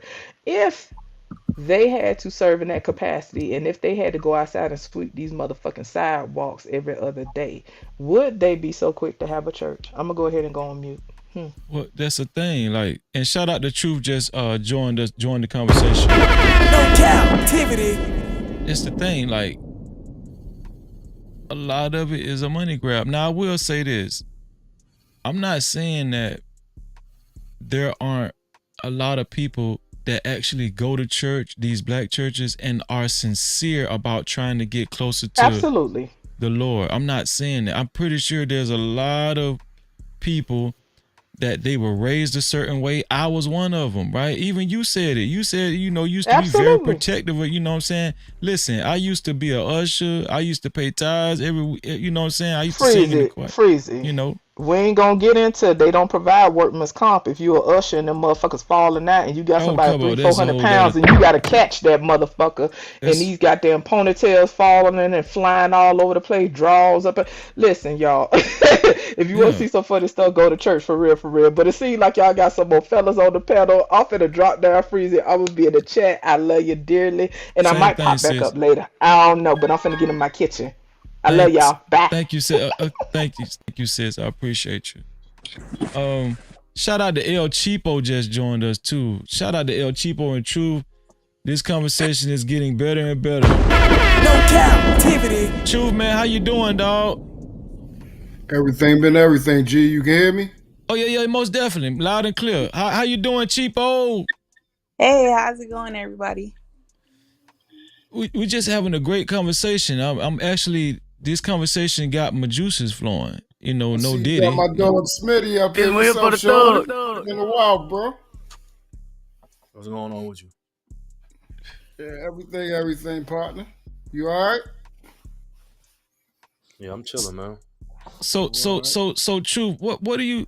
I'm coming to you next, Cheapo. What do you think about? I don't know how much of the show you seen. What we covered about TD Jakes. What and the allegations, the new allegations that No, that's why I came over here, Freeze, because I wanted you to fill me in exactly what's going on now with bro. Okay, so you heard about him catching like a stroke like thing yesterday? I mean, this past Sunday. No. Okay, you got so the video or anything like that. I got the video. I can play the video for you. Hold on, here we go. Let me play the video. Please. Here we go. So this TD Jakes, after an hour-long sermon, of course, a lot of people know TD Jakes had to step down. He had to step down from his position at the Potter's house because of the allegations, about Diddy, him attending Diddy parties and everything.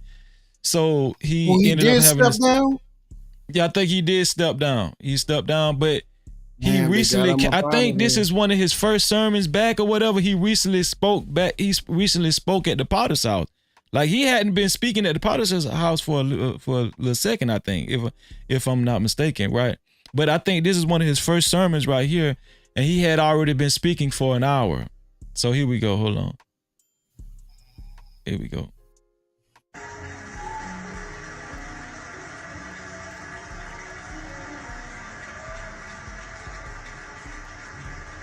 Now, Lord, let the words of my mouth and the meditations of my heart be acceptable in thy sight. O Lord, my strength, my redeemer. Let him go in peace. This was this past Sunday.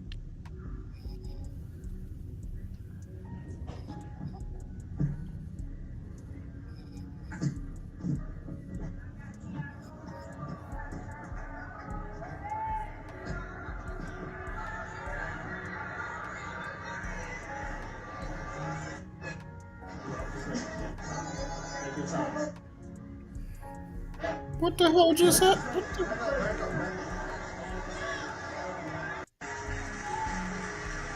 So right there, it's insinuated he might have had a light stroke, or I don't know. Maybe it was I don't know what it was, right? But they're not actually disclosing what it was. But he had to go. He had to get rushed to the hospital, and he had to have urgent care. Right. This was this past Sunday after an hour-long sermon, and then this just came out today on social media right here also about TD Jakes. TD Jakes is suing this guy. They've took out a defamation lawsuit on this guy that's about to speak right here. We befriended kind of close with Bishop Jakes.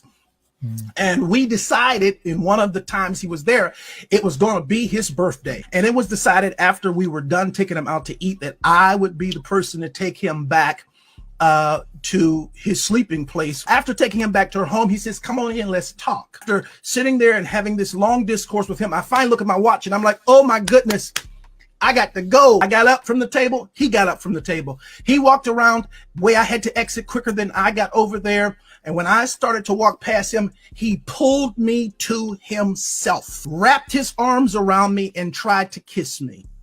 And in that moment, I literally died. And in the morning, I step into our bathroom and my home phone rings.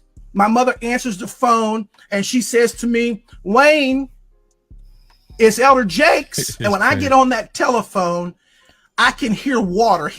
We befriended kind of close with Bishop Jakes in a bathtub. And in that thing, he says to me, without any hesitation, there's 3 things I need you to do. The first one is, when I come to Pittsburgh, you're going to be the only person I sleep with. The second one is, you can't sleep with anybody else because I don't want to give my wife anything. And thirdly, I will take care of you the rest of your life. In a captivity. And in that thing, he says to me, without any hesitation, there's 3 things I need you to do. The first one is... Okay. So this guy's story is pretty detailed. His story is pretty detailed, but TD Jakes is going public that TD Jakes is actually suing this guy for defamation for the story. I mean, for the allegations and stuff, right? And and TD Jakes is disclosed that this guy is a registered sex offender as well. His name is Dwayne Youngblood. But of course, my thing was, obviously TD Jakes and his administration knew this before he even, you know what I'm saying, before, you know, they even chose to associate themselves with this guy. But I'm saying, well, I believe the guy's story. I believe it, but it's still but it's still alleged. But what we're talking about now is, how could somebody like TD Jakes and other pastors, you know, likes TD Jakes, you know, for so long, keep up this image and preach these powerful sermons and be so effective at it, right? While getting rich for so long, and in the name of Jesus, right? In the name of Jesus, without a conscience, right? Now I have my answers for why he's able to do it, but I want to hear yours. Yeah, so what happens is, bro, we got the wrong concept of what it means to be, you know, a God worshiper, an actual follower of Christ. And we automatically believe life is supposed to be a certain way. Once you acquire, you know, the Holy Spirit and a relationship with God, it tends to lead to, you know, prosperity and riches. And if you actually understand the word and read it, it's not talking about anything man-made or materialism when it talks about prosperity and abundance. It's talking about spiritual riches. It's talking about, treasures in heaven, fruits of the spirit, getting close to God, becoming a better human being and being separate from this world. That's what it's talking about. These Joel Osteens and these TD Jakes, they are people that are worshipers of vanity and vexation of the spirit. They worship Mammon, which is the god of money. They love money. They love money. They love materialism. And they are the example of, it is harder for a rich man to get into heaven than it is for a camel to go through the eye of a needle, bro. They are that example. So what happens is, do they know that word? Yes. What I believe is they started out on the right path. And like it's in Matthew, it talks about, those who have the word in them, but it's not rooted, it's not found upon a sure foundation or a rock. And the fowl of the air coming, not the fowl of the air, the vine weeds come and choke the word out of you. Right. It wraps around you, choke the word. And I think that's what happened over time. That money, the kids of the world came and just choked everything that they had that was supposed to lead them in the right direction towards God. That it choked them away, and they was on the direction to actually get a relationship with him, but it didn't go all the way through, bro. They never really had it. That's what I remember TD Jakes allowed Tyler Perry. I don't know if y'all seen this video before. Yep, I know what you're talking about. I remember TD Jakes allowed Tyler Perry to come up in the front of the congregation and put his hands on TD Jakes and pray over TD Jakes. And TD Jakes caught the acting like he caught the Holy Ghost with Tyler Perry praying over him. And everybody know Tyler Perry is a well-known. Yeah, we know what he man. Is. Right? So when I see stuff like that, I be like, I like, I'm looking out of the corner of my eye, you know what I'm saying? I'm like, what the hell is going on, right? But here's my my answer to why the Black Christian Church can have somebody like TD Jakes go on for so long, or Eddie Long, or somebody like that, right? Eddie Long, we know the allegations of Eddie Long and all that kind of stuff. And the list goes on, right? I think that these pastors can keep going effectively like this because a large sentiment in the Christian church is you're not supposed to judge nobody. And and also as long as you believe Jesus Christ died for your sins, you can do whatever you want. Yeah. Yeah. And so I'm not even gonna lie, dog. You're like me. The way I used to live, true. You know what I'm saying? Because I come from I come from a rough patch. With that type of freedom that the Black church actually promotes and stuff, just Christian churches in general, white Christian churches too. Like I wouldn't have survived, dog.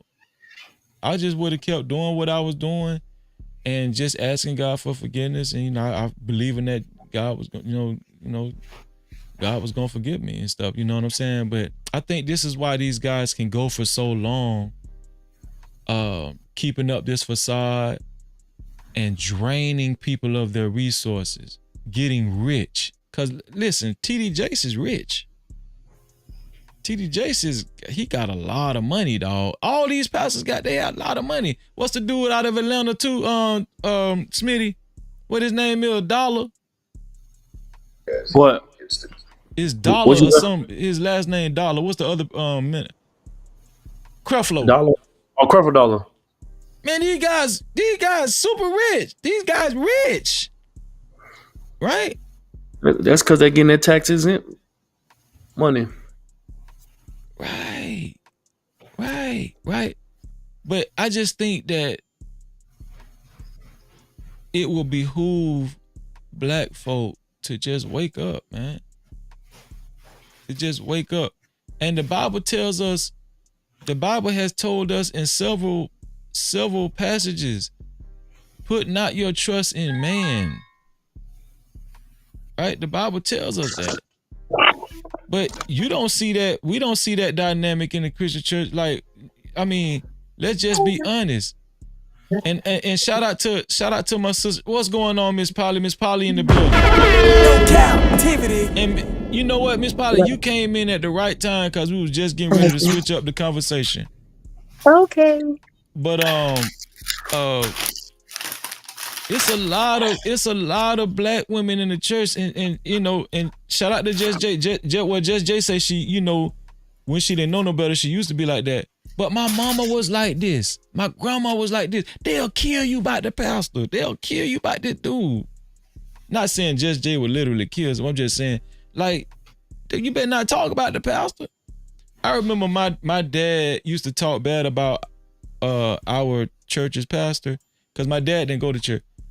That was the source of many arguments in our house. Well, some of the arguments. Because my mama would cuss my daddy out because he would talk bad about the pastor. He like, that nigga ain't right. Yep. All he doing is getting rich off of y'all niggas. You so crazy. Going to that church, giving your money. You know, that's how my dad used to talk. But as you get older and you see this type of shit, like what we just showed with TD Jakes as an example, because when I was younger, let's just be honest, a lot of times we was closer to our moms, especially in the black community. A lot of us was closer to the matriarchs of the family than we was to our fathers because, you know, the matriarchs was the ones that actually fed us and they couldn't do no wrong in our eyes, bro. Right. So when I seen my mama get upset about the pastor, I used to automatically say, oh, my daddy wrong. My daddy wrong. But as you get older and when you see a lot of this unfolding, because let's just be honest, we're living in a time of revelations and a lot of things are being revealed, right? A lot of stuff is being revealed. A lot of stuff is happening that we might think is weird. They're just like how Truth reacted when he seen that video of TD Jakes almost catching, like he was shaking and stuff and he just froze in time. Like, if y'all ask me, I think God is working. You know what I'm saying? Oh, yeah. Like one by one, he just handed down his judgment, his little judgments. It ain't the big judgments yet, but I'm just saying, you know? But yeah, I just feel like the black church contributed to a lot of black people just not even having an identity anymore, right? We don't worship white Jesus for so long, you know, thinking God is white. Then we love Santa Claus because he brings us presents. You know what I'm saying? And then the white Easter bunny. Let's not even talk about the white Easter bunny. The white Easter bunny is the only special bunny that can actually lay an egg. Where y'all heard of that at? And we believe this shit for so long. No, you know what I'm saying? Not even understanding. And listen, when I think about my mama them actually making me go with that shit, how in the hell your grown ass didn't know a damn rabbit don't lay eggs? Listen, for a long time, I thought rabbits laid eggs, y'all. Because the Easter bunny did it. That's what I'm trying to tell y'all. No captivity. That's the Christian church. This shit deep, dog. Listen, this shit is deep. Okay? And then y'all wonder why niggas be crazy and shit. These niggas be out their damn mind, rabbit that mind, cause you dream about Easter bunnies laying eggs and shit. These niggas ain't right. You know what I'm saying? And then what does the Easter bunny have anything to do with Jesus rising up on the third day? They ain't got shit to do with nothing. Hey, Freeze, the one thing that that helped me understand and what I will always tell people, how you can actually identify a person that actually believe in God and Christ in the Word, is when they do not try to wrestle with the scriptures to their own destruction. They do not try to compromise, to take away. They do not try to, make the scripture fit around their lives. They make sure their lives fit around the scripture. Mm-hmm. You know what I'm saying? They don't try to argue with the word or try to make it easier for themselves, for their, for their flesh. They like, look, it's either something that I'm working on, trying to become a better person. But that word is true. That word is correct. That word is perfect. Whatever that says, that's how it's supposed to be. They don't be saying, oh, this was twisted and, this was taken out of context and somebody brought this over in a different time and this was Caesar and this was King James and this. They looking for ways for them not to have to be a better person, not have to, actually conform to God's word, to actually be under his leadership, his guidance. And, they the lovers of men. They the lovers of men. They the lovers of themselves. And inevitably, they don't understand. They're working for the devil. Satan's your daddy. Simple as that. That's a fact. And then also, when you think about the black church and what we think it's supposed to represent, like a lot of the mental health issues that black people go through, black men and black women, you would think that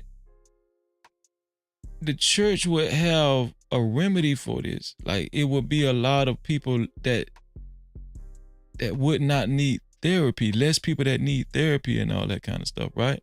You would think that, right? But hey, I'm just touching on all of this because we was talking about mental health and all that kind of stuff too. But let's switch the conversation to relationships, right? I'm gonna show y'all this right here again. Let me show y'all this right here. This Tony the Closer. This is Tony the Closer right here. Let's talk about this right here. Tony the Closer, just to make a long story short, his girlfriend left him. What is this? This his girlfriend? It's a girlfriend because I don't think they was married. Yeah. This is girlfriend. She left him. Tony the Closer shares how he tried to win back Nicole Linnell following their relationship ending. Claims Nicole is getting a restraining order against him. So he said he's apologized daily, sent hundreds of roses, thousands in Apple Pay, sent her her favorite meal, came to their place they used to live for the past year and was told she's getting a restraining order. In 3 years, never been aggressive or threatening. Oh my God, my heart hurts. That's what he said. And then he also said, watching people get in business, choosing blah blah blah, choosing sides. That's some bullshit. It's he said expectations of a husband while single. Y'all be married without the ring, based on expectations of society. What does he goes on to say? This explains how he got caught. He got a new phone, but she went through his old phone and seen a hidden folder, went through the hidden folder and seen him messing around. That's why she left his ass. Okay, he been trying to get her back. They say women living in a world of broken men and want perfection without doing any work. So he's saying that black women, basically, they don't understand that a lot of black men are broken and black women should have more patience. He's saying that, black women should have more patience with, because there's a lot of men that's broken and stuff. And he's saying it's unfair that, she won't give him a chance, and taking it a step further that she took out a restraining order. He's saying Beyonce got cheated on, but she stayed with Jay-Z. To make a long story short, he said black men, be careful. Once you hurt their feelings, they will weaponize law against you, even when you've never hurt a hair on their body. So he's saying he's never been physically abusive to her, so he don't understand why she actually permanently removed herself from the relationship and from him, right? And so now he's saying relationships suck. You go from best friends to nothing once you break up. So this is Tony the Closer, right? And then I also kind of compared that to this. This is Conor McGregor it's Conor McGregor. This is Conor McGregor's fiance. So I don't know if you guys heard about Conor McGregor, but Conor McGregor was accused of sexually assaulting another woman, and then he got caught actually having sexual relations with this woman. Right? This is Conor McGregor's fiance. Now, Conor McGregor's fiance, I think her name is Dee Devlin. She actually had an opposite reaction to Conor McGregor cheating. She actually posted and went online and defended her man Conor McGregor, even though the woman that he cheated with is accusing him of sexual assault. She wrote this post saying, "Imagine a woman with her own boyfriend and child texting provocative pictures of herself to another woman's man with a family and child on the way." So so obviously she's pregnant. This woman claims to know me, yet still went ahead and sent messages and pictures of herself over and over to my man? Really? Whilst on the third day, Bender texting, blah, blah, blah, accuses to her own child, blah, blah, blah. You fucking my man, you fucking my man. What sort of woman are you? Okay, make a long story short. So she defended her man, and she said, my sons will be warned about women like you, and that women like you exist. Conor and I dealt with these issues probably many years ago, as should be done in a relationship, and we have come out stronger than ever. We have 4 beautiful children now whose smiling faces and happy hearts are a testament to who he is and who we are. They, without sin, cast the first stone. So this is Conor McGregor's fiance taking up for Conor McGregor.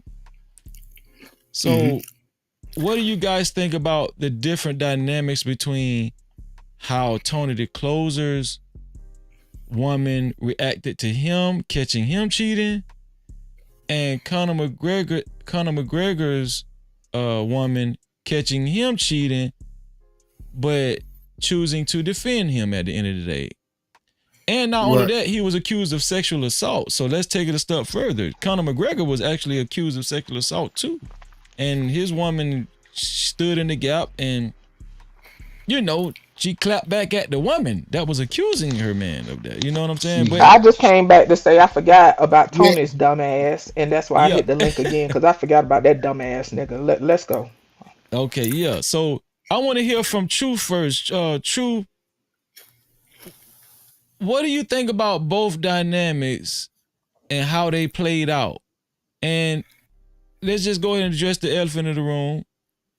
One was a black relationship, one was a white relationship. Do you think that had any bearing on how both situations played out? And just tell me about what you think about the whole thing. As far as for the racial component, no.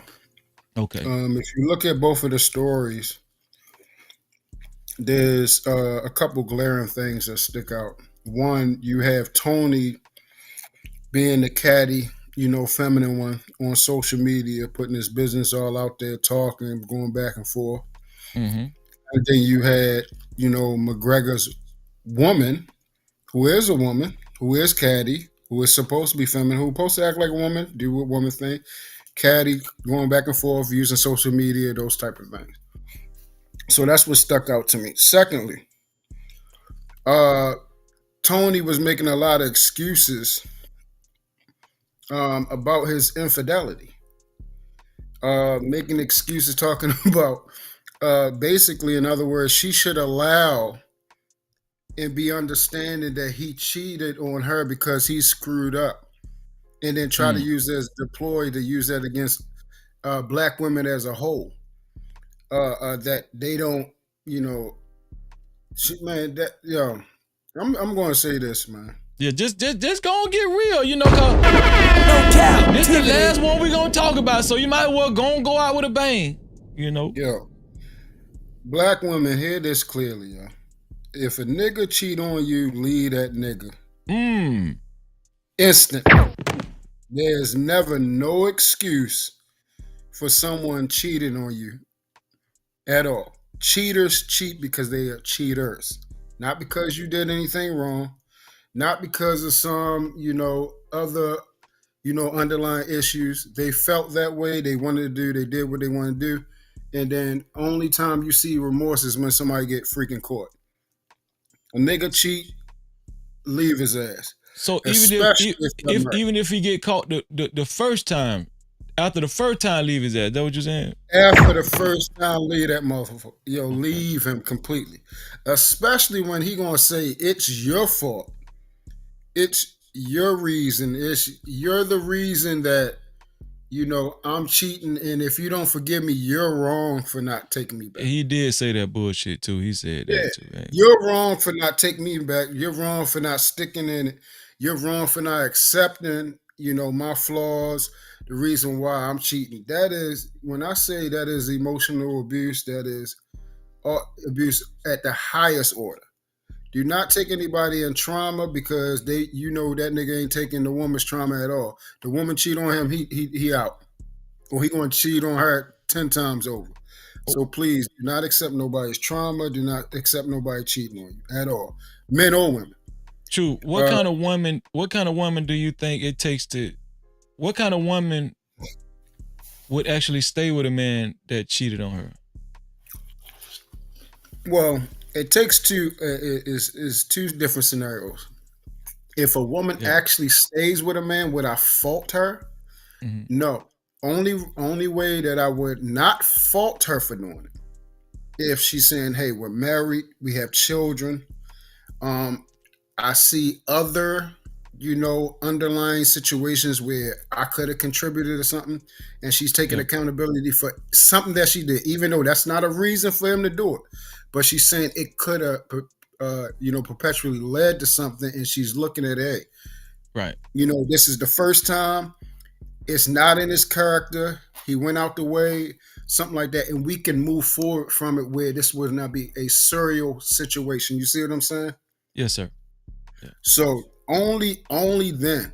But bro, that infidelity is huge, bro. It's huge. Let's talk about it. Do you think that Conor McGregor's wife is setting herself up for failure?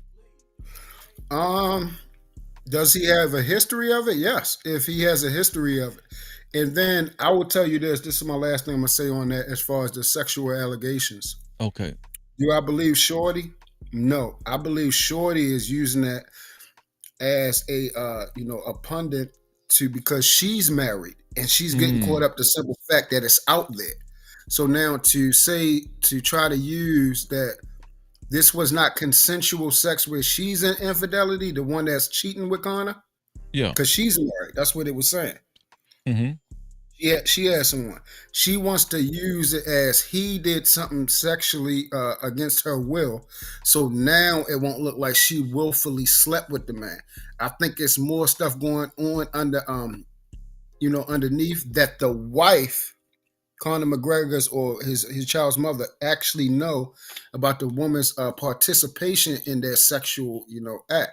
She know this is not just something where he willfully pressed himself upon her. She's engaging, sending photos, text messages, all types of stuff. This is something that both sides consented and both sides wanted. She's trying to do something nefarious to try to make this man's name worse than what it already is. He already caught an infidelity, but now you're trying to say he sexually did something. That's the ultimate, low blow. You can't even come back from that. I like that word nefarious. It's here for the thug. Every time somebody say nefarious, I be like, damn, that's a good ass word. Yeah, for real. But yeah. Thank you for that contribution. I'm coming back to you, Troop. Smitty, what you think, Smitty? I'm coming to you last, Just J, because I want you to really, because you're the only woman up here, so I want to, I want you to kind of round it off. But Smitty, Dimples left already? Which one? Polly. What Polly? Oh, I thought she was she up here. just dropped off. Polly be doing that too. Yo, sometimes. Jive Turkey, get back up here, Polly. Yeah, come all right, back, I'm going Polly. back on mute. Come back, Polly. And shout out to Just Me. I seen you in the chat. Shout out to JD. Shout out to Yaquab. Shout out to Mel. Yeah, shout out to all y'all. I appreciate y'all. But what do you think? What do you think about both of those relationships and the dynamics of those relationships that we seen, Smitty? Tony the Closer's woman left him. Conor McGregor's woman chose to actually defend him, right? Even though he was accused of sexual assault. Do you and one couple was black, one couple was white. Do you think that has any bearing on the outcomes? And what do you think about cheating in general? And as far as Did you play the video or something? no, it was a post where Tony he posted a series of posts on Instagram where he was describing what actually happened in the relationship. She left him. His old lady left him because she went through his phone, and he had a hidden folder in his phone, and she went in his phone and seen him messing around with another woman, or I don't know, woman, whatever. And she left him because of that. She left him, right? And he said he had been doing everything in his power to get her back. He'd been sending her money. He'd been sending her hundreds of roses every day. He said he'd been what else he said? He said this is what he said. He said, I've apologized daily, sent hundreds of roses, thousands in Apple Pay, sent her favorite meal, came to a place where they lived, all that shit, right? He wanted to make a point that out of 3 years, he had never been aggressive or threatening, right? His heart hurts, whatever that means. So what do you think about that, Smith? He said he never been abusive. He never threatened her. The only thing that happened was she went through his phone and she seen him fucking. That's the only thing that happened. And she chose to leave. And even since he been trying to reach out to her and, and come see her, she filed a restraining order. So she went all out. Versus Conor McGregor's woman, she actually defended Conor McGregor, even though he admitted that he was cheating on her, and the woman accused him of sexual assault. Do you think the racial dynamic had anything to do with both outcomes? How different they was, how polarizing they was? I would say yes, because in our community, what I'm about to say, I'm not condoning like. This the last subject, so go all out. I'm not condoning nor am I trying to justify people cheating or whatever the case may be. But I feel like in other communities versus our own, people, and just having conversations with different people in other communities. Prime example, a lot of women and other communities probably they know that they getting cheated on or whatever the case may be, but they're looking at it like at the end of the day, they got the ring, the benefits, the name on the goddamn, health insurance, life insurance policy, blah blah blah. So it's like, you cheat. You cheating, but you know what I'm saying. At the end of the day, like I'm getting all the benefits. She just getting a moment with you or whatever. You know what I'm saying? Right. But at the same time too, I think people you don't all the way know 100% somebody, but I think people be knowing the character that of the person that they with, like, you know what I'm saying, man or woman, like, you know what I'm saying. And I the previous gentleman who was speaking, and he was saying like somebody cheating. A cheater is always gonna be a cheater. I agree with that. Like, you know what I'm saying? Now, I'm not saying it's your personal decision to stay with somebody that's cheated on you or whatever the case may be. But it's one of those things where I don't think if somebody cheat once, I feel like they're gonna continue to cheat. It might not be in that exact moment, but it'll pop up eventually again down the road. Like, you know what I'm saying? Do you think that? Let me show you this. Let me show y'all this right here. To your point, right? Let me show you this. Do you think most men would cheat if they got this kind of treatment? Finally, you're home. What's up, baby? Why you rubbing your belly like that? I actually missed lunch today, but I don't even want you cooking this time of night, so I'm gonna just order something. Boy, are you crazy? I already made dinner. I got steak in there, asparagus, candy yams, and I even made your favorite, berry peach cobbler. No, you didn't make the cobbler. Oh, and I already meal prepped your lunch for the week.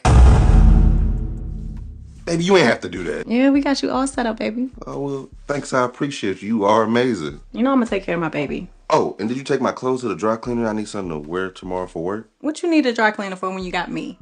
Already washed it and got your outfit pressed out for tomorrow. Ironed them already? No wrinkles. Thanks. That's going to relieve some of my stress. How was work? Honestly, it's just been a lot. We just got a new project, so it's a little stressful. It's due in a couple days, and of course they got me managing everybody in the sector. It's just a lot. We just got to meet this deadline, and I don't want to mess nothing up. Yeah. You always handling everything. You deal with people at work. You handle everything with your family. Come here. Where we going? How about you just allow me to release you of some of that stress? Stop asking all these questions. You gotta tell me twice.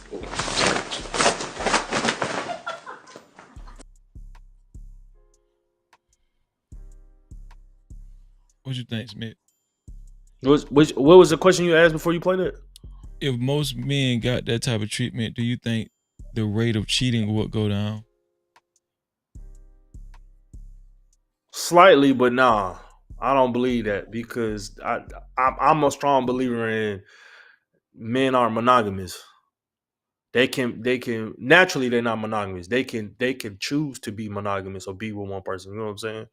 Yeah. But I feel like it's just in our nature to go fruitful and be multiply. Ain't that what it say in the Bible or something like that? Uh-huh. Yeah. So you saying slightly, but not a whole lot, right? Yeah, because my thing in my head is like, I think when people cheat, of course people cheat for, maybe they're not getting something in their relationship or whatever. But also too, you got some people who like it's the thrill of the act that they get off on. You know what I'm saying? Yeah. Yeah. That's why people like cheating with other people's spouses and girlfriends and stuff, Yeah. People got all different type of, kinks and all type of shit that, that people that what's the word I'm looking for? That regular everyday society is not privy to. You dig what I'm saying? So I think, like, don't get me wrong, like, me being a dude, you know what I'm saying, having conversations with other men type stuff or whatever, a lot of times you got dudes who they got a main woman or whatever, and when it comes to having sex with her or whatever, they'll do basic stuff with her, like, you know what I'm saying? Yeah. Then if they go down to the bust down, they doing all type of crazy stuff, and it's and it's like, well, why you don't do that to your you know what I'm saying, your chick? And it's like, go ahead. It's like with those type of people, psychologically, if they do that to their chick, then it's like they lose respect for the chick. It don't make sense to me, but you know what I'm saying? Like, Quantum, I'm gonna ask you this last thing, and I might ask Truth the same thing. Then I'm gonna let let Just Jay go. Let Just Jay go. I'll let Just Jay go. Okay. I want to tap in what Smitty had just said, but let her go. Okay. Shout out to Quantum Love in the chat. Quantum Love said, cheating has nothing to do with how good a woman treats a man. Cheating has nothing to do with how good a woman treats a man. Do you think that is true, Smitty? Say it again. Say it. Cheating has nothing to do with how good a woman treats a man. She's I guess basically saying it really never matters how good a woman treats a man. I ain't gonna necessarily say that, but I feel like it plays a part. But when it comes to cheating, that's what I think. It plays a part, but I'm gonna say this: I don't feel like it plays a part as much as how social media pushes it. You get what I'm saying? Because at the end of the day, like with men or women, like they can sit here and complain all day about how somebody's treating them, and they're cheating, but they won't never leave that person. Like, you know what I'm saying? So obviously, it's something about that person or that relationship that's keeping you there. And somebody, I know somebody's gonna say, "Oh, well, they can have kids or be married," and it's just like, yeah, but if I don't know me personally, if I'm in a situation I'm unhappy, I'm getting my ass up and leaving. Like, you know what I'm saying? Yeah. To hell with this. Like my peace of mind is most important above all. Shout out to Smitty, man. Shout out to Smitty. No captivity. Sis, what do you think about both of those dynamics and the outcomes? And do you think that the racial dynamic had anything to do with it? Cause the sister wasn't having it. The sister wasn't bullshit. She was like, You saying the racial dynamic had anything to do with what? The act of cheating? The polarizing outcomes of each relationship. Like the black girl, she wasn't having it. She left, and basically, you know, Tony kept trying to reach out. She put out a restraining order on his ass. Versus Conor McGregor, he got accused of sexual assault and he admittedly was cheating on her, but she chose to defend him against the woman that was accusing him of sexual assault. Do you think that the racial aspect of it had anything to do with the polarizing results of each relationship? So many things. First of all, if that nigga got a restraining order, listen, I already said this in the chat earlier. That motherfucker is unhinged. The way he was carrying on in them text messages, that nigga done hemmed her up in the corner several times, and she's sick of that motherfucker. But aside from that, right, I do think that because he's an emotional manipulator and he's a fucking gaslighter. This nigga done pull all of us into his relationship, like Yaquaba said. Like, he done pull all of us into it. Shanika said earlier, I feel like he fussing at me because he got caught cheating. Like, this nigga is out of control. But anyway, he's trying to use social media to emotionally blackmail her, and that within itself is abusive as fuck. And for people to cheat and act as if that is not abusive is crazy as hell, because and it's crazy to me, right? And I've said this before. When you with somebody, when you truly care about that person, you care about how they experience you. You know what I'm saying? Now, however, and for whatever reason that people cheat or step out, ultimately it boils down to someone saying that their needs in that moment superseded whatever your needs was. They needs superseded. And that's what it was. And they chose to serve their needs regardless of however you felt. And hey, Angela, shout out to you. This is just Jay. All right. So in regards to the racial component, right?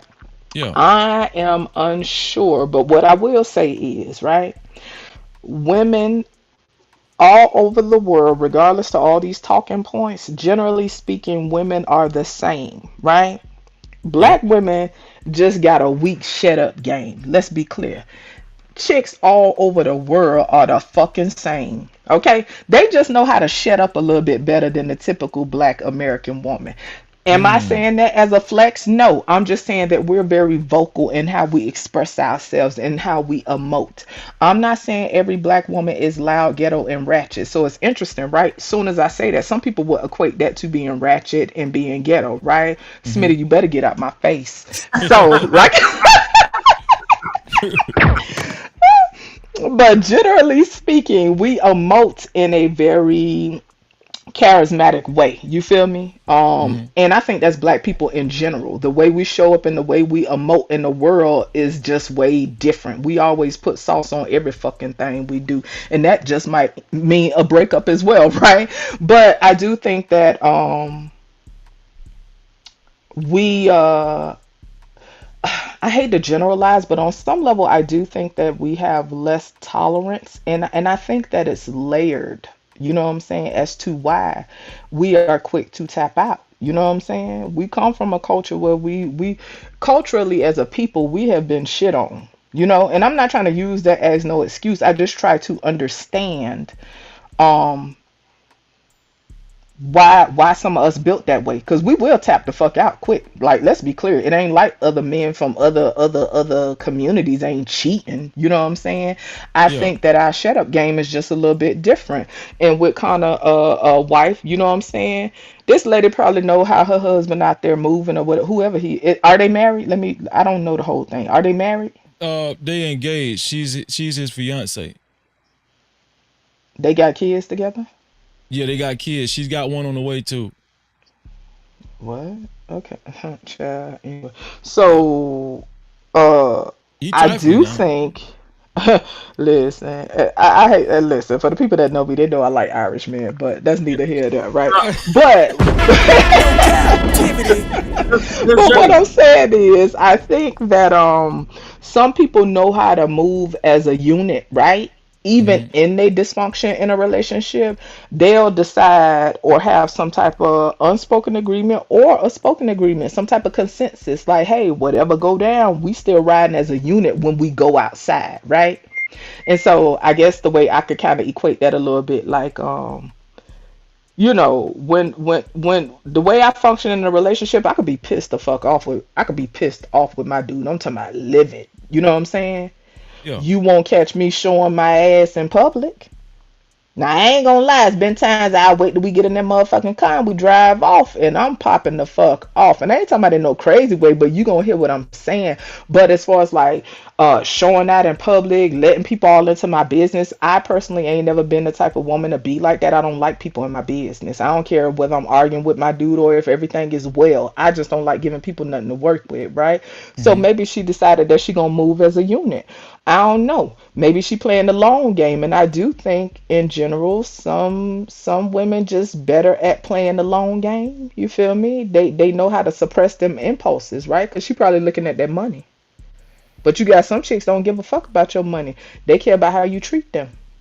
And her investment may be a little bit different, right? See, I don't know. So the Tony guy, do him and that lady have kids? No, I don't think so. But And so yeah, and so I ain't trying to judge heavily, right? Because people stay in relationships for different reasons when people cheat, right? I ain't never been the type of friend when it comes to my other friends where I'm gonna tell him or her, oh, leave that nigga, leave that chick. I ain't never been that type of person because people stay in relationships for different reasons, but the investment may be different. If this lady is already several kids in with this dude, maybe she may be more reluctant to leave versus somebody who doesn't have an investment as far as children are concerned. But as far as Tony, he's a weirdo. He that nigga grasping for straws. He emotionally manipulative. He's an emotional blackmailer, and he's an ain't shit motherfucker. That's my consensus based on all the goddamn explanations he had going on in them fucking posts. But Okay, anyway, shit, I'm rambling. before Did we I go to answer your truth, question? yeah, before we go to truth, Okay. what about the latter question? Do you think the way a woman treats a man has anything to do, or vice versa, the way a man treats a woman? Do you think either or has anything to do with the I'm sorry, Freezy. likelihood? I didn't get a chance to answer that. Yeah, the likelihood of the significant other cheating. Can I answer that before y'all get into it? No, I wanted you to answer it first before I go to Yeah, he truth. wanted you. Yeah, he wanted you. Okay. Hell no, that don't make a difference. Cause you could swing from the motherfucking rafters onto that D, and if that motherfucker ain't satisfied, he'll still step out on your ass. None of that shit don't matter. Cheaters that's an internal issue. Yes. Hold on, wait. And So don't y'all get me don't. wrong, you can don't get me wrong, right? You can be in a relationship where your needs are not being met, right? But ultimately, this is still a decision that someone is making to step outside of a relationship, covenant, or whatever people want to call it, right? This is still a conscious decision to step out of that. That's why I believe in leaving certain doors closed because shit like that could escalate real fast, especially if you're already deprived of your emotional needs being met, your physical needs being met, whatever it is that is already you already at a deficit. You got to be careful because you will end up out there. But yeah, I feel like you can have men that are getting their needs met at home, a woman who is providing the things that they say they want in a relationship, and yeah, they could be getting all that shit at the house and still step out. So to me, I see it as an internal issue, and the only reason I call it a issue is because unless the person you with don't care and they are not hurt by your actions, it's an issue. Now, to me, it ain't no issue if they don't give a fuck and they not hurt. But if you are negative, if you impacting the person you with negatively, it's an issue. But that boils down to some type of insatiability, right? Because remember how back in the day when Halle Berry used to be the thing, right? Yeah. Oh man, if I had a chick, I used to hear my homeboys, if I had a chick like Halle Berry, I'd never cheat. Oh, okay, then it was Beyonce, then it was the next whatever, whatever, right? Oh, if Yep. I had a chick like Beyonce, I'd never cheat. That's a fucking lie. Cause guess what? Them same women get cheated on. That's why I don't worship baddies. That's why I don't worship all this relationship goal and all these other people out here. Cause baddies cry in the car too. It has nothing to do with none of that. A dude could have whatever these numbers that they got, a dime. She could be stacked in all the right places. That do not stop a nigga from stepping out. And just Jay, and I just want to add, you want to know it was even crazier about that too. What? The women the women that the dudes be cheating with don't even look nowhere near what. Oh, they be downgrades. Yeah, like you know what I'm saying. I mean, I get, as a man, I understand why, but that's why when just like with you, when people do be saying that type of dumb shit, like, oh, if I had this type of girl or she Mm-hmm. was like this or whatever, I be sitting here thinking like, bro, these same them most of beautiful women that I know, those women be getting cheated on like the worst way. Like, you dig what I'm saying? Like, so it really be funny to hear people like with that type of mindset be saying dumb shit like that, because it's just like, Superficial ass mindset. I'm gonna let yeah. y'all fellas do it. I'm going on mute. Okay, so I'm actually going to answer that latter question myself after Truth goes. Truth, what do you think? Do you think the way, depending on how well your significant other treats you, or just in an average relationship, do you think that has any bearing on how likely somebody would cheat, or do you think that it would bring down the infidelity if the treatment was good, you know what I'm saying, in more relationships? Yeah, before I elaborate, I Yeah. want everyone to see Just Jay's response just now. Mm-hmm. That's my answer for that. Mm. Everything she said No captivity. is my answer. I wouldn't have been able to say it any better. The problem is what we do is we conflate what I call the three R's: reason, right, and reality. My bro Smitty spoke about the reality of the situation, which is, especially in this space, a lot of the males are saying we are not monogamous by nature. That's the first lie. A lot of the males are saying because God told us in the Bible to be fruitful and multiply, that means we're supposed to be sleeping with multiple women. That's the second lie. So let's deal with the first one. If you actually go and actually know history, the marriage construct before it was, of course, we know it originated biblically between Adam and Eve. That was the first marriage. But if you go to the marriage construct through history, through civilizations, Vikings, Spartans, Romans, all of that, the monogamy situation really was for men to lock down women. And that's what a lot of we got it. It's just like anything in life. We screw everything up. We screw everything up, and everything is inverted. We said that it was to lock us down. No, it's to lock down women. You see what I'm saying?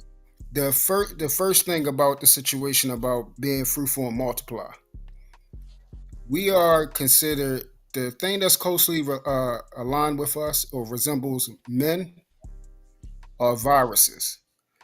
It's encoded and innately inside of us, given by God, to spread our DNA and to bring our likeness back into this world. Hence, our sperm. Our sperm goes in the woman. The woman's DNA mixes with our DNA, and our likeness comes into this world. Right. That's what it means to be fruitful and multiply. The Bible says, "Get with the woman of your youth, the wife of your youth." Excuse me. So you can continue to have as many children as she can possibly bear. That's why back in the day, we used to have the 10, 15, 16, sometimes amazingly 20 children inside of a single marriage. You see what I'm saying? That's because that was a healthy marriage, and that's what that was for. So we were to continuously have sex, continuously, procreate with our wife, not Right. multiple women. And that's the problem. What's happening is a lot of stuff is inverted. We have tainted it. We done confused everything, and now it's actually backfiring us because now women are looking at us in a situation where now guess what?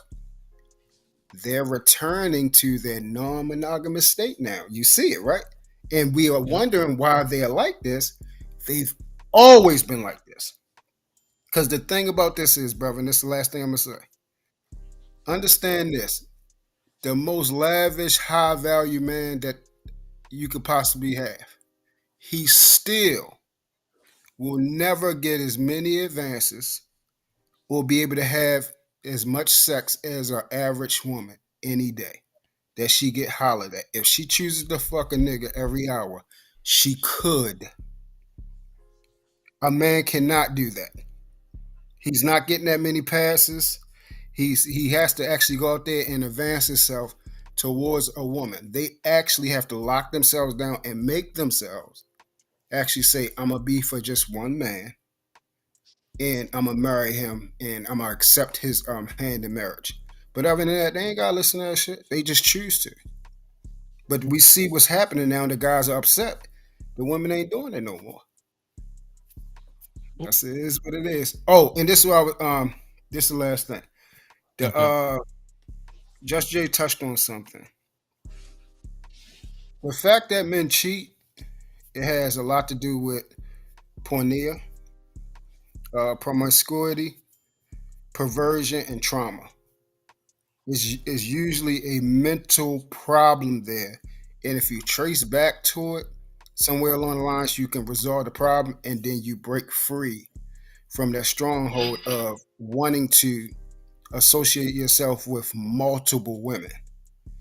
It usually is something underlying, whether it's, essay when you was young, whether it's abandonment issues of not being loved by your mother, whether it's so many different trauma issues that could go along to that provider. And then the most common one, being exposed to pornography, porn. That's usually what perverted our minds. And then we see that on screen, and then it goes into the doorways of our soul. And then we think that's the proper way that we engage with the woman we love. And it just messes everything up. All that filth. So yeah, that's it, bro. Shout out the truth, man. No Cap-tivity. Shout out the truth, man. I appreciated that, man. And I understood everything you said. Also, we got a cash cap. Check the cash out, bitch. Shout out to Next Level. Next Level, thank you for the $5 cash cap. Here we go. Let me highlight Next Level right here. Thank you, Next Level, for the $5 cash cap. He say, let's get back to the basics. No Cap-tivity. Thank you, Next Level, for helping us keep the lights on. I appreciate that. Shout out to Next Level for the $5 cash cap. So I want to say this, right? And I heard everybody, and the only thing I'm gonna touch on, and no, just to answer the initial question, I don't think the racial component had anything to do with it, right? I don't think the racial, because a lot of men, specifically would probably play it and say, yeah, the white girl stayed with Conor McGregor because, that's how she was probably raised. And, yes, she probably values family from watching her mother and father, I just wanted to hear y'all answer, but I don't think the racial component had anything to do with the results of, how the relationship or each relationship. But I do want to talk about treatment. Right? Does the way your significant other treats you have any bearing on if you will get cheated on or not? Right? Now, I will agree with this. I agree with Quantum Love. I agree with Truth. I agree with Just Jay when it comes to if a man has adopted a certain belief and conduct and behavior, and he loves himself and he refuses to carry himself a certain type of way, yeah, no matter how you treat that man, he's not going to degrade himself in a way to where he fornicates with another woman. You know what I'm saying? Because he's trying to better himself in life. He's trying to be a better man morally and spiritually. So I do agree with that. But I think it's a twofold answer with me. This is just my opinion. I think it's a twofold answer. I think that there is no foolproof method to prevent you from getting cheated on or your significant other from cheating on you, right? There is no foolproof method. But I do want to say, but the more valuable, this is my opinion, the more valuable you present yourself, I think there is a plus to that. The more valuable you present yourself, the more protective the other person could possibly be towards the relationship, right? They will probably be more cautious about losing you as a value and an asset. They will be more cautious. Like the reason why I showed that video, right? The girl on the Instagram, on that video. Let me see. This girl right here, how she was treating her man. I do believe in a lot of relationships that man, whoever gets treated like this to this degree,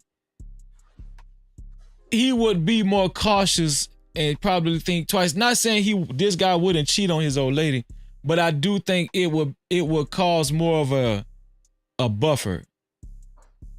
I do think it would cause, like, I think a lot of men would kind of like, even if they was to cheat, you know what I'm saying? I think they would like have more contemplation. They would think about how valuable their woman is, and how they get treated at home. And do they really want to compromise this?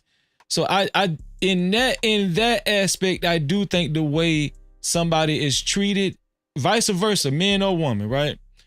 I think the way somebody is treated does have some type of bearing on how valuable your significant other looks at you. Not in all cases, right? Not in all cases, but what I say, majority or minority cases. I'm gonna take a page out of Hemp book now. I say majority cases. I'm gonna say a larger minority. I'm gonna say a larger minority will probably be more successful relationships, right? But I do think at the end of the day, it's in that person on if they're going to, actually take that step to have sex with somebody else or share their body with somebody else. Anybody want to add? Not add, but to respond to what I said. Yeah. Go. Okay. I don't think. Go ahead, I don't think that. I do. Don't get me wrong. How you're being treated in a relationship matters, regardless to what some people say, right? Just like and the only reason I use references to the spaces because we all can kind of relate because we've been familiar with these spaces, right? Just like when some men will say, "Oh, don't worry about the tone, worry about the message." What's crazy, Freezer, is if I got on this panel and started talking to one of y'all right now, I'd be like, y'all fuck niggas need to listen to what I'm saying. But then I'm speaking quote unquote truth. How the fuck is and then I'm gonna turn around and say, you don't need to worry about the tone, worry about the message. What? That's some monkey ass shit to say to people, right? So in that same token, right? I do think that how people are being treated is important in a relationship. And that's why I keep emphasizing it is important to me to and I'm just speaking personally, y'all. Like when I'm with somebody, I concern myself with how they experience me. And of course, this is within reason, right? That doesn't mean you are supposed to change the essence of who you are. You shouldn't have to change your core values and things of that nature to meet somebody in a relationship. But how my man experiences me matters, right? So Right. if he feels a way about something and he bring that to my attention, right? If it's something that's within reason, to me it is for me to fucking address it if I care about him. But that's Right. me. Everybody not the same. If I care about somebody, I don't mind making accommodations for them because how they experience me matters, right? I could be the sweetest person outside when I go talking to everybody else, but then whenever I come home, he feel like I'm a whole pit bull. I need to address that. Right. I need to give a fuck about that if I say I care about my people. So what that mean? I supposed to talk to him any kind of way, treat him any kind of way, and yet he's supposed to tolerate it.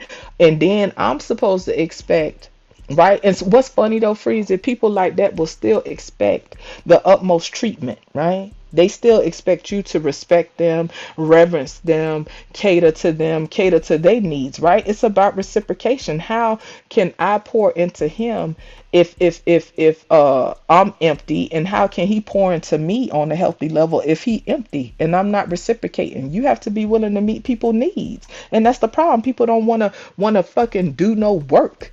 They want all the benefits, right, that come with the trials and tribulations of getting to know people, right? Getting to know people takes time, it takes effort, it takes you sacrificing your time, it takes you committing time to get to know that person, to learn that person, right?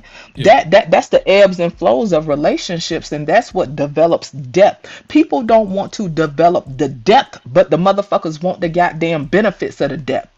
Shit is crazy out here. People don't want to fucking work, man. You got to work for levels of depth. You have to work for real intimacy. And this is why we have all these fucking situationships.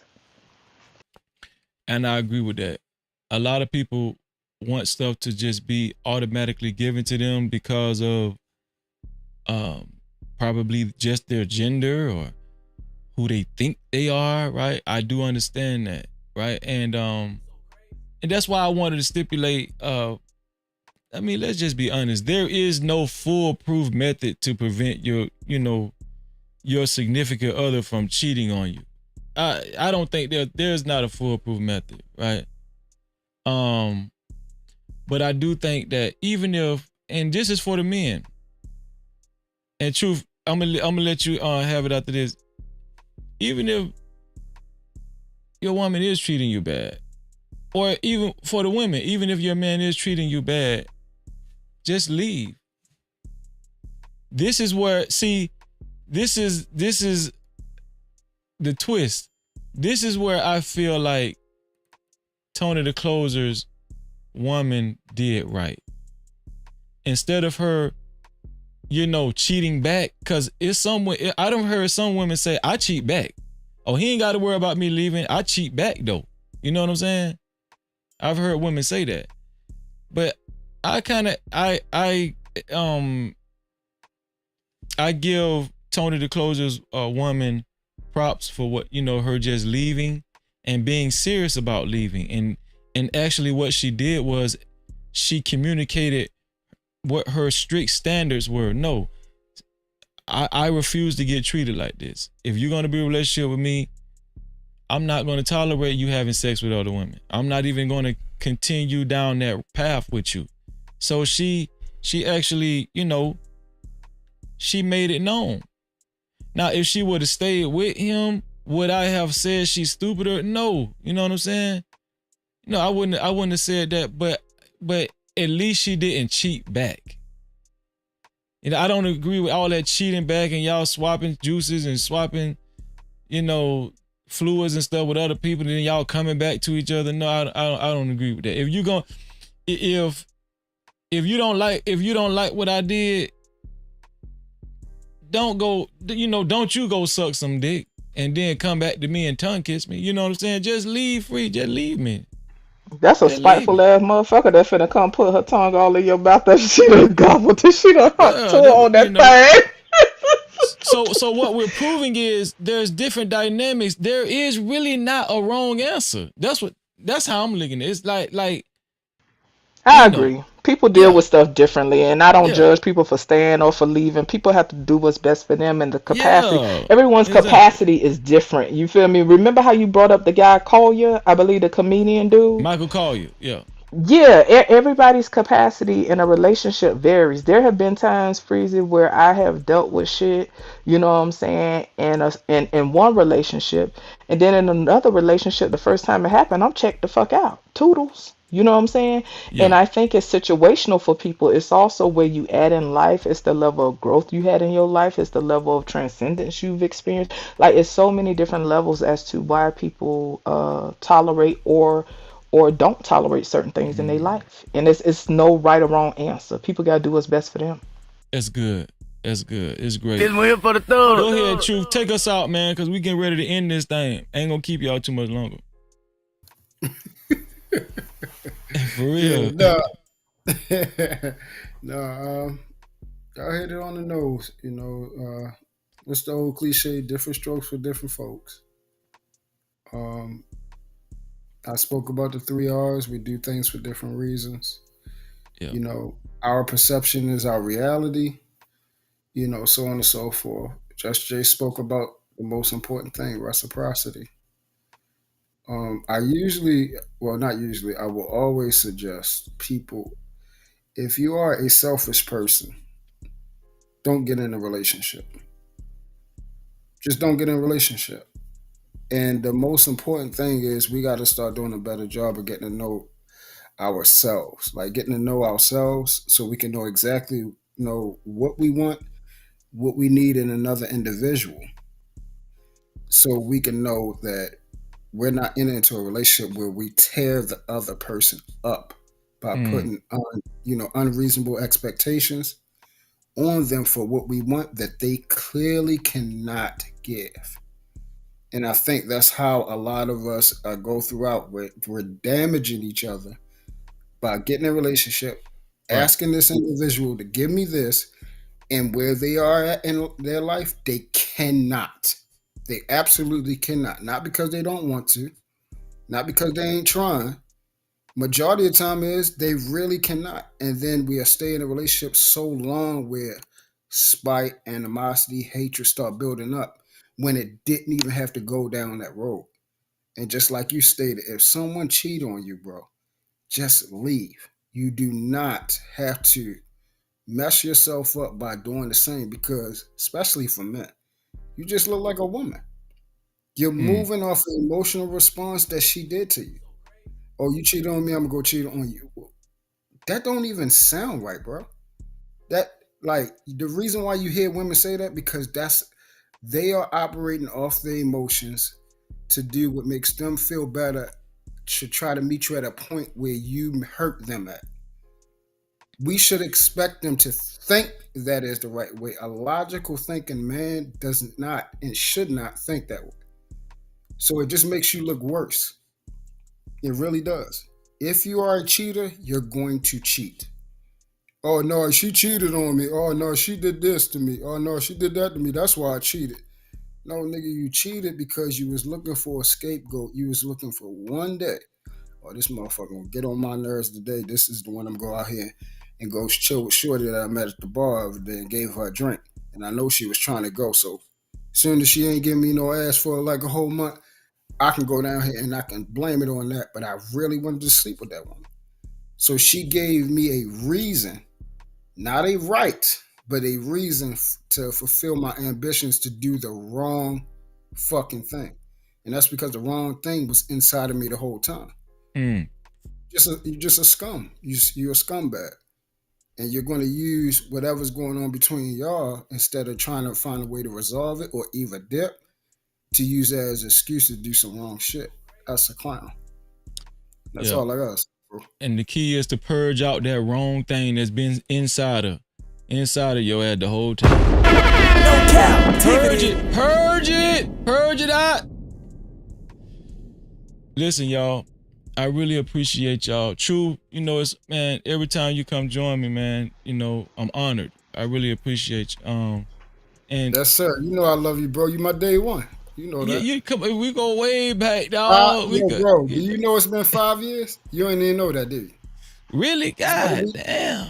It's about to be 2025, G. 5 fucking Yeah, you're years right. since the Facebook group. Since the Facebook group. Wow, that's 5 years, crazy. bro. Yep. It That's was crazy. you, Rilla, and Sherelle. Y'all those day ones left on here. Yeah. Yep. We all met in the Facebook group. No Cap-tivity. Facebook group. Well, goddamn, boy, them was good old days, boy, right? Time flies for sure. I Yeah. appreciate y'all. Great conversation, Freezer. I'm gonna go ahead and drop down, let y'all fellas wrap it up. As always, love you, and y'all be Love you well. too, sis. Thank you. Thank you so much. Yes, Shout man. out to Just Jay and Truth, man. No Cap-tivity. Listen,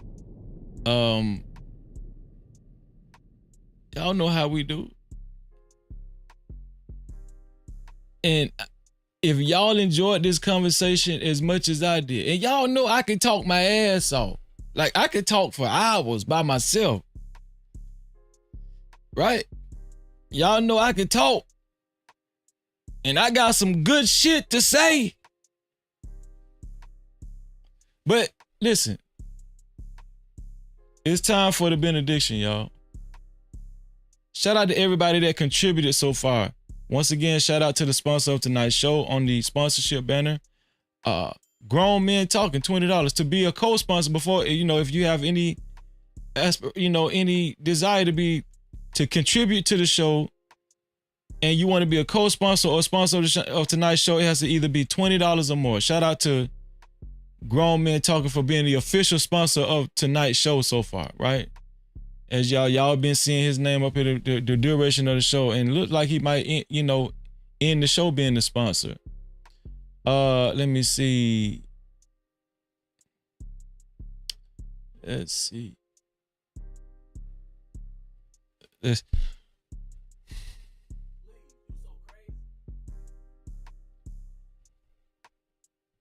see.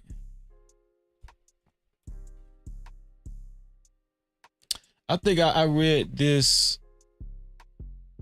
scripture before, but I'm going to read it again because it fits this occasion.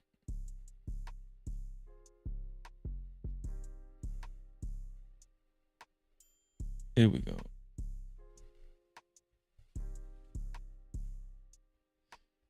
So this scripture right here is going to cover what we reviewed on TD Jakes.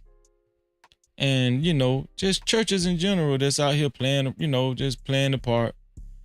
Right here, Matthew 15, 8-9, it says, "This people draweth near unto me," nigh unto me. Nigh means near.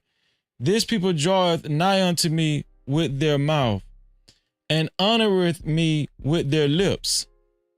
So the Most High is saying there will be people that act like they're drawing near to God with their mouth, and they honor God with their lips, right? Praising God with their, with their mouth and stuff, just praising God, saying hallelujah and catching the Holy Ghost. He said there will be people like that, but he said that, but their hearts are far from me.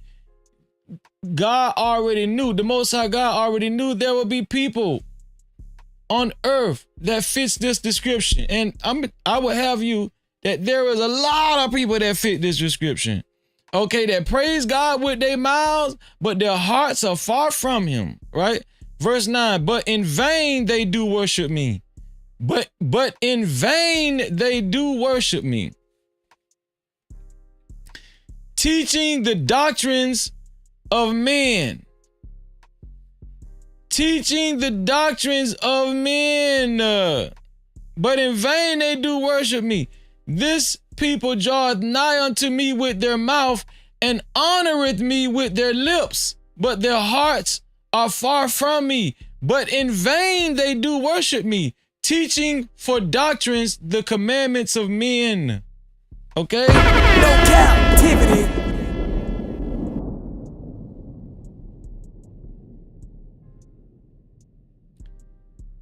Y'all, let me tell y'all something.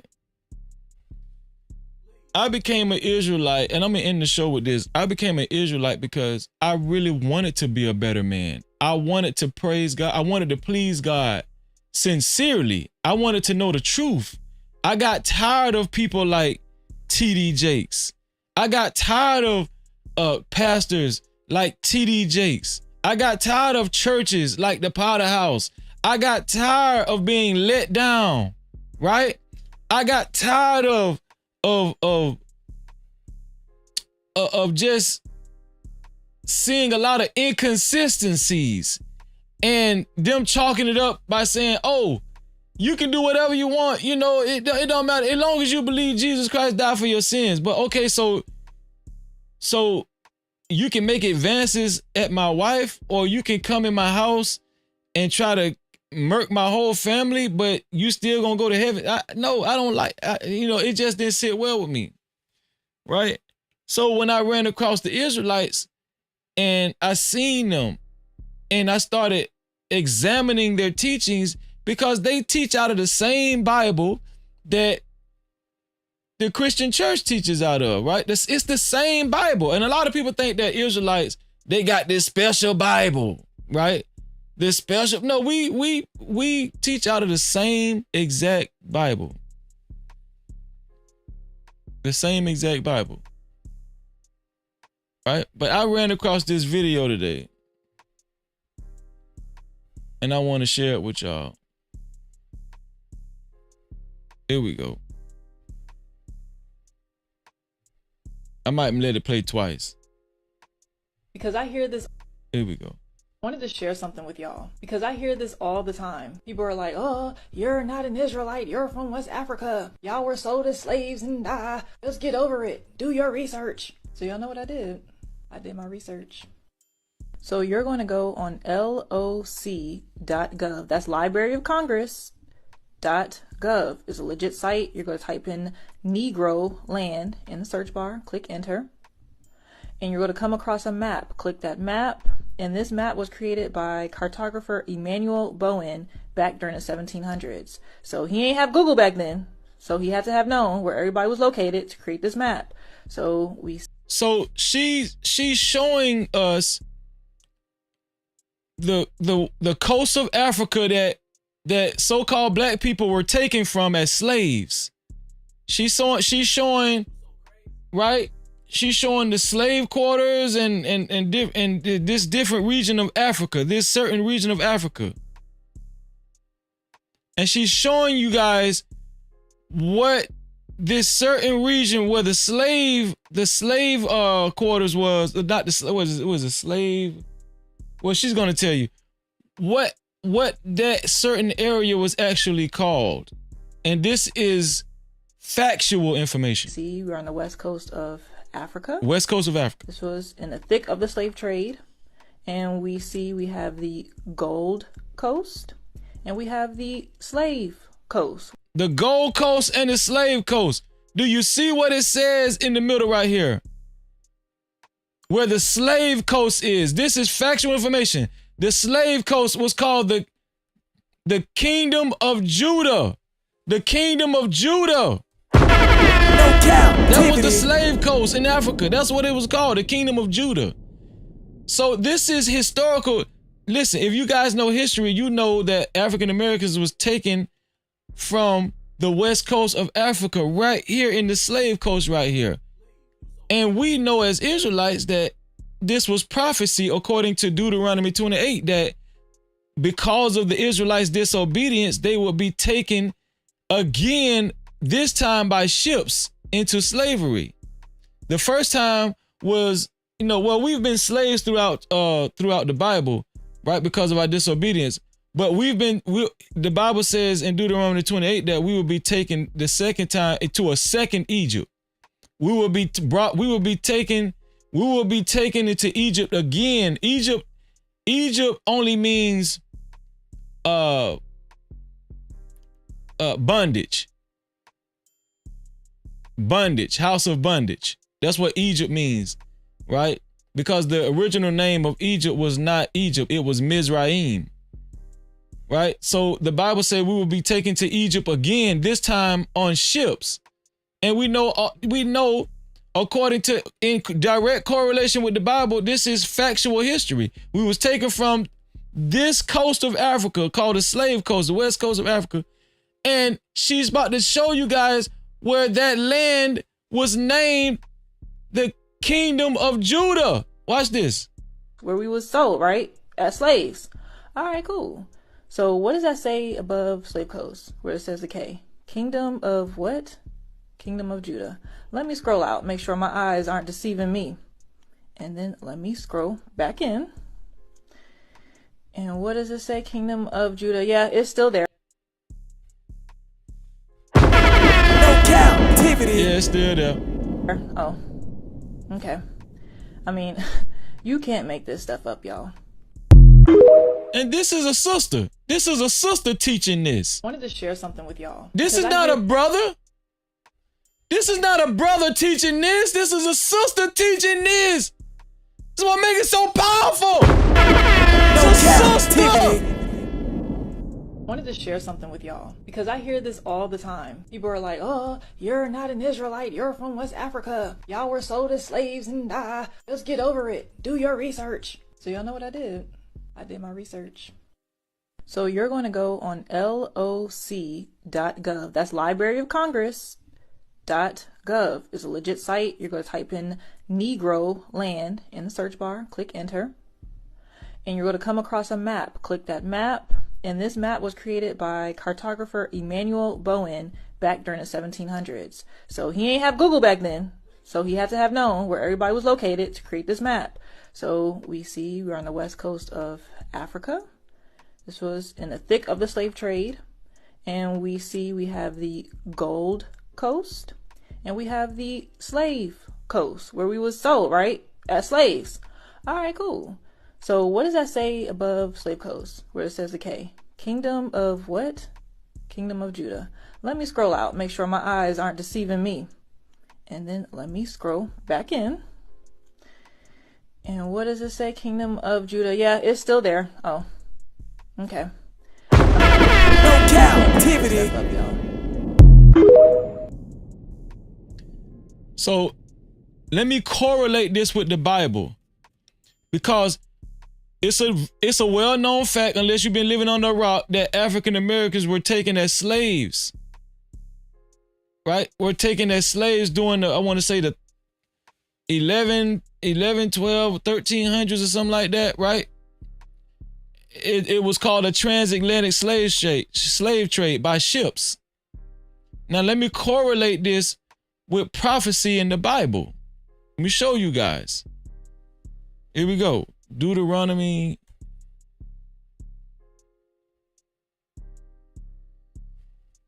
Deuteronomy 28. Let's go all the way down. Let's go to the last verse. Deuteronomy 28 and 68. What does it say? Now, let me go to 15 first so you guys can understand the context. Right here. But it shall come to pass, if thou wilt not hearken unto the voice of the Lord thy God, to observe to do all his commandments and his statutes, which I command thee this day, that all these curses shall come upon thee and overtake thee. Well, what was one of the curses? What was one of the curses? Here it is, the last verse.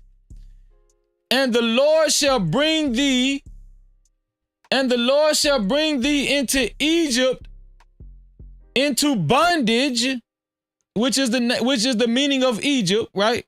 That was not the original name of that land. We know that Egypt it merely means bondage, house of bondage, right? Which I'll show you guys in the Bible as well. And the Lord shall bring thee into Egypt again with ships by the way thereof. So let me read that correctly. And the Lord shall bring thee into bondage, into slavery again, this time with ships. So we was in Egypt the first time, right? Within the land of Mizraim, which is what they nicknamed Egypt, because it was bondage for the Israelites. But it said the second time, and the Lord shall bring thee into Egypt again. Again. So listen, let's use our common sense. Historically, have we heard of a people being slaves in Egypt again? No, because Egypt was an empire that fell. Egypt was an empire that fell. So it was impossible for anybody to go into slavery in actual Egypt again. No, Egypt only means bondage.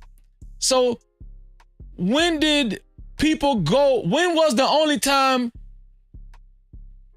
What was the biggest account of people going into slavery on ships? I'll wait.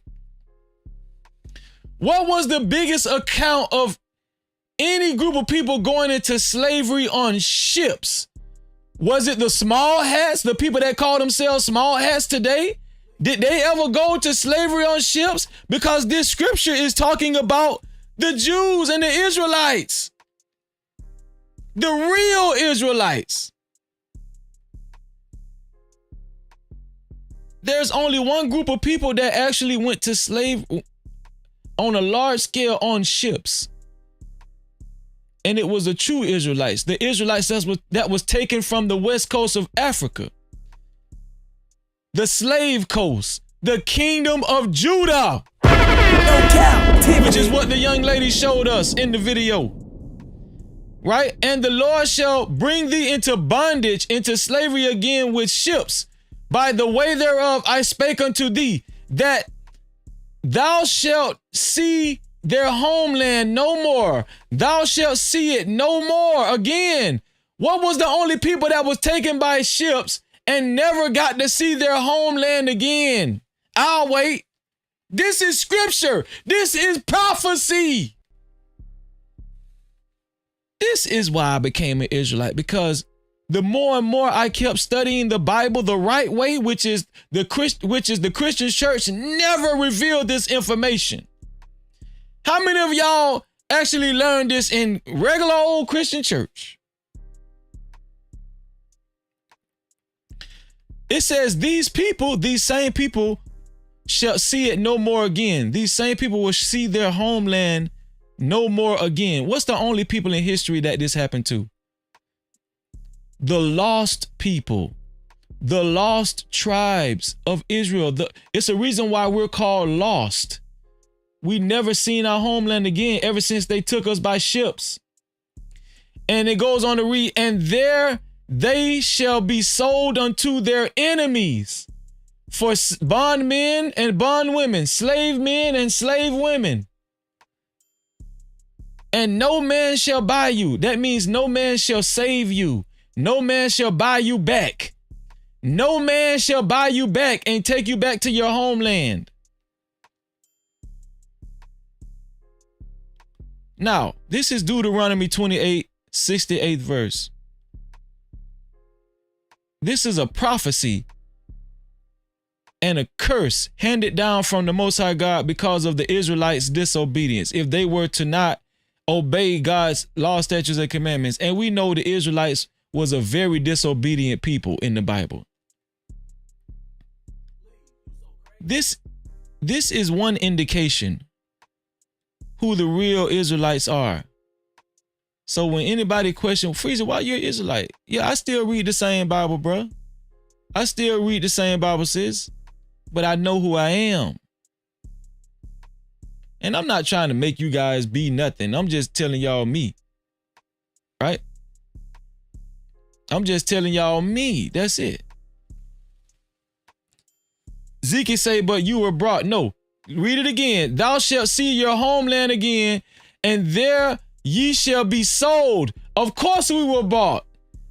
It says it right here in the scripture. Ye shall be sold unto your enemies. Our enemies bought us and put us on plantations. Yes, as for bondmen and bondwomen, slave men and slave women. And no man shall buy you back. No man shall redeem you. No man shall buy you back and save you and bring you back to your homeland.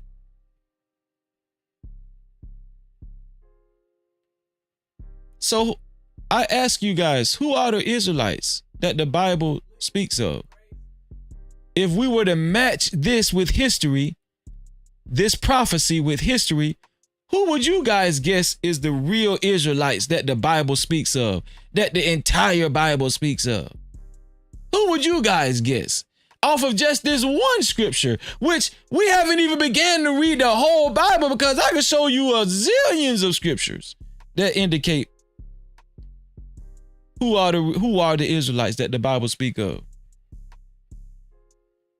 Right? And just to prove to you guys that Egypt means house of bondage, here we go. It's in the Bible. Right here.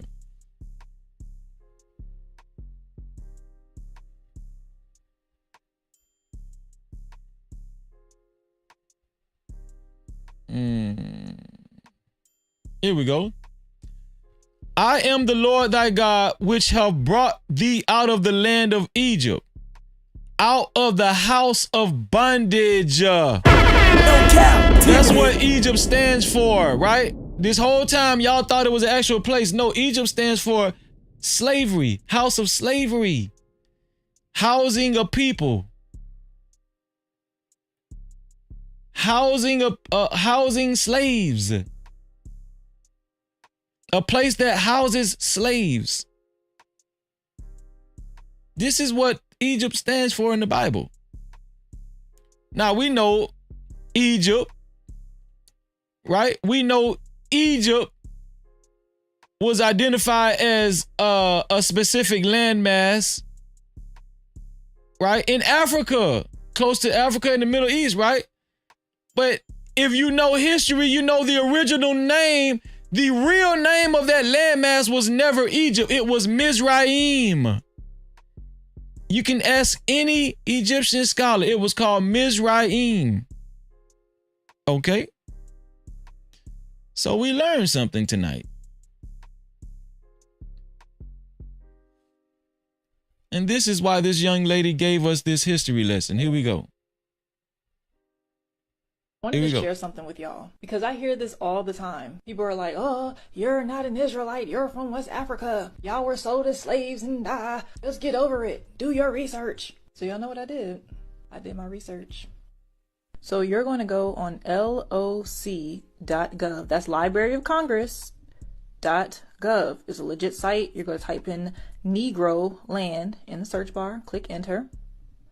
And you're going to come across a map. Click that map. And this map was created by cartographer Emmanuel Bowen back during the 1700s. So he ain't have Google back then. So he had to have known where everybody was located to create this map. So we see we're on the west coast of Africa. This was in the thick of the slave trade. And we see we have the Gold Coast. And we have the Slave Coast where we was sold, right? As slaves. All right, cool. So what does that say above Slave Coast, where it says the K? Kingdom of what? Kingdom of Judah. Let me scroll out, make sure my eyes aren't deceiving me. And then let me scroll back in. And what does it say? Kingdom of Judah. Yeah, it's still there. Oh, okay. I mean, no Cap-tivity.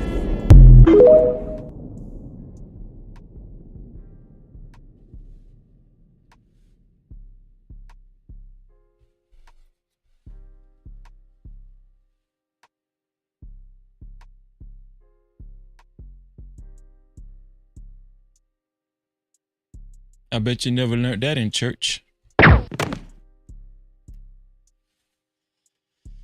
But this is the problem. This has been the problem with the Black Christian church and any Christian church throughout history.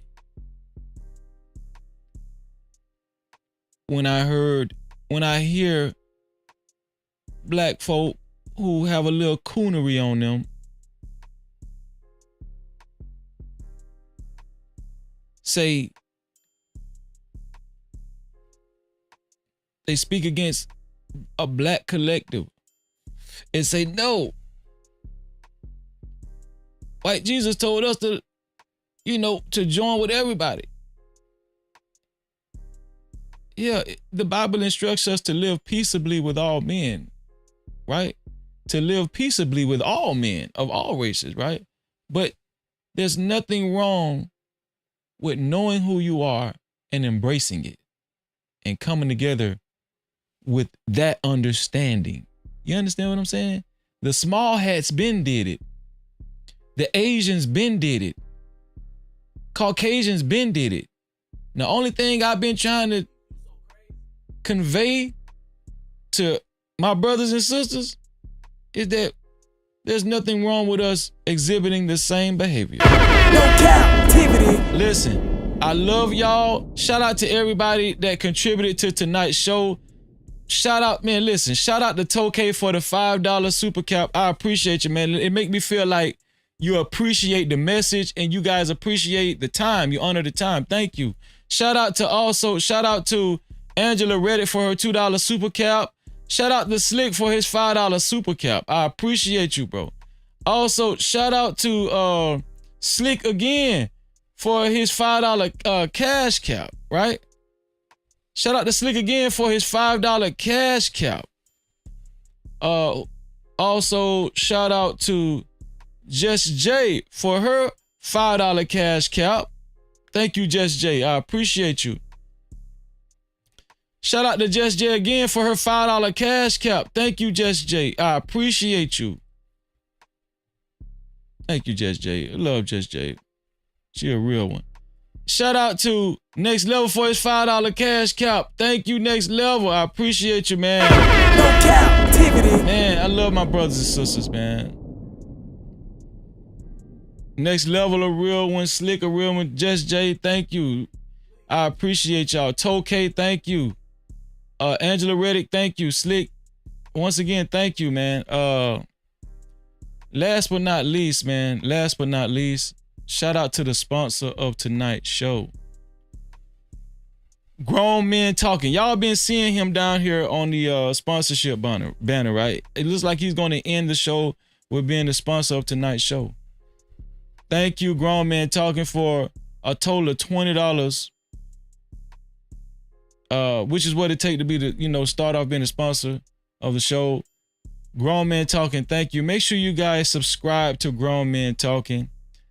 As you see on the super chat, he started a dating show too. And I watch Grown Men Talking. It's a great dude, conducts a great panel. And he has a great family over there, man. Shout out to Grown Men Talking, man. Make sure y'all subscribe. And listen, let me see.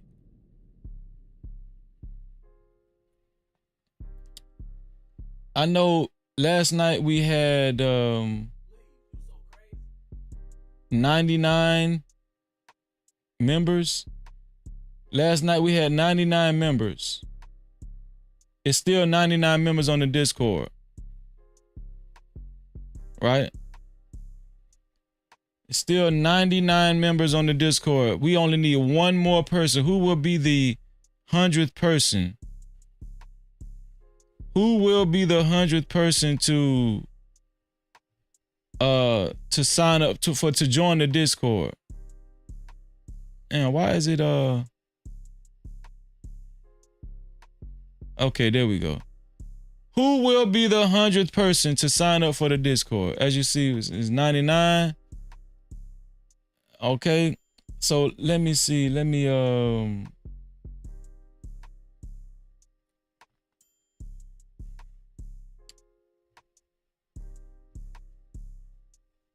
put it in the chat.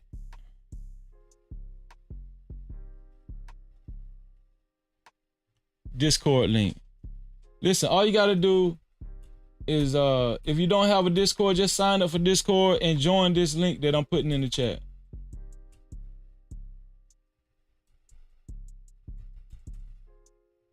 Here's the link. It's in the chat right here. I just put it in the chat. There you go. Hit the link. Anybody could join the Discord. Oh, let me lock this. Okay, there we go.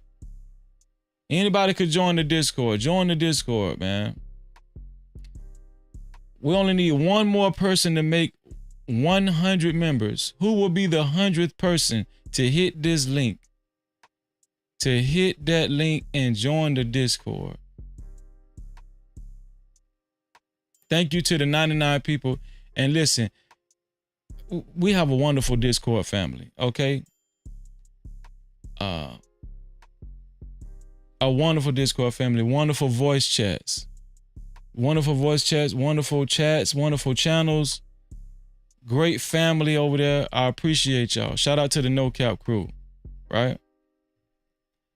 And listen, I would appreciate it if any one of you brothers and sisters will find it in your heart to share this live stream or share anything you like about this live stream.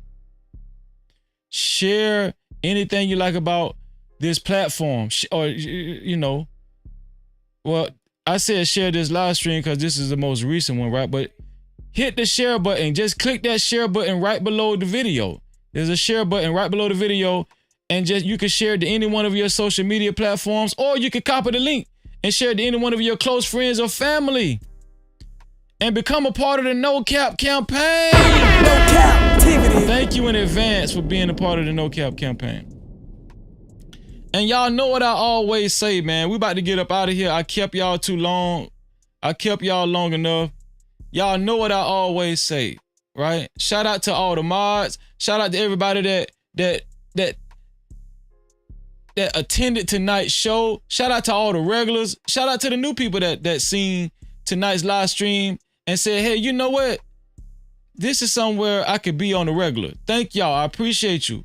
Thank you to everybody that hit the like button. Shout out to the 65 people that hit the like button. If you haven't hit the like button yet, hit the like button. Shout out to the one person in the beginning that hit the dislike button, right? God bless everybody. I wish $1 million on you, right? To everybody that hit the like button, may God multiply your blessings. Listen, I'm about to get up out of here, and y'all know what I always say. To free yourself, you must heal yourself. And until the next time, we out of here. Unlock the future of branding while outpacing your competition. Dive into the digital realm, transforming raw footage into video epics. Our editors redefine storytelling. At Prime Your Logos, where pixels become portals.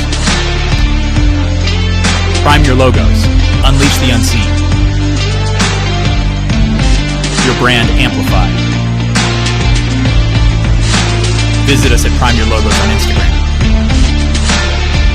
Or call 704-792-6345. That's 704-792-6345. Prime your brand. Prime Your Logos, where artistry transcends reality.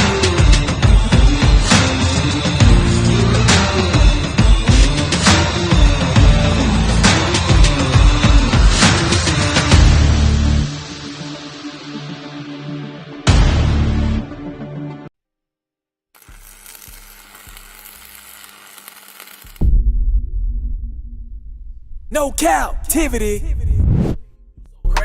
Freezy.